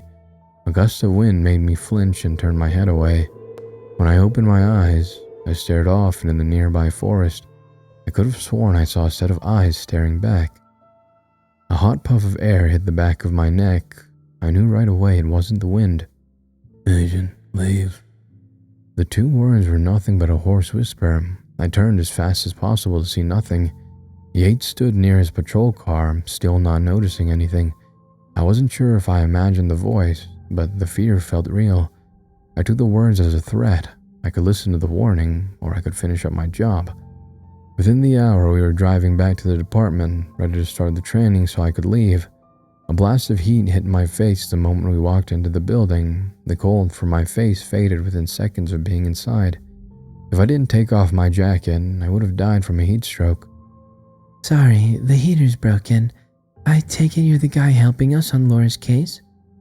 The only female officer met us by the door. She helped with my jacket on reflex to hang it up by the door. The building only had a main room, an office, and jail cells in the back. The computers looked to be at least 15 years old. At least they still worked. I introduced myself to Maggie, who tried her best to appear upbeat. Her mood was forced, which was understandable. She was pretty in a plain way, a round face with messy blonde hair tied back. If she smiled, she would look like the perfect girl next door. A man came out of the only enclosed office. He also wore a uniform that he kept buttoned up as if he was affected by the heat of the building. So, you're the Fed. I didn't know they came in your color, he said in a deep voice. I bristled at the comment but kept calm. The man was a sheriff of the small town. He looked like any backwoods cop should. Overweight, too old for the job, and a mysterious food stain on his shirt. I glanced over at Yates, who gave the man an open glare. I bet he got the same kind of abuse from this man due to his darker skin tone. Good thing you're retiring, or else comments like that would get you fired, Yates hissed in his raspy voice. The sheriff crossed his arms, ready for a fight. A handgun was a clear threat on his belt. Thank God Maggie was good at dealing with these two. She quickly brought attention away from the future fight. This is Ward. He does like to say things to mess with people. As Yates said, he'll be retiring soon. Let's get started on that training so you can hurry on home. Maggie guided us to the computer desk, and thankfully the two men didn't get into it again. Ward refused to join us and locked himself away in his office. I didn't want to bring up the tense work environment. We just focused on getting the computer software up to speed, and the two officers caught up on a lot of protocols they lacked. Yates was quiet, but he understood the material. Maggie needed some extra help and acted a bit embarrassed by it. She didn't have a cell phone until recently, so all of this was pretty new to her. It was taking longer than expected, but I wasn't upset over that fact. I just would be late for dinner. As we worked away, I noticed the weather outside had gotten bad. Sheets of snow made the world outside appear to be pure white. The wind blew hard, and I was glad to be inside a warm building. Just as I wanted to wrap things up for the day, an alarm went off. Maggie flew into action and raced toward the noise with Yates close behind. I smelled the reason for the alarm and followed them. I paused in the doorway that led to the back cells. A small fire started on the beds inside the second of the two cells. Maggie grabbed an extinguisher to easily put out the small flames. We all looked at each other, very puzzled over how such a fire started. I noticed something the others hadn't. The fire burned an almost perfect circle in the middle of the bed. Something clicked in my head, and I turned on my heels to go to the front door. Maggie asked questions as I left. Ward came out of his office and watched me pause at the front door. On my CSI jacket, with my cell phone missing, was a small fading circle on the hook it had been placed on. I then braved the storm outside long enough to confirm that our cars were missing. Yates grabbed my shoulder to drag me back inside. My clothing was covered in snow from being outside for under a minute. What's going on? Maggie asked, confused. The cars are gone. Check the phones. I told her as I went over to the computer. Gone? What are you on about? Ward asked, huffing towards the door. Maggie checked the first phone near her, and when she didn't even hear a dial tone, she moved on to the next one. The computer screen turned to static, then died the moment I went over to it. Ward didn't want to believe the cars had been stolen. He was convinced I just didn't see them through the snow. No one went to force him back inside.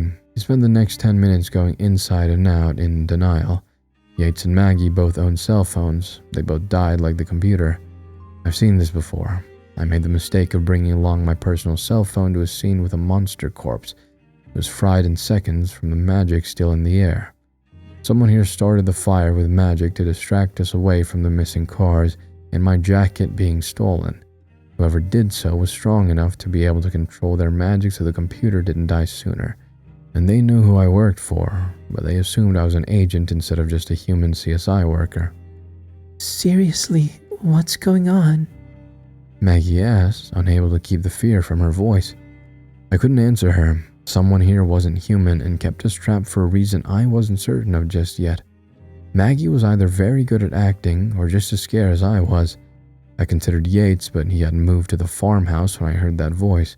I wasn't even entirely sure if that voice warning me to leave had anything to do with this case. I hadn't been sleeping well and could have just been hearing things. Ward didn't seem to be the supernatural type, but he'd acted the most hostile out of all of them so far. I just didn't have enough information to make the call. All I could do was wait. Someone is going to notice they can't get through to us and come to get us. I said to Maggie, but that thought didn't comfort her. I'll make some coffee, Yates announced. It kept him busy while Ward cursed and swore at our current situation. He yelled, demanding answers. When none were given, he stormed back into his office. He slammed the door so hard I thought the glass may break. Without anything else to do, I sat down to look over the case I'd been called to document. Maggie settled down with a mug of coffee in her hand, came over to look over my shoulder. I quickly flipped over the photo of her friend's dead body and looked up at her. I'm sorry for what happened to her. Do you have any ideas on who would do this? I asked her. She gave me a weak smile, appreciating someone cared about the poor girl's death. Not a clue. Everyone loved her. She fell on some hard times money-wise, but she owed money to the bank. No one else, but we think she was ambushed by some animal. After all, what else would... She stopped talking, her face pale. I let her look away, but the expression on her face went beyond sadness. Her friend was killed, and then her body was torn up. It was as if she had seen something. I gestured for her to sit next to me, unsure of how to approach this topic. Are there any urban legends around here, like dogmen or Bigfoot? I asked in a hushed tone. If Yates heard he didn't care, Maggie searched through her head but came up empty. Nothing much. We heard a rumor of a serial killer, but nothing that may try to eat a person. She explained. As she spoke, I took a piece of scrap paper and acted like I was taking notes. Instead of that, I wrote her a message. Did you see something? She quickly read over my question, face paler than ever. As she kept talking, she wrote down her response in a way no one else in her office would see. Monster. It wore a uniform jacket. She handed back the paper and did another check to make sure we weren't caught passing notes. No wonder she acted so stressed out. When she discovered the body, she saw something eating her friend, a creature that wore the same uniform as herself. I don't know what happened or how she got away. Maggie acted relaxed and calm around Yates, so she must have a reason to not suspect him. But now we were all stuck with a possible creature just waiting to do what? What did that monster want? I did consider Maggie might have been lying. If she was a creature, she could be trying to pin her crimes on her co-workers. She knew I wasn't a normal CSI worker. If she was human, she would see me as her only source of help. If she wasn't human, she warned me to focus my attention on the other two. This all gave me a bit of a headache trying to think through it. I let her stand up to get more coffee. The note was hidden in my pocket. As the hours passed, the world outside turned darker, but not completely black due to the snow. I kept trying the phones, hoping I could reach someone. Shouldn't your agency be looking for you? Yates offered as I was trying the phone again. No, I'm not that high of a priority. I want to call my roommate though. He must be getting worried. I answered back, knowing no one from the corporation would be looking for someone like me. Roommate? Yates asked as if that meant something. Just a roommate. I said back, a bit annoyed people kept asking that. At least he dropped it. Maggie found a couch to try and sleep on. Wards kept going in and out of his office, complaining that we hadn't been found yet. We all knew not to try and talk him down. He would only get more upset if we made any attempts to explain why a snowplow hadn't come by yet. This is insulting. I'm the sheriff and my family were the first to be in this crappy town. We built the damn thing, and this is how we were paid. Someone should have been here hours ago, and who could even steal our cars to start with? He ranted while pacing with red cheeks. It's not as if you have too many friends. Yates said, not caring that he would start another rant. When you're a good sheriff, you make enemies. I get this is all some sort of prank bullshit some kids are playing for their goddamn cell phone videos. If I find out you're behind this. More of the same came out of his mouth for a full hour. Yates only added some fuel to the fire, but never enough to make the older man snap. I wondered what he was up to until Ward finally went back to his office exhausted to sleep on a couch. I figured Ward was the type of man that slept at the office fairly often. Yates wanted to turn in himself. He found a chair big enough to take a nap in, but that left me without a place to rest. Maggie already passed out on the couch, and I refused to move her. Yates offered to let me sleep in one of the cells if I held onto the key. I agreed, knowing trying to figure all of this out while tired would be useless. Besides the smell, the cells weren't the worst place to sleep. Questions turned in my head. I couldn't figure any of this out just yet. I did try to get some rest, but my mind refused to stop working. I glanced over toward the doorway to see Yates with his back towards the cells in a chair. He passed out as if that was an easy thing to do. I stayed on the stiff cell bed with my eyes closed to trick my brain into sleeping. Time passed with my eyes closed, and yet I didn't fall asleep. After a while, I sensed eyes looking at me and knew better than to stay still. I rolled off the bed and to the other side of the room within a second. My heart was working overtime as I looked up at the creature that suddenly appeared over my bed. He stood on the ceiling as if it was a floor, the clawed feet stuck fast to the old roofing. The creature was wrapped in rags, making it hard to see the body type. Large bat-like wings were pinned tight against the creature's body. The skin was a deep, cracked brown. A set of red glowing eyes landed on me, and the monster smiled so wide it could have bitten off my entire head if it wanted. What a quick little agent you are. You may calm down. I am not after your life. This is just a warning visit. I am telling you to stay out of this case. We do not require outsiders like yourself to deal with matters that are none of your concern. The creature spoke in a low and weak voice. I tried placing it, but it didn't sound like the three I'd met so far. I glanced over to see Yates hadn't moved. I doubted this thing was Maggie, so that left Ward. but I wasn't sold on this monster being that man either. You were the one who ate part of Laura, didn't you?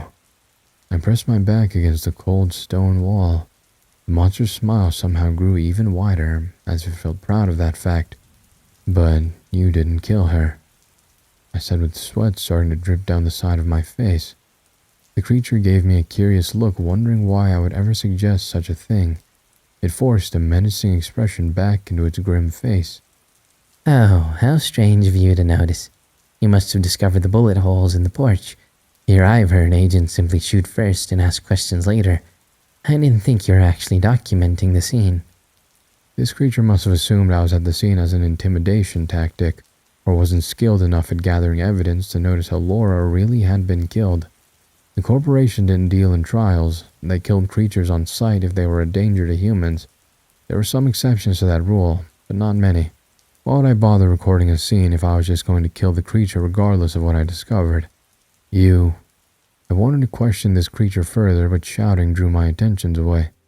I heard Ward's and Maggie's voices. When I looked back, the creature was gone. I hurried out of the cells to the main office. Ward had been dragging Maggie by her arm, and Yates just got up to stop him. The older man let go before Yates acted. Maggie went behind a desk, her face filled with panic and her hand hovering over her sidearm. What's going on? I demanded, trying not to sound too harsh to upset Maggie further. I woke up and she was... Ward started, but Maggie butted in. I was watching the cameras on Ward's computer. I heard voices and wanted to see who you were talking with, and I saw it. Only a brief flash, but it was the same thing that was eating Laura. She choked out. I didn't know how to explain myself. Ward gave a raised eyebrow, unsure of what to think. He didn't trust me, but didn't believe that I was speaking with something not exactly human. Women are too damn emotional. You saw your friend getting eaten by some sort of animal and snapped. This is why girls should never do a man's job. Ward grumbled, arms crossed. Years of frustration over working with such a man finally came to a breaking point. Maggie pulled out her handgun and aimed it at her boss. I took a few steps closer, but Yates cut me off. It wasn't wise getting near Maggie while she thought I wasn't on her side. Shut your damn mouth. I've done everything around here while you sat on your fat ass and harassed every single girl in sight. If I didn't see that monster, I would have thought you were the one who killed Laura for rejecting you. She shouted back, the gun in her hand trembling. That bit of new information was another part of the puzzle. At that time, I thought I knew what happened and why we all found ourselves trapped inside the building. My stomach twisted with dread. Everything that happened next was far too fast for me to react. She was a slut then. Ward started to speak, but Maggie pulled the trigger. A small pop came, but he didn't flinch. Instead, he drew his handgun and shot twice. Yates went down after a bullet tore through his left eye. Something hit my shoulder and I fell against a desk, suddenly unable to breathe due to pressure. By the time I stood back up with blood pouring from my shoulder, Ward made it over to Maggie. She kicked and fought, but he outweighed her by at least 100 pounds. He pinned her arm behind her back with his gun in his other hand. Like hell, I would let you have real bullets in your gun. He hissed at her. I bet Yates also had a handgun filled with blanks. I confirmed it by grabbing his weapon from his holster and firing it off to the side. Pain tore through my body, but I refused to let it overtake me. I needed to figure out a way to help Maggie. Ward pressed his gun to the side of her head, causing me to freeze. I felt as if I moved an inch, he would kill her. What a useless fed you are. I'll have to work on making it look like you all killed each other. But first I'm going to do what I wanted to do to that dead bitch with my coworker here. I've heard rumors they were sleeping with each other. No wonder our little Maggie snapped when she saw her little girlfriend's guts ripped out. I forced down bile at this man's words. I spotted a heavy glass paperweight and considered using it to smash his skull in. Maggie shook her head, scared to death and near tears. I didn't think she and Laura had been an item. It would have been more distraught if that was the case, but they may have been the only two women in the small town that loved the same gender. Such a secret, a heavy burden for a place like this. You killed a girl because you felt entitled to her body, you piece of shit? I spoke and did not hold back any of my hatred or anger. The gun was pointed in my direction. I refused to move to react to the threat. I just needed him to admit to his crime. I am fucking entitled. She owed me her body and her life after everything I've done for this. Again, his words were cut off. A mist burst out of Yates' body, the gas swirling for a second, then heading towards its target. Ward screamed and fired with no effect. He let go of Maggie just as the mist fell on him. She bolted, tripping over her own feet. We both watched in horror as the dark mist was absorbed into Ward's body without him being able to do a thing about it. His skin darkened and cracked. A set of large bat wings tore from his back, spraying blood droplets over the office. Ward's screams turned raspy as his body kept shifting. His face grew younger and his skull shifted into a different person altogether. Instead of being overweight, his body shifted into a more built and broad-shouldered type. When the transformation was finally over, I stared at a version of the monster I'd spoken with inside the cell. Red, glowing eyes landed on the creature's old body. After the mist left Yates' body, it shriveled up as if it had been dead for a long time. Understandably, Maggie freaked out. She made a run for it outside and the storm finally ended. I chased after her and it took a lot of convincing to get her back into a warm building until I could call someone to come and help.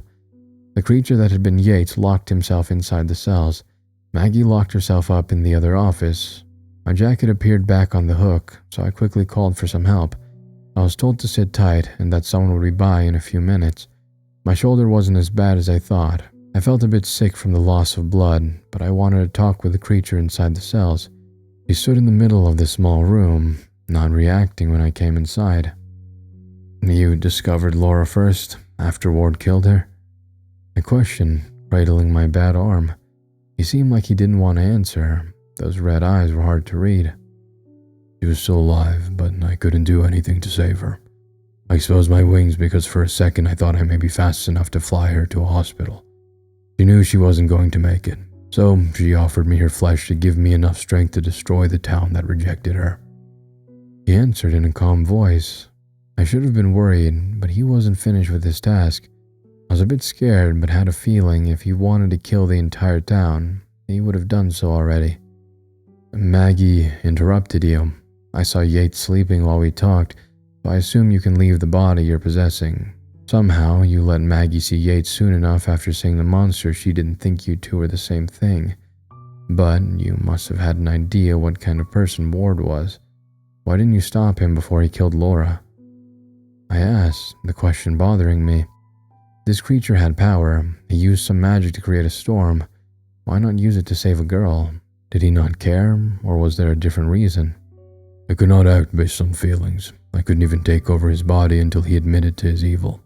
Yes, I knew he wanted to harm others, but if I was excused from punishment for killing a human based on my assumptions that he may kill in the future, then that would cause creatures to abuse that loophole. I hate the fact I arrived too late." He replied. "Do you?" We all turned to see Maggie at the door. I didn't know how much she heard. Her face was stained with tears and stress. "You may not believe me, but yes, I only ate half of her body, and therefore could only finish half of her final request. I am a monster that takes over sinful flesh. However, I did find it enjoyable pretending to be human and spending time working here." I looked between them, unsure of their future. I wasn't certain if the corporation would arrest Yates, or whatever he was now, for what he did. They may just give him a slap on the wrist and let him carry on, but Maggie might not be able to move on from all of this. The corporation did give humans the option to remove their memories of supernatural encounters. It may be better for Maggie in the long run. Before the agents arrived, I gave her my number so she could talk if she wanted. Having someone on her side made her feel better, regardless of if she ever wanted to see me again. I once again was taken to the clinic to have my bullet wound looked at. Robin gave me a very disapproving look when I arrived. Since it passed through and didn't hit anything important, they didn't need to do much. A blood transfusion and some magic bandages fixed me up. Robin forced me to put my arm in a sling, and I was told not to use it for another day. With some more warnings, I finally could go home. At least they dropped me off at my front door. I felt exhausted and just wanted to sleep. I got back in the middle of the afternoon, so that meant I had some hours of daylight left to nap. When I opened the front door, something felt off. Only one of Jackalop's shoes was near the front door, as if he kicked it off in a hurry. He always kept them in their place. Pesto hopped around the corner to greet me, followed by a stressed-out Houdini. Rabbits are far smarter than people think. They heard the door open and came rushing over to get some help. I didn't take off my shoes. I ran into the living room. What I saw made me dizzy for a few seconds too long. My roommate had collapsed on the floor. The coffee table was knocked to the side, his hair down, covering his face. I rushed over to him, tossing off the sling I'd been told to wear to lift him to see the damage. His face pale as a ghost and barely breathing. I opened my mouth to say his name when his arm moved. The new arm came off his shoulder, sliding down his uniform sleeve. The flesh turned into a black sludge pooling into the floor. My sense of panic almost overtook me. I forced myself to call the clinic. I wisely saved the number. Robin answered and joked about me forgetting something when I left a few minutes ago. I barely could get the words out to have him send someone over right away to collect us. When he understood how bad the situation was, he had people in the door within the minute. 2 people took Jackalope as I followed. 1 person stayed behind long enough to put the rabbits away so they wouldn't go near the black substance now seeping into the living room carpet. I stayed at the clinic for the entire night. Robin kept saying Jackalope would be fine after treatment, and I needed some rest. I refused. My body was working on stress that made me pace the hallway outside the treatment room. My head pounded from the lack of sleep. When Robin came over again, I thought the creature had some sort of news. Instead, a needle went into my arm, and I passed out for a few hours. The jerk. I woke up angry, but lacking the headache from before. At least Robin now let me see Jackalope after we both got some rest. The bandages kept some of the pain away, but my shoulder still ached. The pain in my chest walking into his room overshadowed everything else. He tried to sit up. I sat next to his bed telling him to stay laying down. I found a cup of ice water and helped him with it. Then we sat in silence for a few minutes, unable to think of anything to say.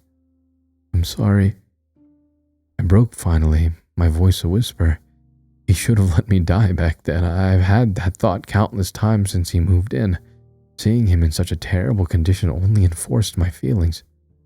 "I didn't give up my arm for you to be sorry about it," Jackalope replied, but his voice lacked any strength. Robin told me the agents just wanted humans to live. Jackalope wanted to give up his life for my own. He hated seeing me distraught over his choice. No matter how much I wanted to feel grateful for what he'd done, I couldn't shake the feeling he made a mistake. "I should be the one apologizing. I rushed things and asked for an arm too soon. They needed to create a custom one, but doubted they would be able to do so. I took the best option, stressed it out by using magic while at work, and ended up like this. I bet I traumatized the boys by passing out in front of them." He nearly died and he was worried about the rabbits. They were stressed out but would get over it. I wanted to point that out, but I decided against it. I worried just how long those 2 saw him on the ground unable to help. I should have gotten home sooner. They said they need the bed space. It's a miracle. You're good to go home anytime you feel ready. I need to change your bandages, but that's it. I told him, thinking back to what Robin said before I rushed into the room. Jackalope sank deeper under the blankets. He wasn't very happy about how I needed to take care of him for the next few days. The last thing he wanted to be was a burden, even though he'd given up so much for someone as useless as myself. "I could maybe call one of my old partners. Hang out there. You're busy with work. I can't make you." He started. "Jackie, don't act like a child. I can take some time off for you."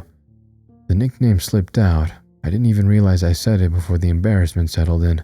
I wanted to slam my head against the wall. A redness started to creep up my cheeks, making me almost just get up and leave the room. "All right." The word came very softly from under the blankets.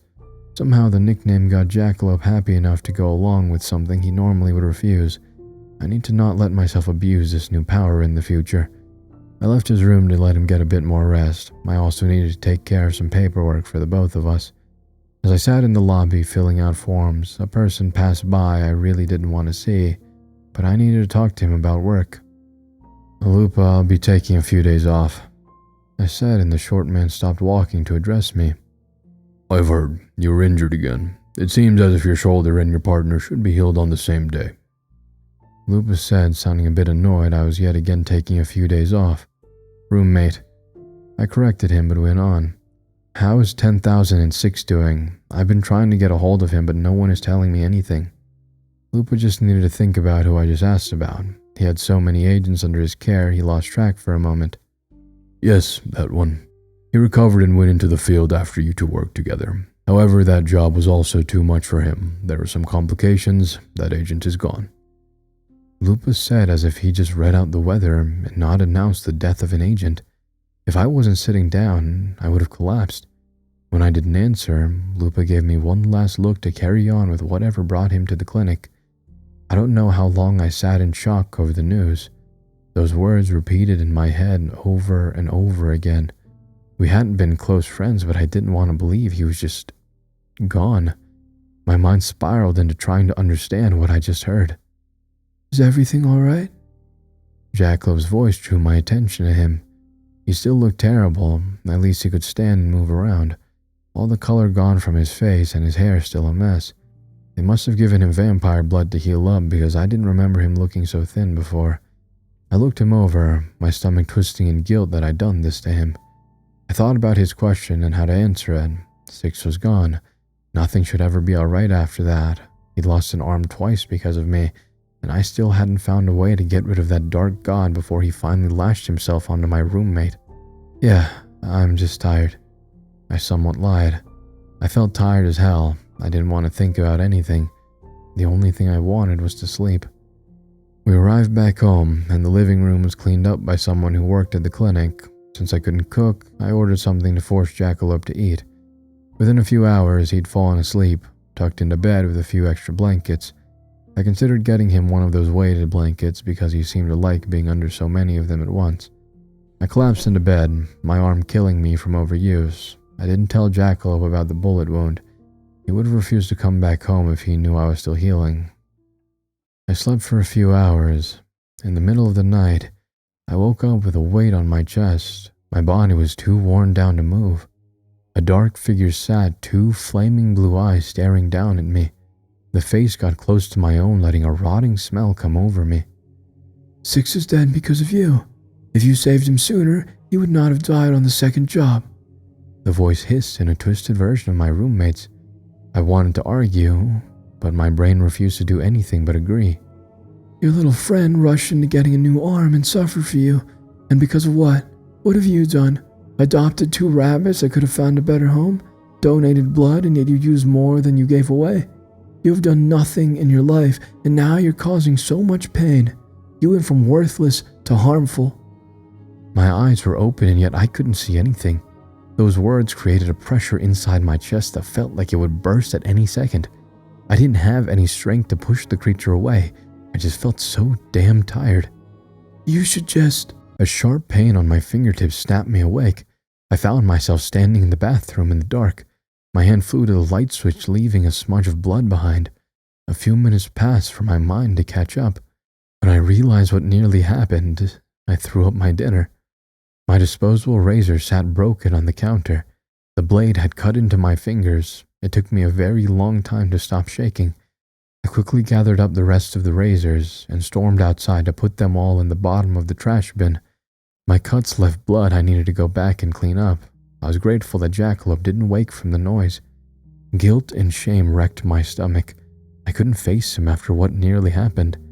In the morning, I would call the corporation asking them to somehow God-proof the house. After everything others had given up for me, I needed to do this simple request and keep living. The god took advantage of my weakest moment, and I worried he may do so again. Jackalope was forced to stay home to rest for a few days after his body rejected his new arm. He needed help changing his bandages every morning, which I agreed to help. I put up his hair first, then went into the process of removing the day-old bandage to apply the new wrappings. You really don't need to go through this, Jackalope said the first morning. He was a bit embarrassed when I saw him without a shirt on. Aside from his scarred and raw shoulder, he had an old scar on his chest. It looked like an autopsy scar. I didn't ask him about it because I could tell it would be a touchy subject. Don't worry about it. I took care of my mother for 3 months before the end. This is nothing. What happened to your wrist? I asked to try and change the subject. He'd been wearing a wrist brace since he arrived home from the clinic. Robin didn't mention Jackalope hurt his wrist or asked me to look after it. He glanced down and shook his head. It's an old injury, still healing. He refused to say more. The silence between us felt like a burden. The smell of medicine and wrapping bandages made me think back to when my mother was sick. She was more comfortable at home. We hired some nurses, but I mostly did the work. She refused to show how much pain she was in as she got thinner and thinner. I wondered why she got sick. It just didn't seem fair. My mother volunteered with so many different organizations. That woman acted like a saint, yet she died so young. My father also died too soon. The boy who shot him was just a confused kid. I wanted to hate him for making a mistake that took my father away, and yet I couldn't. I didn't keep track of what he was doing now. I think my father's killer regretted what he'd done and then cleaned up his life after he did his time. Even someone like him had done more for the world than me. What was your mother like? Jackalope asked, his voice snapping me from my thoughts. He didn't have a family, so he liked hearing about mine. Telling him stories past the time we were both under house arrest to recover. By the second day, his shoulder healed up a great deal. He still stuck to the new morning routine of his hair being put up and shoulder treated. I caught his expression in the bathroom mirror one morning. He wanted to ask a question, but wasn't sure how to say it. I pressed him until he let it spill. Are you not going to shave this morning? He asked slowly, as if walking over a minefield. My heart nearly stopped. For a second, I thought he knew the reason why I threw away the razors in the house. It soon became clear what was really bothering him. I'm trying out a new look. I lied. He made a face as if there was a bad taste in his mouth.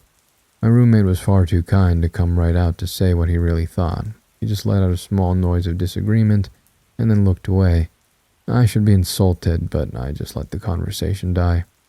After the razor incident, I started taking over-the-counter sleeping medicine. So far, they have worked.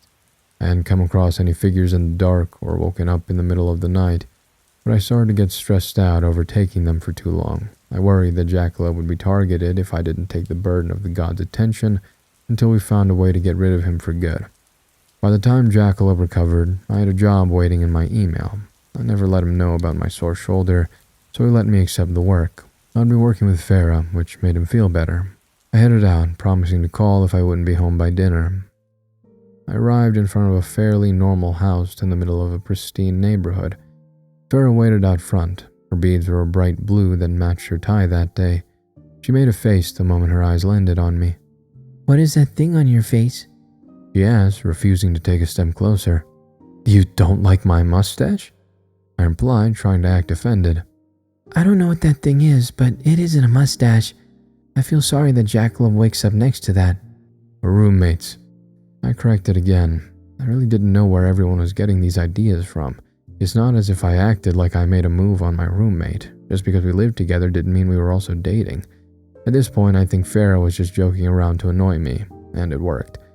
I started to walk closer to the house, but her face turned serious. She stepped in front, blocking my way. It's pretty bad in there. I think you would be able to handle a body that got torn apart better than this. I don't want you to do this case if you don't think you're ready for it. She told me in a concerned voice. I'd been called to document a suicide. There had been an increase in them in the area. The corporation hired humans that were aware of the supernatural to look over suspect events to decide if an agent needed to be dispatched to the area. The human they hired also ended his life, causing the corporation to assume there was some sort of other force at work. The current death was a middle-aged man who didn't seem to have any reason to end his life. At least his family didn't think so. Farah knew about how rough the past few months had been for me. I was glad she worried enough about my mental state to double-check if I would be alright dealing with such a case. I'll be fine. I've done scenes like this before, I told her. She wasn't entirely convinced. She let me walk by her and into the house while staying close behind. We walked to the upstairs bedroom where the scene waited. A heavy air fell over us. Other than talking about the case and gathering details I needed to document, we didn't speak. Farah gave this job all the respect it deserved. I paused in my work to look at the body slumped against the wall. The gun landed off to the side. I needed to bag it, but wanted Farah to do so. She needed practice. Suddenly didn't want to be near the weapon, let alone touch it. Soon, I didn't have a choice. Her cell phone rang, making her huff out into the hallway to take the call. In a few moments, she poked her head back inside. I'm needed for a job. How about you head home and let someone else finish up? She offered. I shook my head. I didn't have much left to do. I wasn't going to leave a few details to someone else. I can finish up here. You can go, I said. She gave me a long look, clearly not wanting to leave. Her phone rang again, showing she really was needed elsewhere. With a sigh, she turned away and made me promise to call her or someone else if I needed help or wanted to leave early. I got back to work after she left, wanting to finish this scene by dinner. I worked for another 2 hours on my own, the body my only company. I've never had any issues being around the dead before. For some reason, being alone in a room with a man who took his own life started to get to me. I noticed my hand shaking slightly as I made notes. I thought I sensed eyes on my back but ignored it. I didn't see anyone, so wanted to blame the feeling on nerves. The feeling grew the longer I stayed in that room. The tension was so thick it started to hurt my chest. "I know you're here," I said out loud, breaking the silence. A set of footsteps came from the doorway. Someone stopped in the doorway to rest a shoulder against the frame.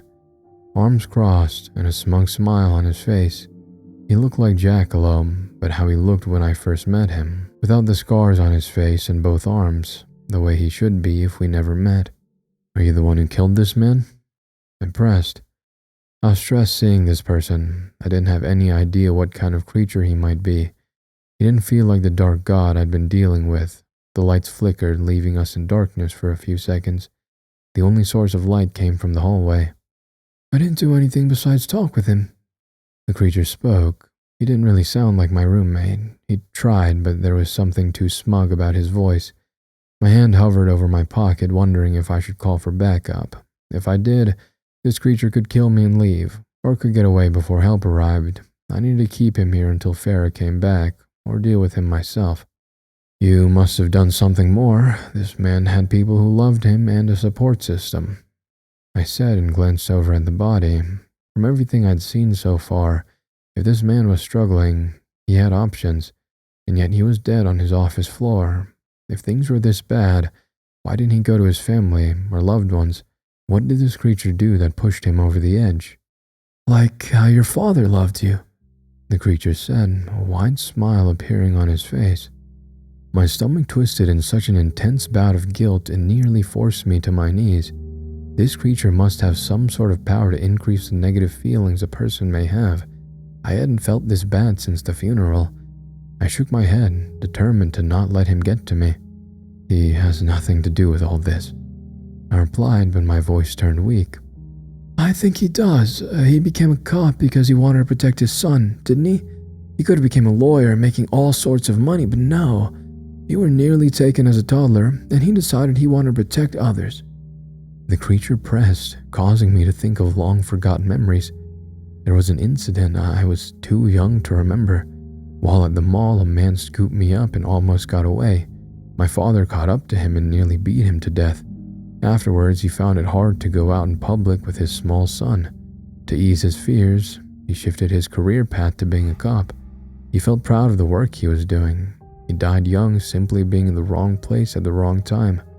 I often wondered if I hadn't been around, my father might still be alive, or if I didn't wander off that day. "His death was an accident," I said, voice shaking. I never blamed the person who killed him because I took all the responsibility myself. The feeling of guilt and stress started to build up to an almost unbearable level, no matter how hard I tried to push it down.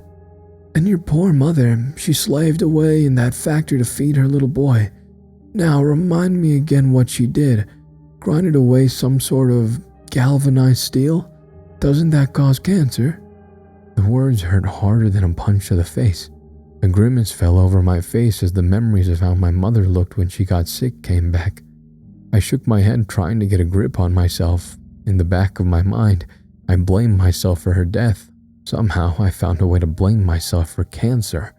I caught myself going down a dark train of thought. These were just words, just thoughts, and yet, my lungs started to close.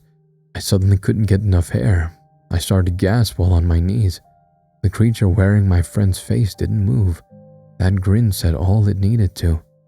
The feeling of fear and dread those thoughts caused made my vision swim. I needed to get away, to call someone to come by and help. My breathing came fast and short. My hand shook almost too much to pull out my cell phone. My shoulders became so tense it hurt. I hovered a thumb over the dial icon, but my finger refused to move. "Now who are you calling? Farah? Isn't she busy? Wouldn't her coming over here to save you cause yet another death? How many people have you killed? Your parents, little Agent 6? The creature said and was suddenly sitting in front of me. I didn't. I started, but the stress became too overwhelming to speak. My words died in my throat. This monster was just saying what I've kept to myself for years. I knew this is how it got under people's skin. The power he held caused my emotions to go haywire. No matter how logically I looked at the situation, it didn't stop how I started to feel. My body started shutting down from the stress. My chest hurt so badly that I thought I was having a heart attack. My vision became blurry and I dropped my phone, unable to stomach holding it.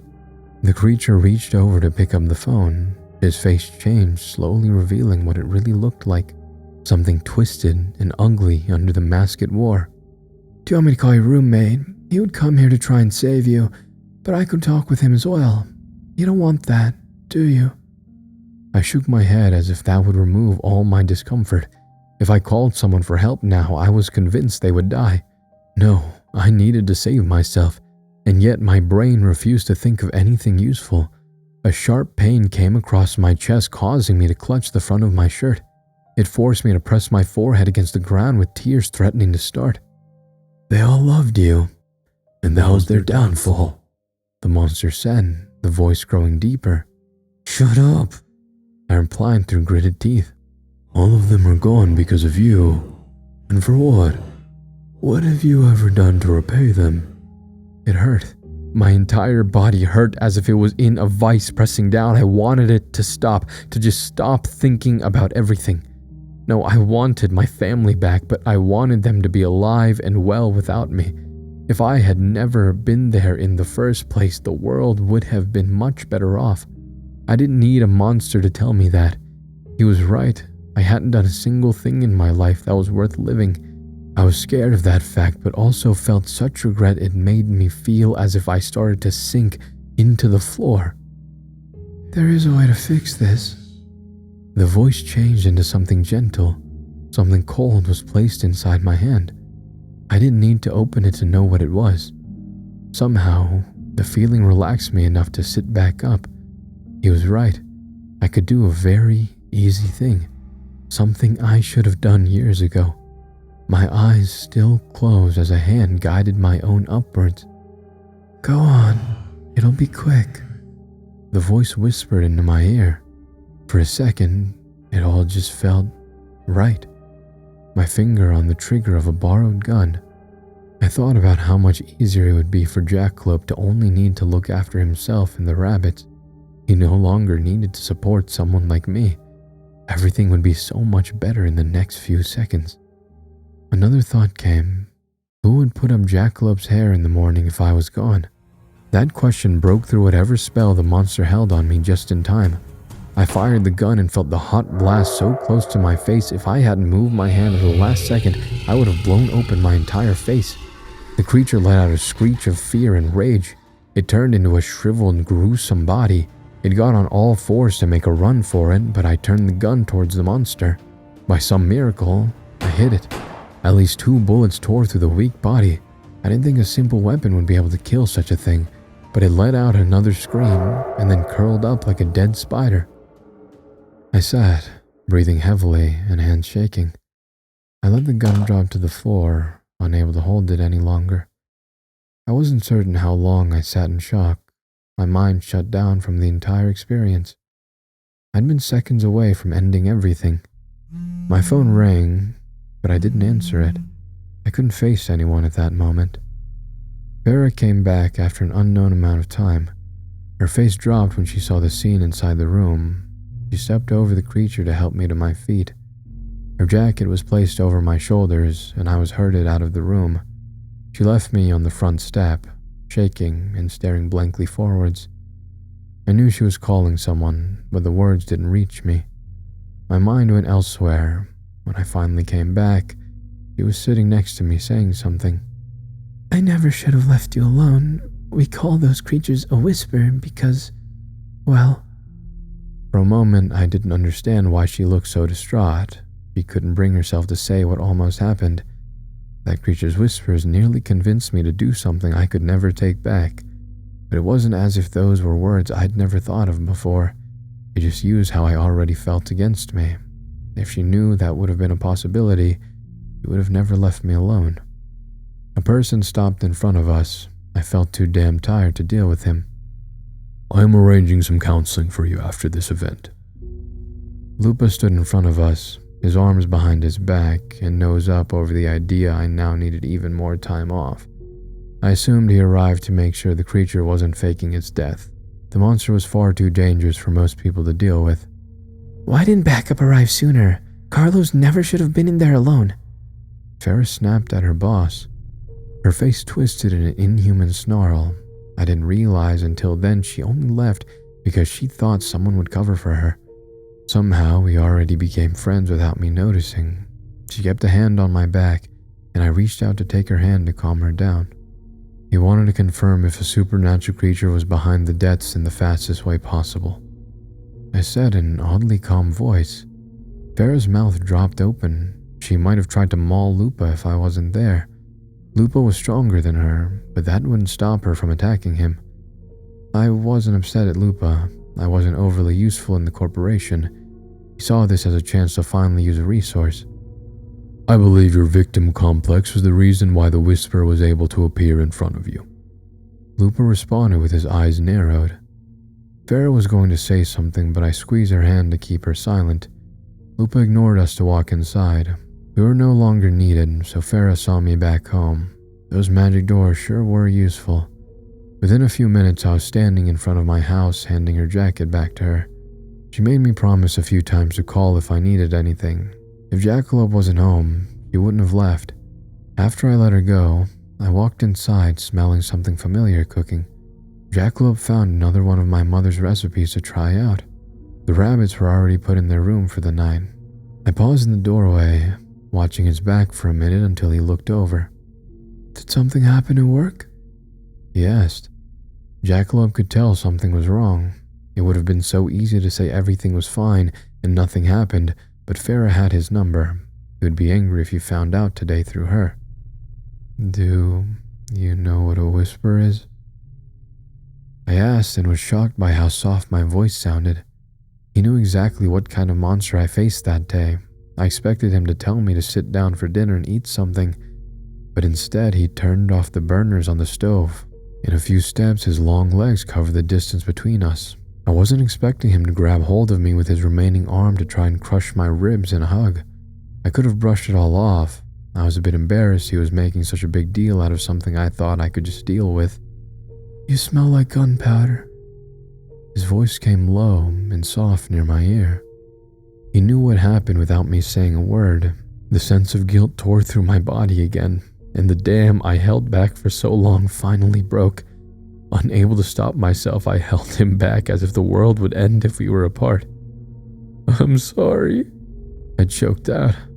Within seconds, I broke down. My knees gave out as I cried those two words over and over again, unable to forgive myself.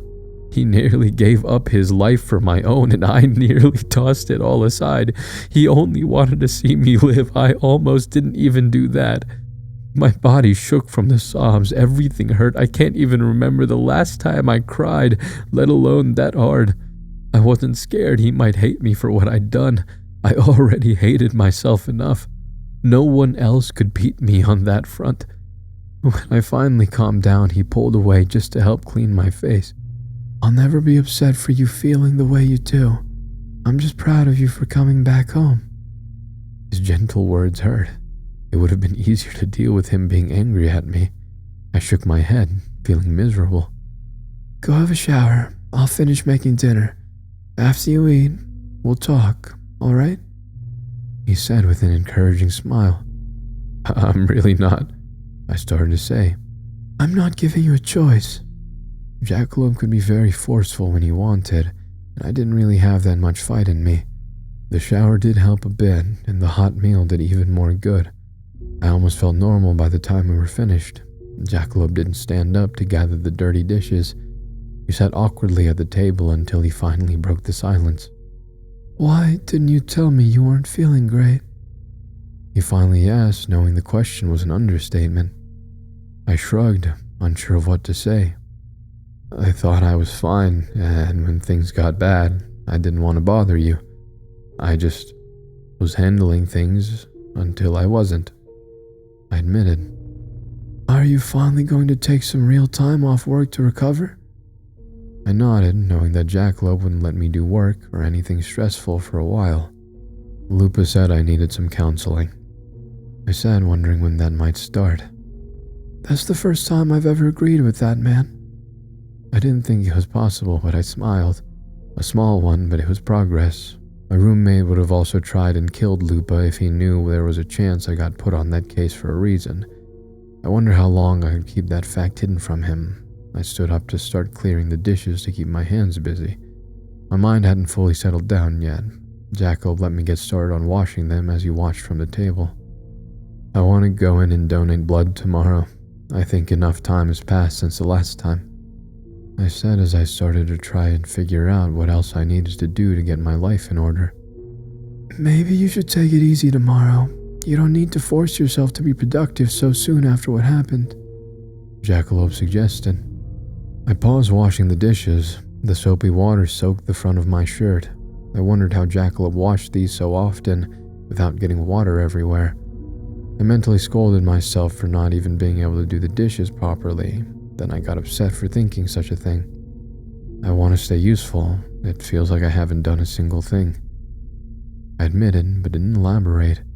I didn't need to. Jackalope knew what I was talking about. I had already admitted how far this feeling went when he met me for the second time. He knew I felt as if I didn't deserve to keep living. You adopted Pesto and Houdini, and you let me stay here. On top of that, you're doing a very important job, Jackalope pointed out. A small spark of anger came up. I pushed it down, not wanting to be upset with him. Anyone could do those things, I said as I turned around to face him. Yes, but you're the one who did it. Such a simple thing, and I never let myself consider the answer. When we first met, Jackalope changed because I saw him as a person. Buying him his favorite candy was an extremely simple act, but was enough to make him want to give up his life. I looked him over, thinking back to the reason why I pulled the gun away at the last second. He needed help putting up his hair in the morning, and I wanted to be the one to do it. That was enough of a reason to wake up each morning. Is it really all right I'm still here? I asked him softly. His lips were torn and scarred, and yet his smile was still perfect. Yes, because I didn't get to hear what he wanted to say. A knock came at the back door, making us jump. I was closer, so I reached the door first. Neither of us had any clue who might be outside in the backyard at this time of night. I carefully opened it after turning on the backlight. The person standing at the base of the steps made my heart stop. It shouldn't have been possible, but he stood there and made an awkward wave. 6? I asked and flew down the 3 steps. He looked a bit different. His mouth almost looked like an insect. His eyes were fully black and a bit larger than before. His hands also looked as if he wore some jointed plastic covering his fingers. You look terrible, he commented. It's been a rough day, I said, wondering just how much he might know. He made a face showing he wasn't talking about my emotional state showing on my expression. My mustache isn't that bad, I said once I clued in. It is that bad, he corrected. He then looked over my shoulder to nod at my roommate. Hi, Mr. Jackalope. Do you want to stay for dinner? We have leftovers. Jackalope offered from the door. Dick shook his head. He needed to be somewhere else, but Jackalope offered to pack a meal to go. He left to go back inside to do so and left us alone to talk. They told me you died, I said, looking him over. Oh, right. Sorry. I sent a letter explaining things. It must not have shown up. My family is really strict. It's either being an agent or dead. A lot of my brothers fake their deaths to get away. The corporation goes along with it because they know how crazy our parent is. Six explained. I never even considered that a possibility. I wanted to believe he was alive somehow, but my brain never thought of him faking his death. I was so glad he not only looked to be doing well, but forgave me for him getting hurt on the job we worked. Carlos, Dick started and started to wring his hands together. I wanted to thank you. For my entire life, I assumed I didn't have options, and my kind were agents that protected humans, but you were strong enough to protect me.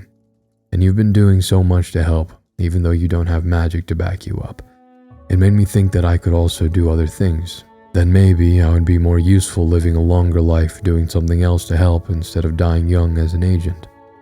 I was a bit taken aback by his words. This, again, was something I never would have thought I would hear.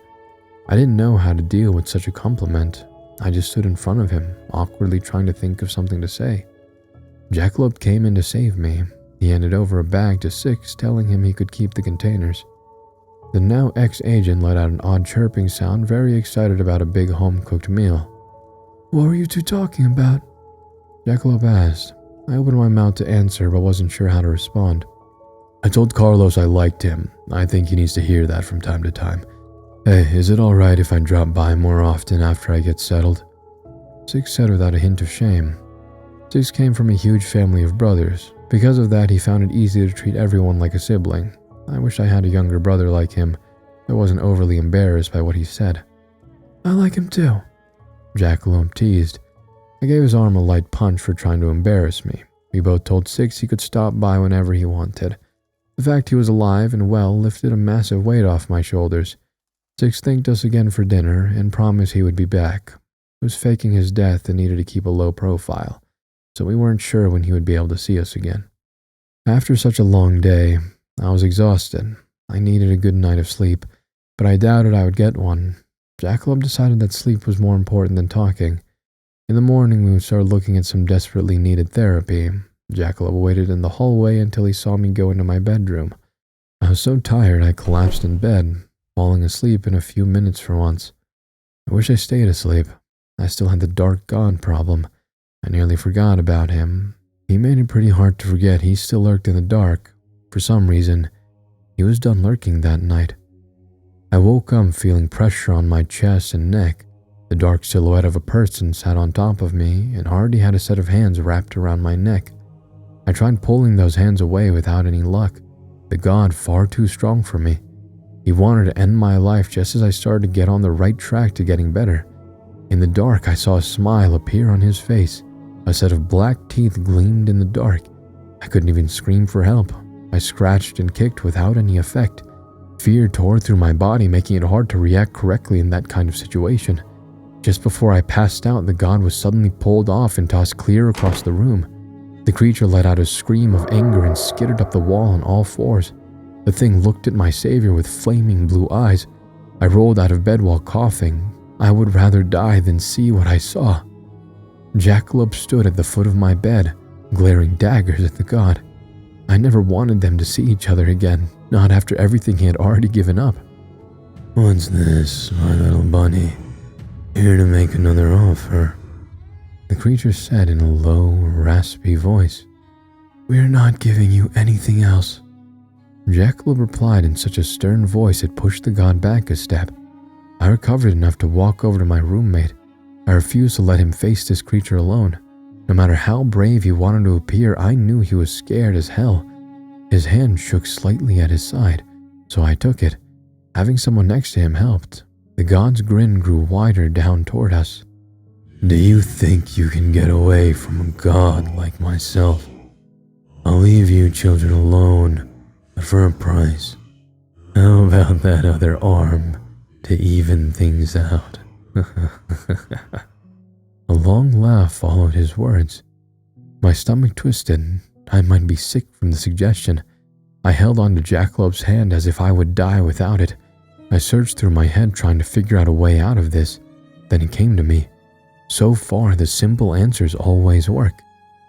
Get out, Jackalope said, beating me to my plan. The god's smile faltered. He no longer was getting under our skin. We may have been scared of him, but refused to let that get to us. He no longer had the power he did before. I am a god, the dark thing said in an angry tone. And we don't give a fuck. Get out of our house, I ordered, my eyes refusing to look anywhere but that creature to make my point clear. A very long silence came between us. This monster could still rip us apart and be done with it. I had no idea what he could do, and that scared the hell out of me.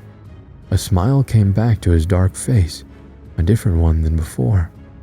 I suppose this is also amusing in a way. The monster did not elaborate. It just started to sink into the wall to finally disappear, taking the darkness of the room with him. For the first time in weeks, the light from the street came through the window. I'd forgotten just how bright my bedroom looked at times at night. That was a little scary, Jackalope admitted. His hand still hadn't stopped shaking. He stood up to one of his biggest fears for his stupid roommate that couldn't deal with his problems on his own. I'm sorry, I thought I could get rid of him before he got this bad too, I admitted. Jackalope made a face in the dark. For a second I thought he was going to hit me. How long has this been going on? Why didn't you tell me? He demanded. I refused to tell him now that I got busted. He already knew I refused to burden him with any of my problems, and it nearly killed me. I think I'm going to pass out, I said, and was only half avoiding his questions. After the adrenaline of dealing with that god faded, I lost all my energy. I suddenly didn't feel right and needed help getting back into bed. My eyes closed right away as my head swam in the dark. I heard Jackalope walk down the hallway, then came back. I thought he might be getting me a glass of water. A click came and I saw a hint of light from behind my eyelids. Then I felt someone slip next to me. I shuffled as far away as possible while still on my bed. Jackalope sat, looking about ready to crawl under my blankets to go to sleep. He even brought in his rabbit light. I think it's best if I stay here tonight, he told me without a hint of shame. But you... I sputtered, unable to form words. Grow up, nothing is going to happen, he said and finished getting settled. I thought it would be hard to fall asleep with someone next to me. I couldn't even remember the last time that happened. We were roommates. We shouldn't be doing this, risk of a dark god or not. Those thoughts ran through my head for at least 5 minutes before I passed out in the deepest sleep I'd gotten in months. I woke up, hearing faint voices somewhere in the house. I sat up dazed and confused over what time it was. To my shock, I'd slept till noon. That was also new for me. Jackalope was gone. I smelled something cooking and that told me he got started on lunch. I crawled out of bed still in my sleepwear to walk into the living room. 3 people greeted me when I walked out. Nessie had been playing very gently with Pesto. He stooped to give me a crushing hug Farah and Six needed to pry him away from. You didn't tell me you dealt with a whisper. I would have stayed last night if I knew, Six said, offended when Nessie got distracted by a rabbit again. When he heard that, he dragged us over to make sure you were doing all right, Farah explained. I'm fine. Why would you bother coming all the way over here? I asked them, my brain still working slowly due to sleep. And because we're friends, Six pointed out. That was right. I knew we were friends, but it never fully clicked until that moment. These 3 cared about me. They didn't even need much of a reason to do so. They just wanted me to be doing all right. Jackalope came out to say lunch would be ready soon. His hair hadn't been put up because I slept so long. I gestured for him to come over so I could fix that for him. A few sets of eyes on us to watch. I gave them a look, daring them to say something. Are you sure you're doing okay? Farah asked instead of teasing. Yeah, at least for now. Good. Go and shave before lunch. I bought some new razors. They're in the bathroom, Jackalope ordered. The only time he missed his other arm was when he wanted to cross them to look somewhat bossy. I glanced between them all and scratched my face. I did want to shave, but didn't think it was a big deal either way. Is it really that bad? I asked. Yes. At least 3 voices replied. I love these guys, but they could be brutal. At least I got the hint. I could still hear them chatting away while in the bathroom removing the offending facial hair. I found it hard to believe that only the day before, I hit rock bottom. Now there were 4 people inside the house ready to support me in any way possible. After I finished washing my face, I looked at myself over in the mirror. I decided that it was a good thing I was still here. Even if that feeling only lasted a few hours, it was a very good start. It turns out that getting a therapist is hard. The corporation had a few on hand, but they mostly dealt with supernatural creatures or half-breeds. Only 2 knew how to relate to humans. But I didn't connect with them. Nothing was wrong with that. Jackalope said it was best to find the right person instead of forcing getting better with the wrong one. It would still take a little while after I did find the right person to figure out if I needed medication or not. The entire thing was exhausting, but I did need to do it. If I didn't have Jackalope being supportive, I would have already given up. Jackalope permitted me to do one job as long as 2 agents stayed with me. It turns out that all of Six's brothers were very protective of the one who befriended their family. I ended up finishing one job with 2 stern men wearing suits and sunglasses ready to attack any slight imaginary threat. I arrived home after a very long appointment. To my surprise, I saw Jackalope standing outside dressed in his suit. I hadn't seen him wear it since he first moved in. His tie wasn't fully done up. I went over to fix it for him before I questioned what was going on. Who died? I joked after I stepped away. He forced a smile on his face. I didn't like how he was acting or what might be going on. I doubted he got hired back at the corporation. He would have told me. This was something else. I very soon found out when a crack echoed down the road. I flinched at the noise, but Jackalope was expecting it. A large, dark carriage came racing down the street. The 2 large horse hybrid creatures made a sharp stop in front of the house. The back legs looked to belong to some sort of big cat. Each leg was scarred as if it had been stitched on. A deep scar ran across their necks, and it almost made it look as if someone attached the head of a white horse to a dark black body. What's going on? I asked suddenly, a bit scared of what just pulled up. Jackalope didn't give me an answer right away. The carriage door opened and a large person stepped out. He was dressed in dark robes and at least 2 times my size. Gray tangled hair covered most of his face, but I saw his mouth lacking any lips grimacing in our direction. He gestured towards Jackalope to come over with one long, gnarled finger. A meeting with my family has been requested. They would like you to come along as well. Jackalope answered. He didn't sound like himself. His voice was like how we first met. I didn't like how he was forcing himself to appear calm. I looked between him and the monsters waiting for us. A feeling of fear started, but I refused to let him go alone with such creatures. I gave the tall monster another look over, wondering if somehow those 2 were related. All right, let's go. I agreed and started to follow him to the waiting carriage. Jackalope let his mask slip for a second. He wasn't overly happy I was coming with him. The creature held the door open for us. He then made his way to the front of the carriage to drive it to the next location. I really hope my neighbors didn't see this. Normally, supernatural creatures couldn't be seen by humans unless they wanted to be, or were too weak to make themselves invisible to their main food source. The door was closed, and it shut out the world outside. The seats weren't too uncomfortable. A set of deep red curtains kept me from seeing where the carriage was headed. I felt it start moving, but oddly enough didn't hear the wheels or the horses outside. Jackalope sat across from me, not keen on starting up a conversation. What is this all about? I asked in a careful tone. He wasn't acting like himself. That stressed me out a little. Do you know what a jackalope is? He asked. The question made me pause. I've never really considered his name all that much.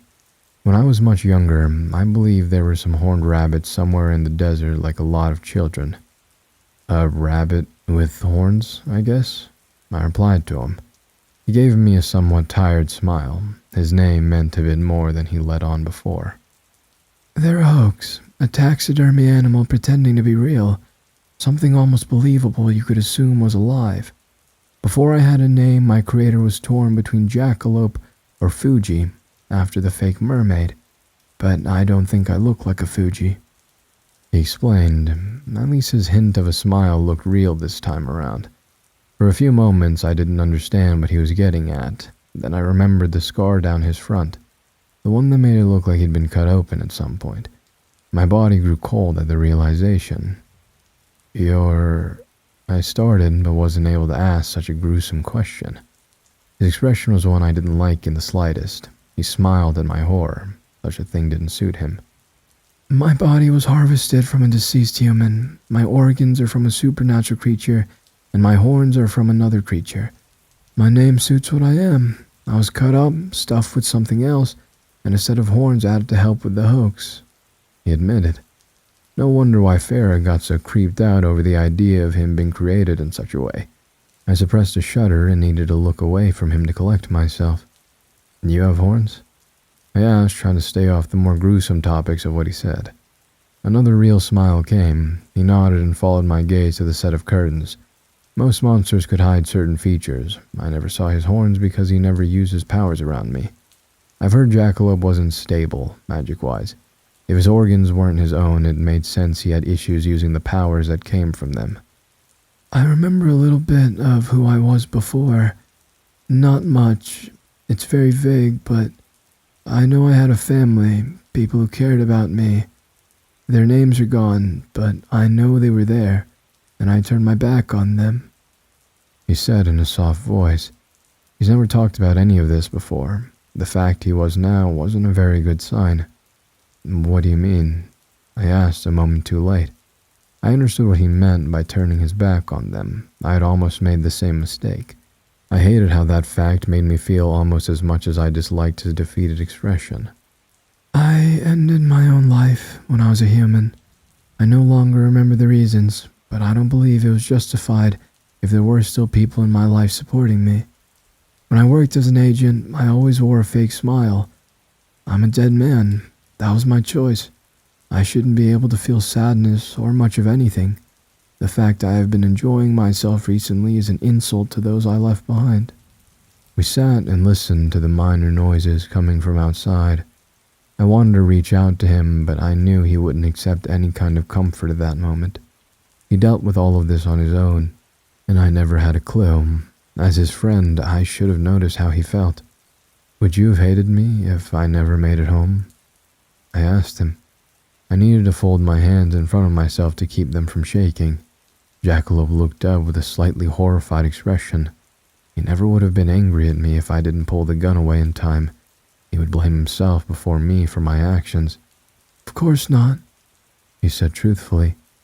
Then why do you hate yourself for what you did?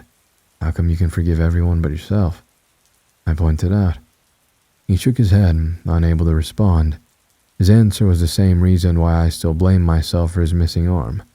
No matter how much others said it wasn't our fault, we simply couldn't forgive ourselves for our actions. I didn't realize that Jackalope had gone through so much the same things as myself. The carriage slowed to a stop. We weren't able to finish our conversations. The door opened and he walked out first. I stepped down to find he stopped in front of a massive Gothic mansion. The place was bleak and straight from an old black and white horror movie. I half expected a flash of lightning to appear in the gray sky. The carriage used some sort of magic to travel here. There wasn't any way this place was in the same country as we started in. Jackalope started forwards to the large wooden doors. I needed a half jog to keep up with his long strides. Another creature, very similar to the one who picked us up, stood by the doorway and watched us as we went inside. The main hallway looked dusty and old. Creatures peeked through the dark corners at us. All of them are sewn together messes of other features. Jackalope may be the most human out of all of them. I followed him, the fear filling my limbs at the sight of the other creatures. He led us to a large room at the end of the main hallway instead of a tile floor. We stepped out into packed dirt. The room, a large circle with an upper level, it looked a lot like a smaller version of a stage that gladiators may have fought in. From the dark stains in the dirt, I fear this place was made for that kind of purpose. Jackalope stood in the middle of the room and sat down on his knees, so I just sat in a different way that felt more comfortable. His head was directed to a small opening on the ground level. A chair was placed halfway out of the darkness. I saw a set of legs but didn't see who was watching us. It seems like my rabbit has finally come home. I never suspected you would show your face here after the disgrace of being fired. I suppose the mailing company is somewhat reasonable. I would have killed you if you didn't get that job. Now, what would a failure like yourself request a meeting for? The voice sounded female. She acted like a harsh mother, so I assumed she had been the one to create Jackalope. She cut open his dead body, stuffed it with organs, and forced him to work a dangerous job. On principle, I didn't like her, but I was shocked that Jackalope had been the one to request a meeting. It seemed as if he kept his head down and working. His family wanted nothing to do with him. I would like to request you to disown me. he said in a stern voice. The woman in the chair was a bit of a way away, but we still heard each other just fine. I understood why he no longer wanted to be a part of this family, but why ask now? Why not when he was first fired? His parent asked that question for me. Oh, now for what reason do you wish to go off on your own? She said in a teasing voice. To get married. Jackalope responded, his eyes still facing the other side of the room. My brain shut down for a full minute.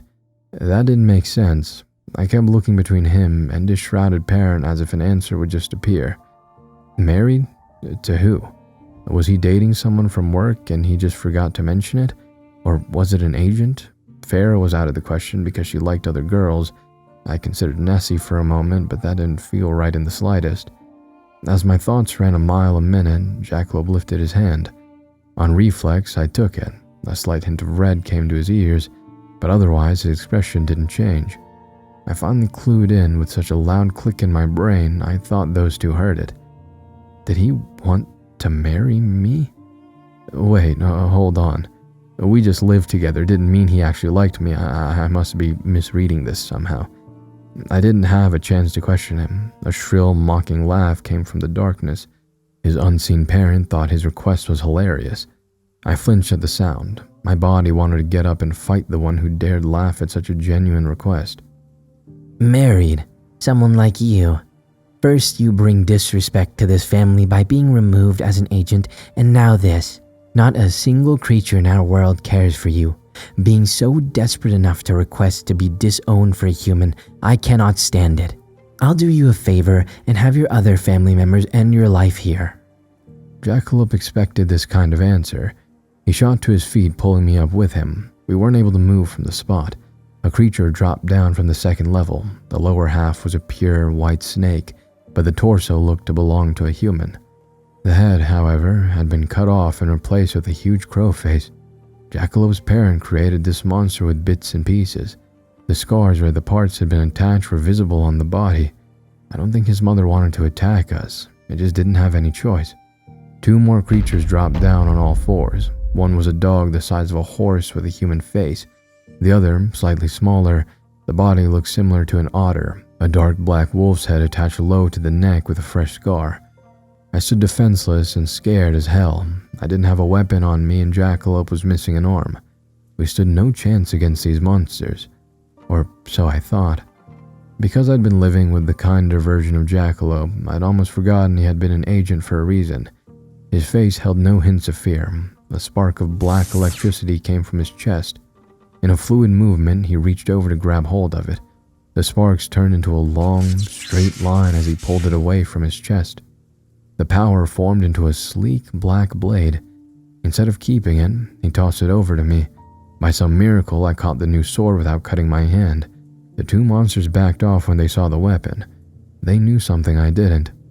The next movement came too fast for my eyes to catch. I only heard the loud crack of Jackalope moving. For half a second he had been standing next to me, then he was across the room. He slammed the snake creature into the stone wall so hard cracks appeared up to the ceiling. More jagged black shapes came from his body. When he turned, I could see just how much he changed. A set of black horns came from his head. They flickered as if they weren't entirely solid.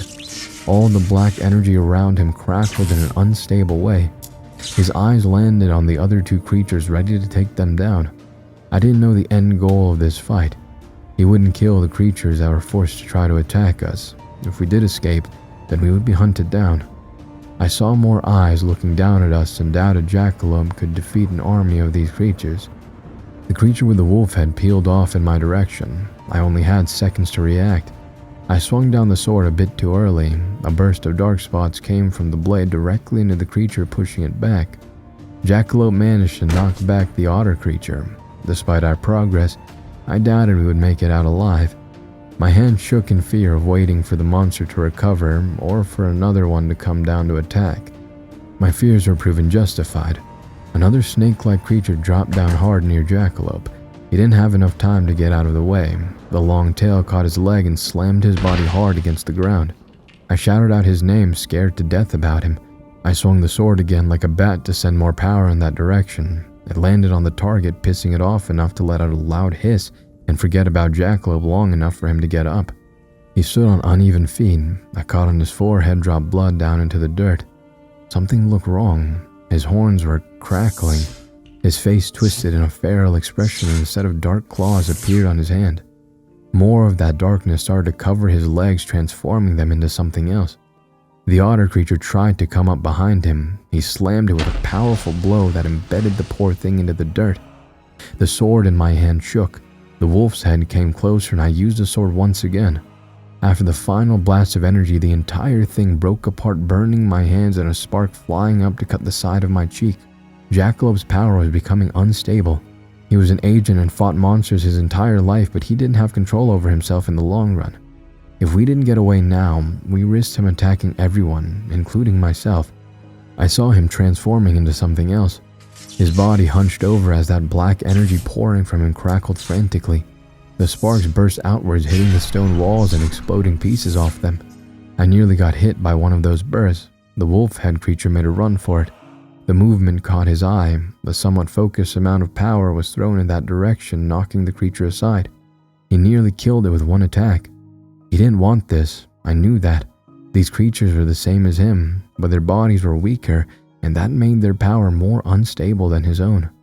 The sound of the magic around us in the room slowly being destroyed was overpowering, but I still tried to reach him. "Jackie!" I shouted over all the noise. A hint of recognition came to his eyes. A new monster jumped down into the fray almost directly on top of me. I covered my head with my arms, expecting to die in the next few seconds. Instead, I felt an arm wrap around my waist and a burst of wind hit my back. When I opened my eyes, I saw all the remaining creatures knocked out. Jackalope stood next to me. His entire demeanor changed. His horns no longer flickered, and the black energy flowed around him instead of crackling. Somehow, he'd been able to stabilize his powers. To my shock, he leaned down to bring us closer, his head resting next to my own. "Please, keep helping me," he whispered, causing my face to grow hot. "I haven't done anything, I'm just here," I admitted. "Sometimes that's all I need." He pulled back to show off his smile. Scarred face or not, his smile was perfect. Unable to help myself, I held him back a bit, convinced we might make it out of here alive. How disgusting. I'd forgotten about his parent for a few minutes.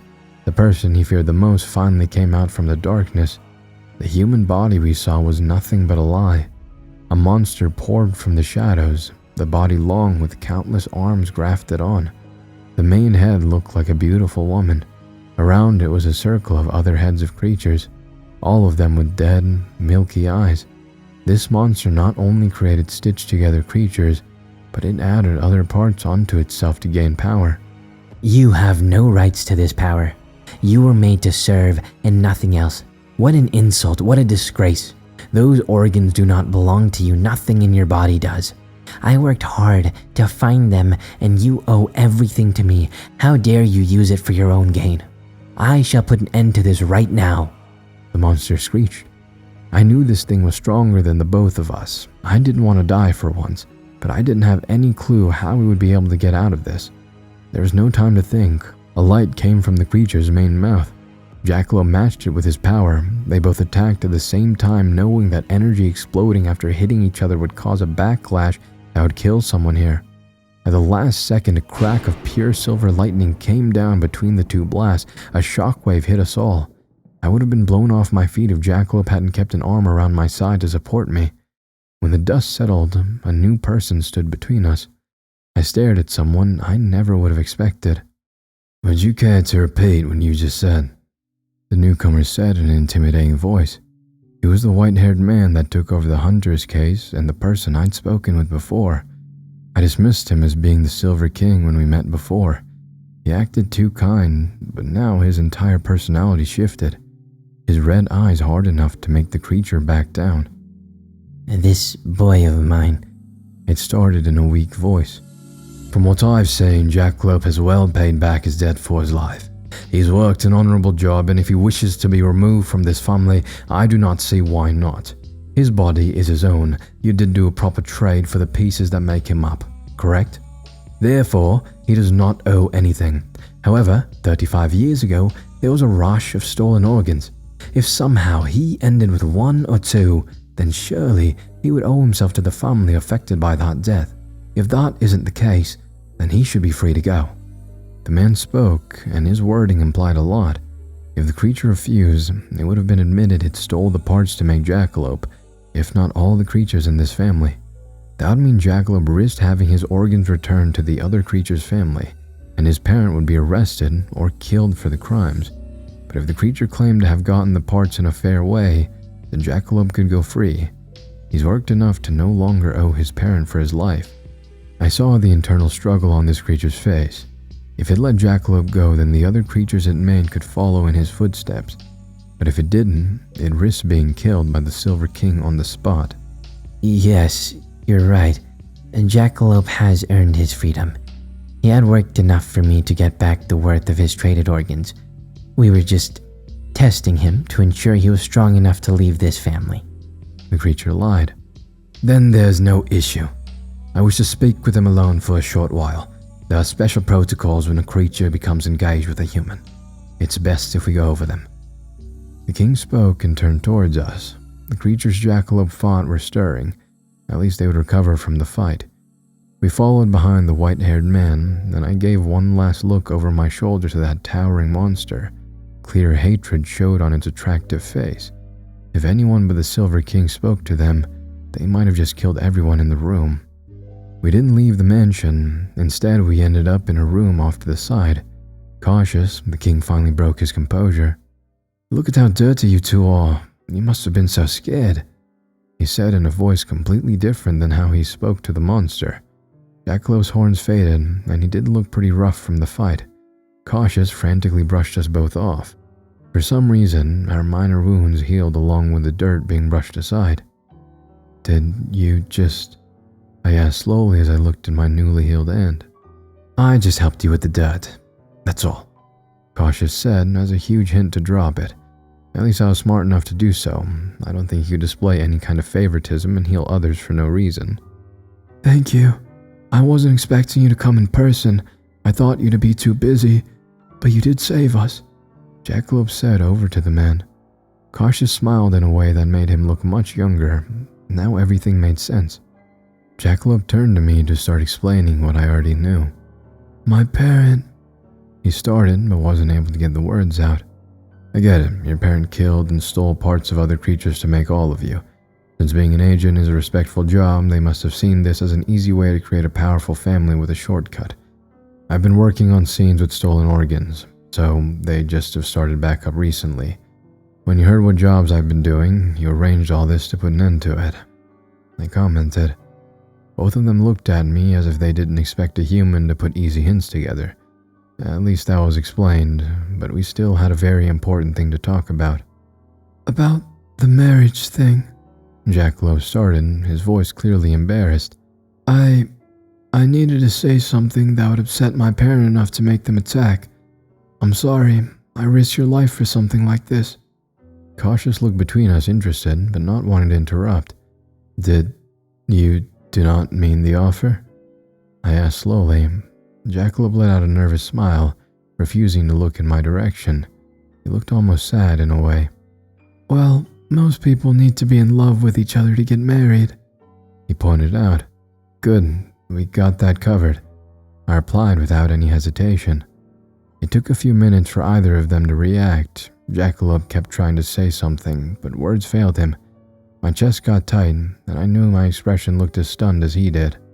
"I need to step into the other room to scream for a few minutes," he finally admitted. "But take your time, I'll be here."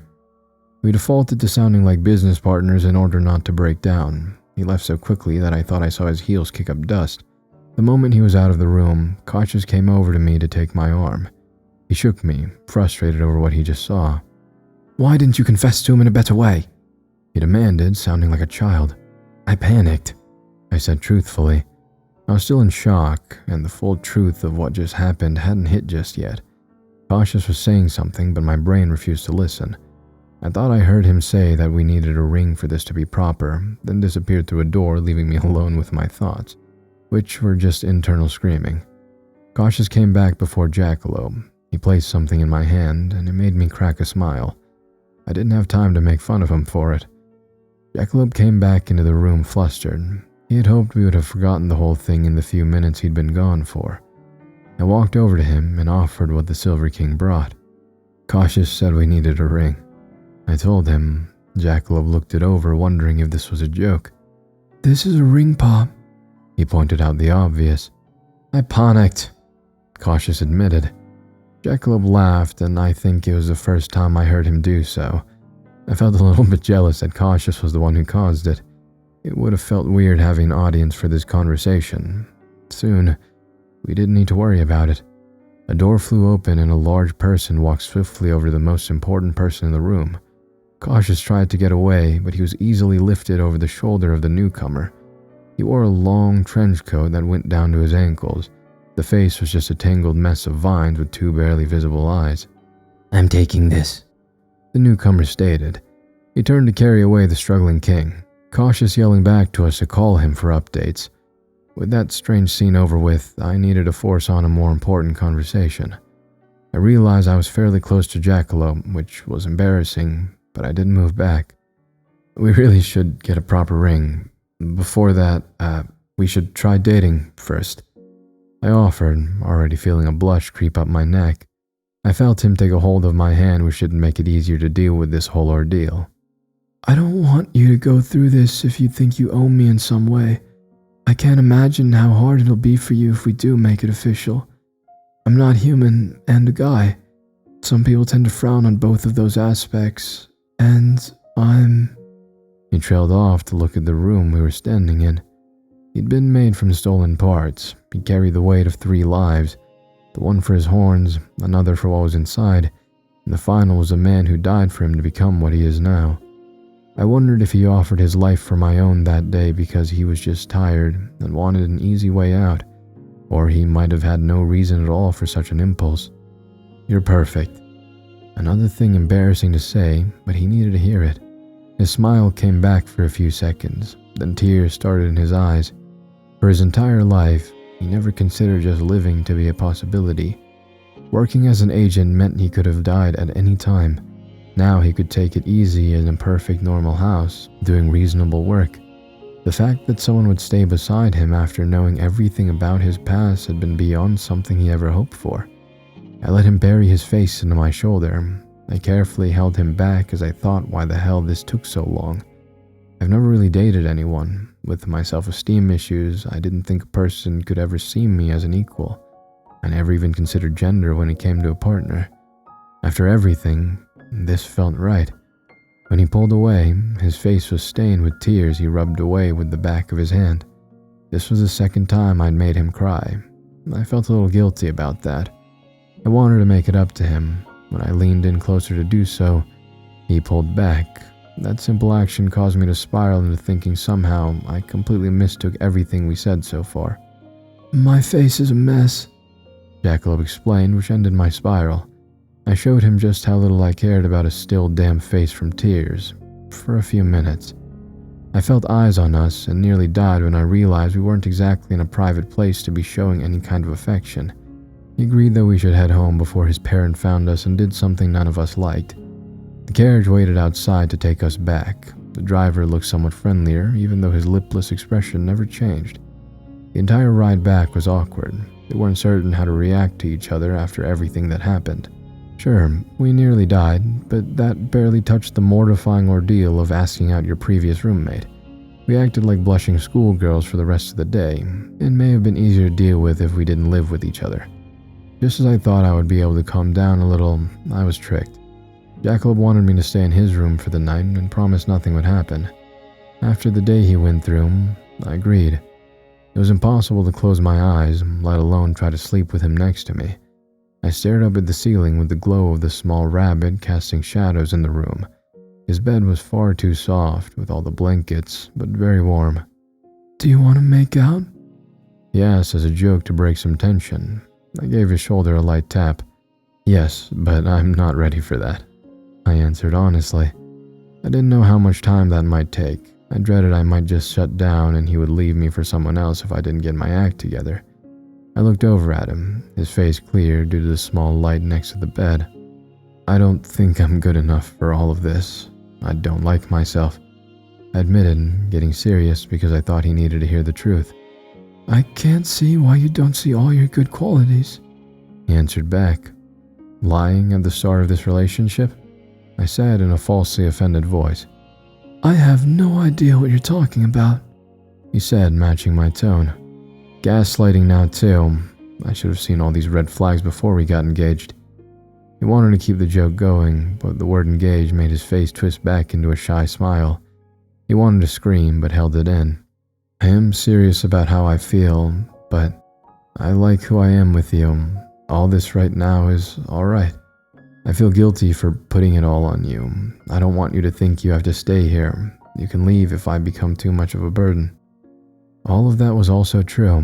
He wasn't going to be responsible for my mental state. I'd never hold him down to make myself feel better, but I never considered he also needed me. A regular human might not see him the same way I did, and if a creature found out how he had been made, they would be disgusted by it. I like who he turned into, He said back. It had always been simple answers with him. He wanted to save my life because I gave his existence a second thought. I wanted to keep living to put up his hair every morning.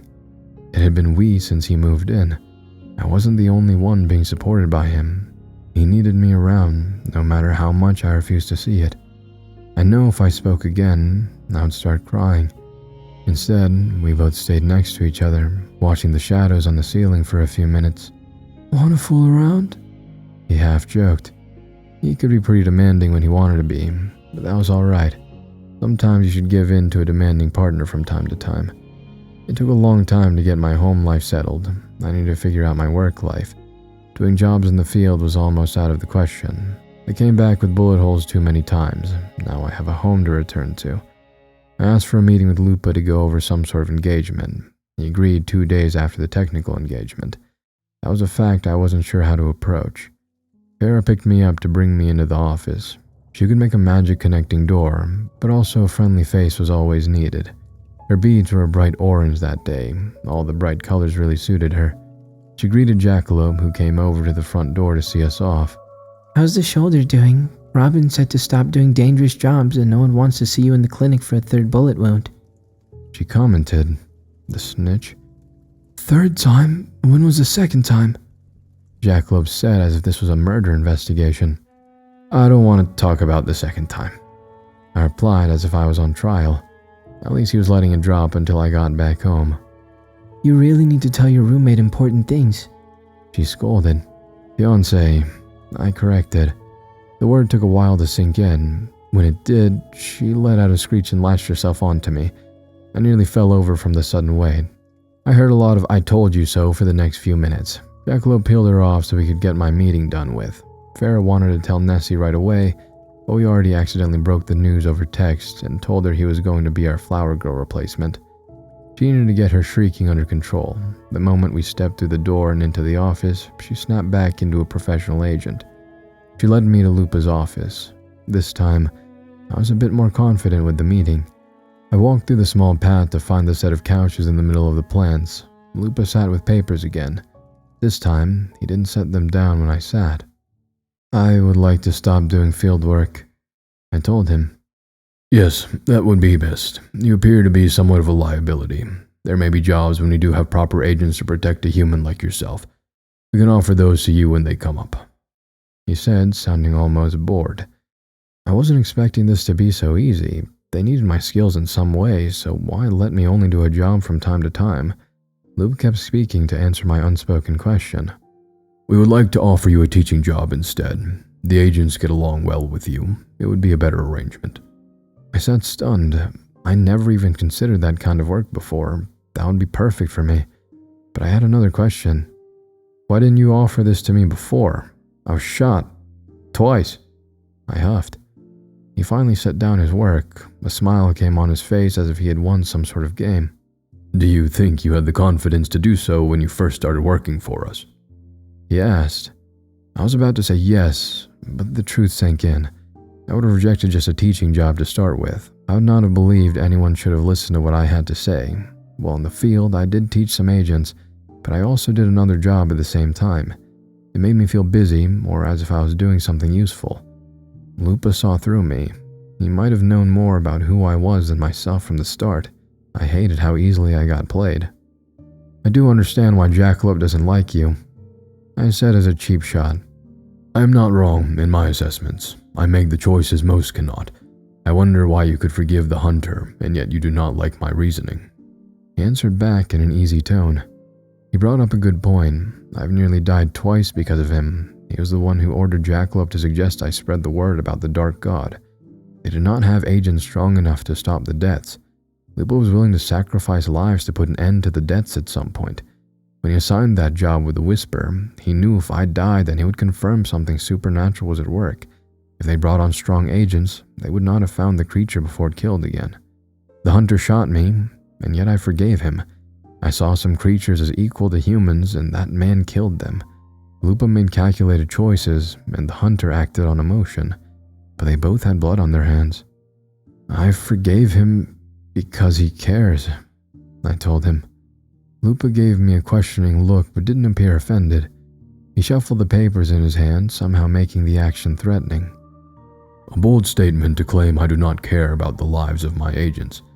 I want the best for them, and I must keep working. If we are all caught up, it is best you head home to your new roommate. Lupa dismissed me. Fiancé, I corrected on reflex. He didn't seem to care either way. Jackalope wasn't working for him and therefore meant nothing in his eyes. I started to head back through the path, wanting to get home. I glanced over at the small creature. I'd met a lot of kind-hearted creatures, and it nearly made me forget there were real monsters out there. I was glad that Jackalope got away when he did. I feared what would have happened to him if he stayed under Lupa's control for much longer. As I walked back through my front door and kicked off my shoes, I found it hard to believe all of this started with some strange deaths. I saw them through to stare directly into the dark. I became scarred from everything that happened and nearly lost my life more than once. Somehow, I got through the other side alive and doing better than before. There would still be bad days. For once, I finally thought there would be more of the better days than the hard ones. I still had work to do, a lot more than I might even know. But I knew one important and simple fact. We're still here. And that's all that matters. And done. Oh my days. So, before I say anything about the story, I need to apologize. Obviously to the author, and B, sort of, kind of to you guys. I don't have to apologize to you as much because you're not entitled to what I release. You just need a release. But, Zero, thank you for being so patient with me. Part 2 has taken me God knows how many months now. Probably like 4, 5, 6, maybe even. Might be half a year now at this rate. It took me a long time to do part 1 of the CSI story, and it's taken me a long time to do part 2 here. Even when I'm recording this, it might be a week before I finish. So, thank you so much for the patience, everyone that's been waiting for part 2, wanting the part 2. Here it is. I'm sorry it took so long. Life is hard sometimes, and I just had some struggles with motivation and stuff and other things. So yeah, sorry about that, but I got it done, and I'm glad that you have it now whenever I finish editing this. So yeah, thank you all for waiting, and Zero, thank you so much for the patience.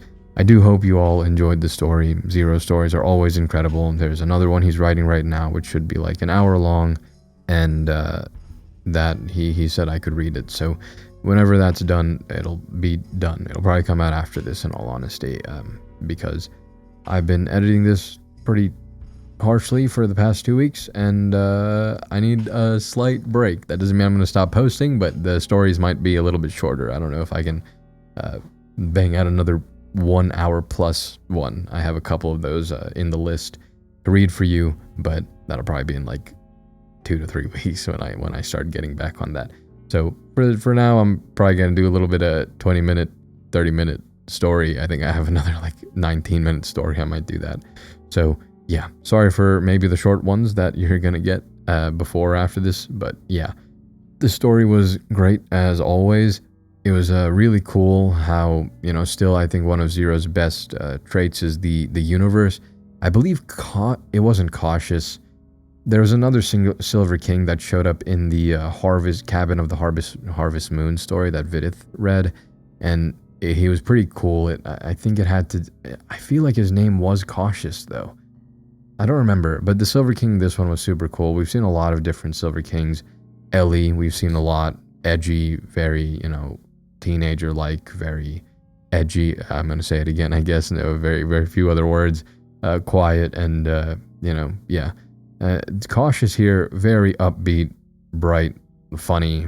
I really like Cautious. Probably my favorite, iteration of the Silver King. We saw, can't remember the name of the one in the mailman story. The one in that, like, the book, the library room that Toby got called into.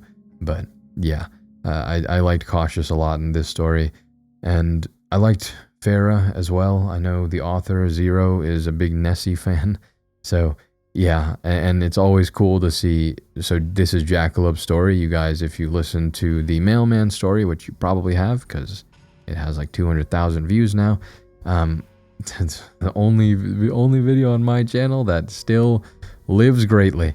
But hopefully maybe this one, the complete version, will also be pretty great, or also do well. So yeah, it's really cool. You heard about Jackalope in part 19, I think 18. There's a lot of parts in the mailman story. One of the parts of the mailman story Jackalope was in. They went into a tower fortress thing, and he helped Toby out to escape. But yeah, it's really cool to see, his story, and this is the prequel to that story. So in the mailman story, Jackalope was married, had the ring and everything. So now this is before all of that. So super cool. I hope you all enjoyed it, and I hope you liked it. It is a long one. This will in total be 4 to 5 hours when I put it together. It's looking like it'll probably like barely reach 5 hours. It'll either be high 4 hour or like literally just exactly at 5 hours when I put it together. So hopefully it's oh no, it's gonna be 4 hours. I completely lied. Yeah, it'll be 4. Not 5 at all. So yeah, hopefully you enjoy this. If you're listening to the complete version, if you're just listening to part 2, then also cool. Go listen to the complete version whenever it comes out, just so I can get more views. And yeah. So I'm not sure when the next like multi-hour story is gonna come out. I know I have one that should be 1 hour and 40 minutes somewhere. I have one from D.D. Howard that should be 1 hour. The one Zero's writing should end up being 1 hour 20 minutes, and we'll see if I find another longer series. I'm not sure because of how long it took me to do this one. Thank you all again so much for listening. Thank you all for supporting the channel. Please share this story with your friends if you'd like to.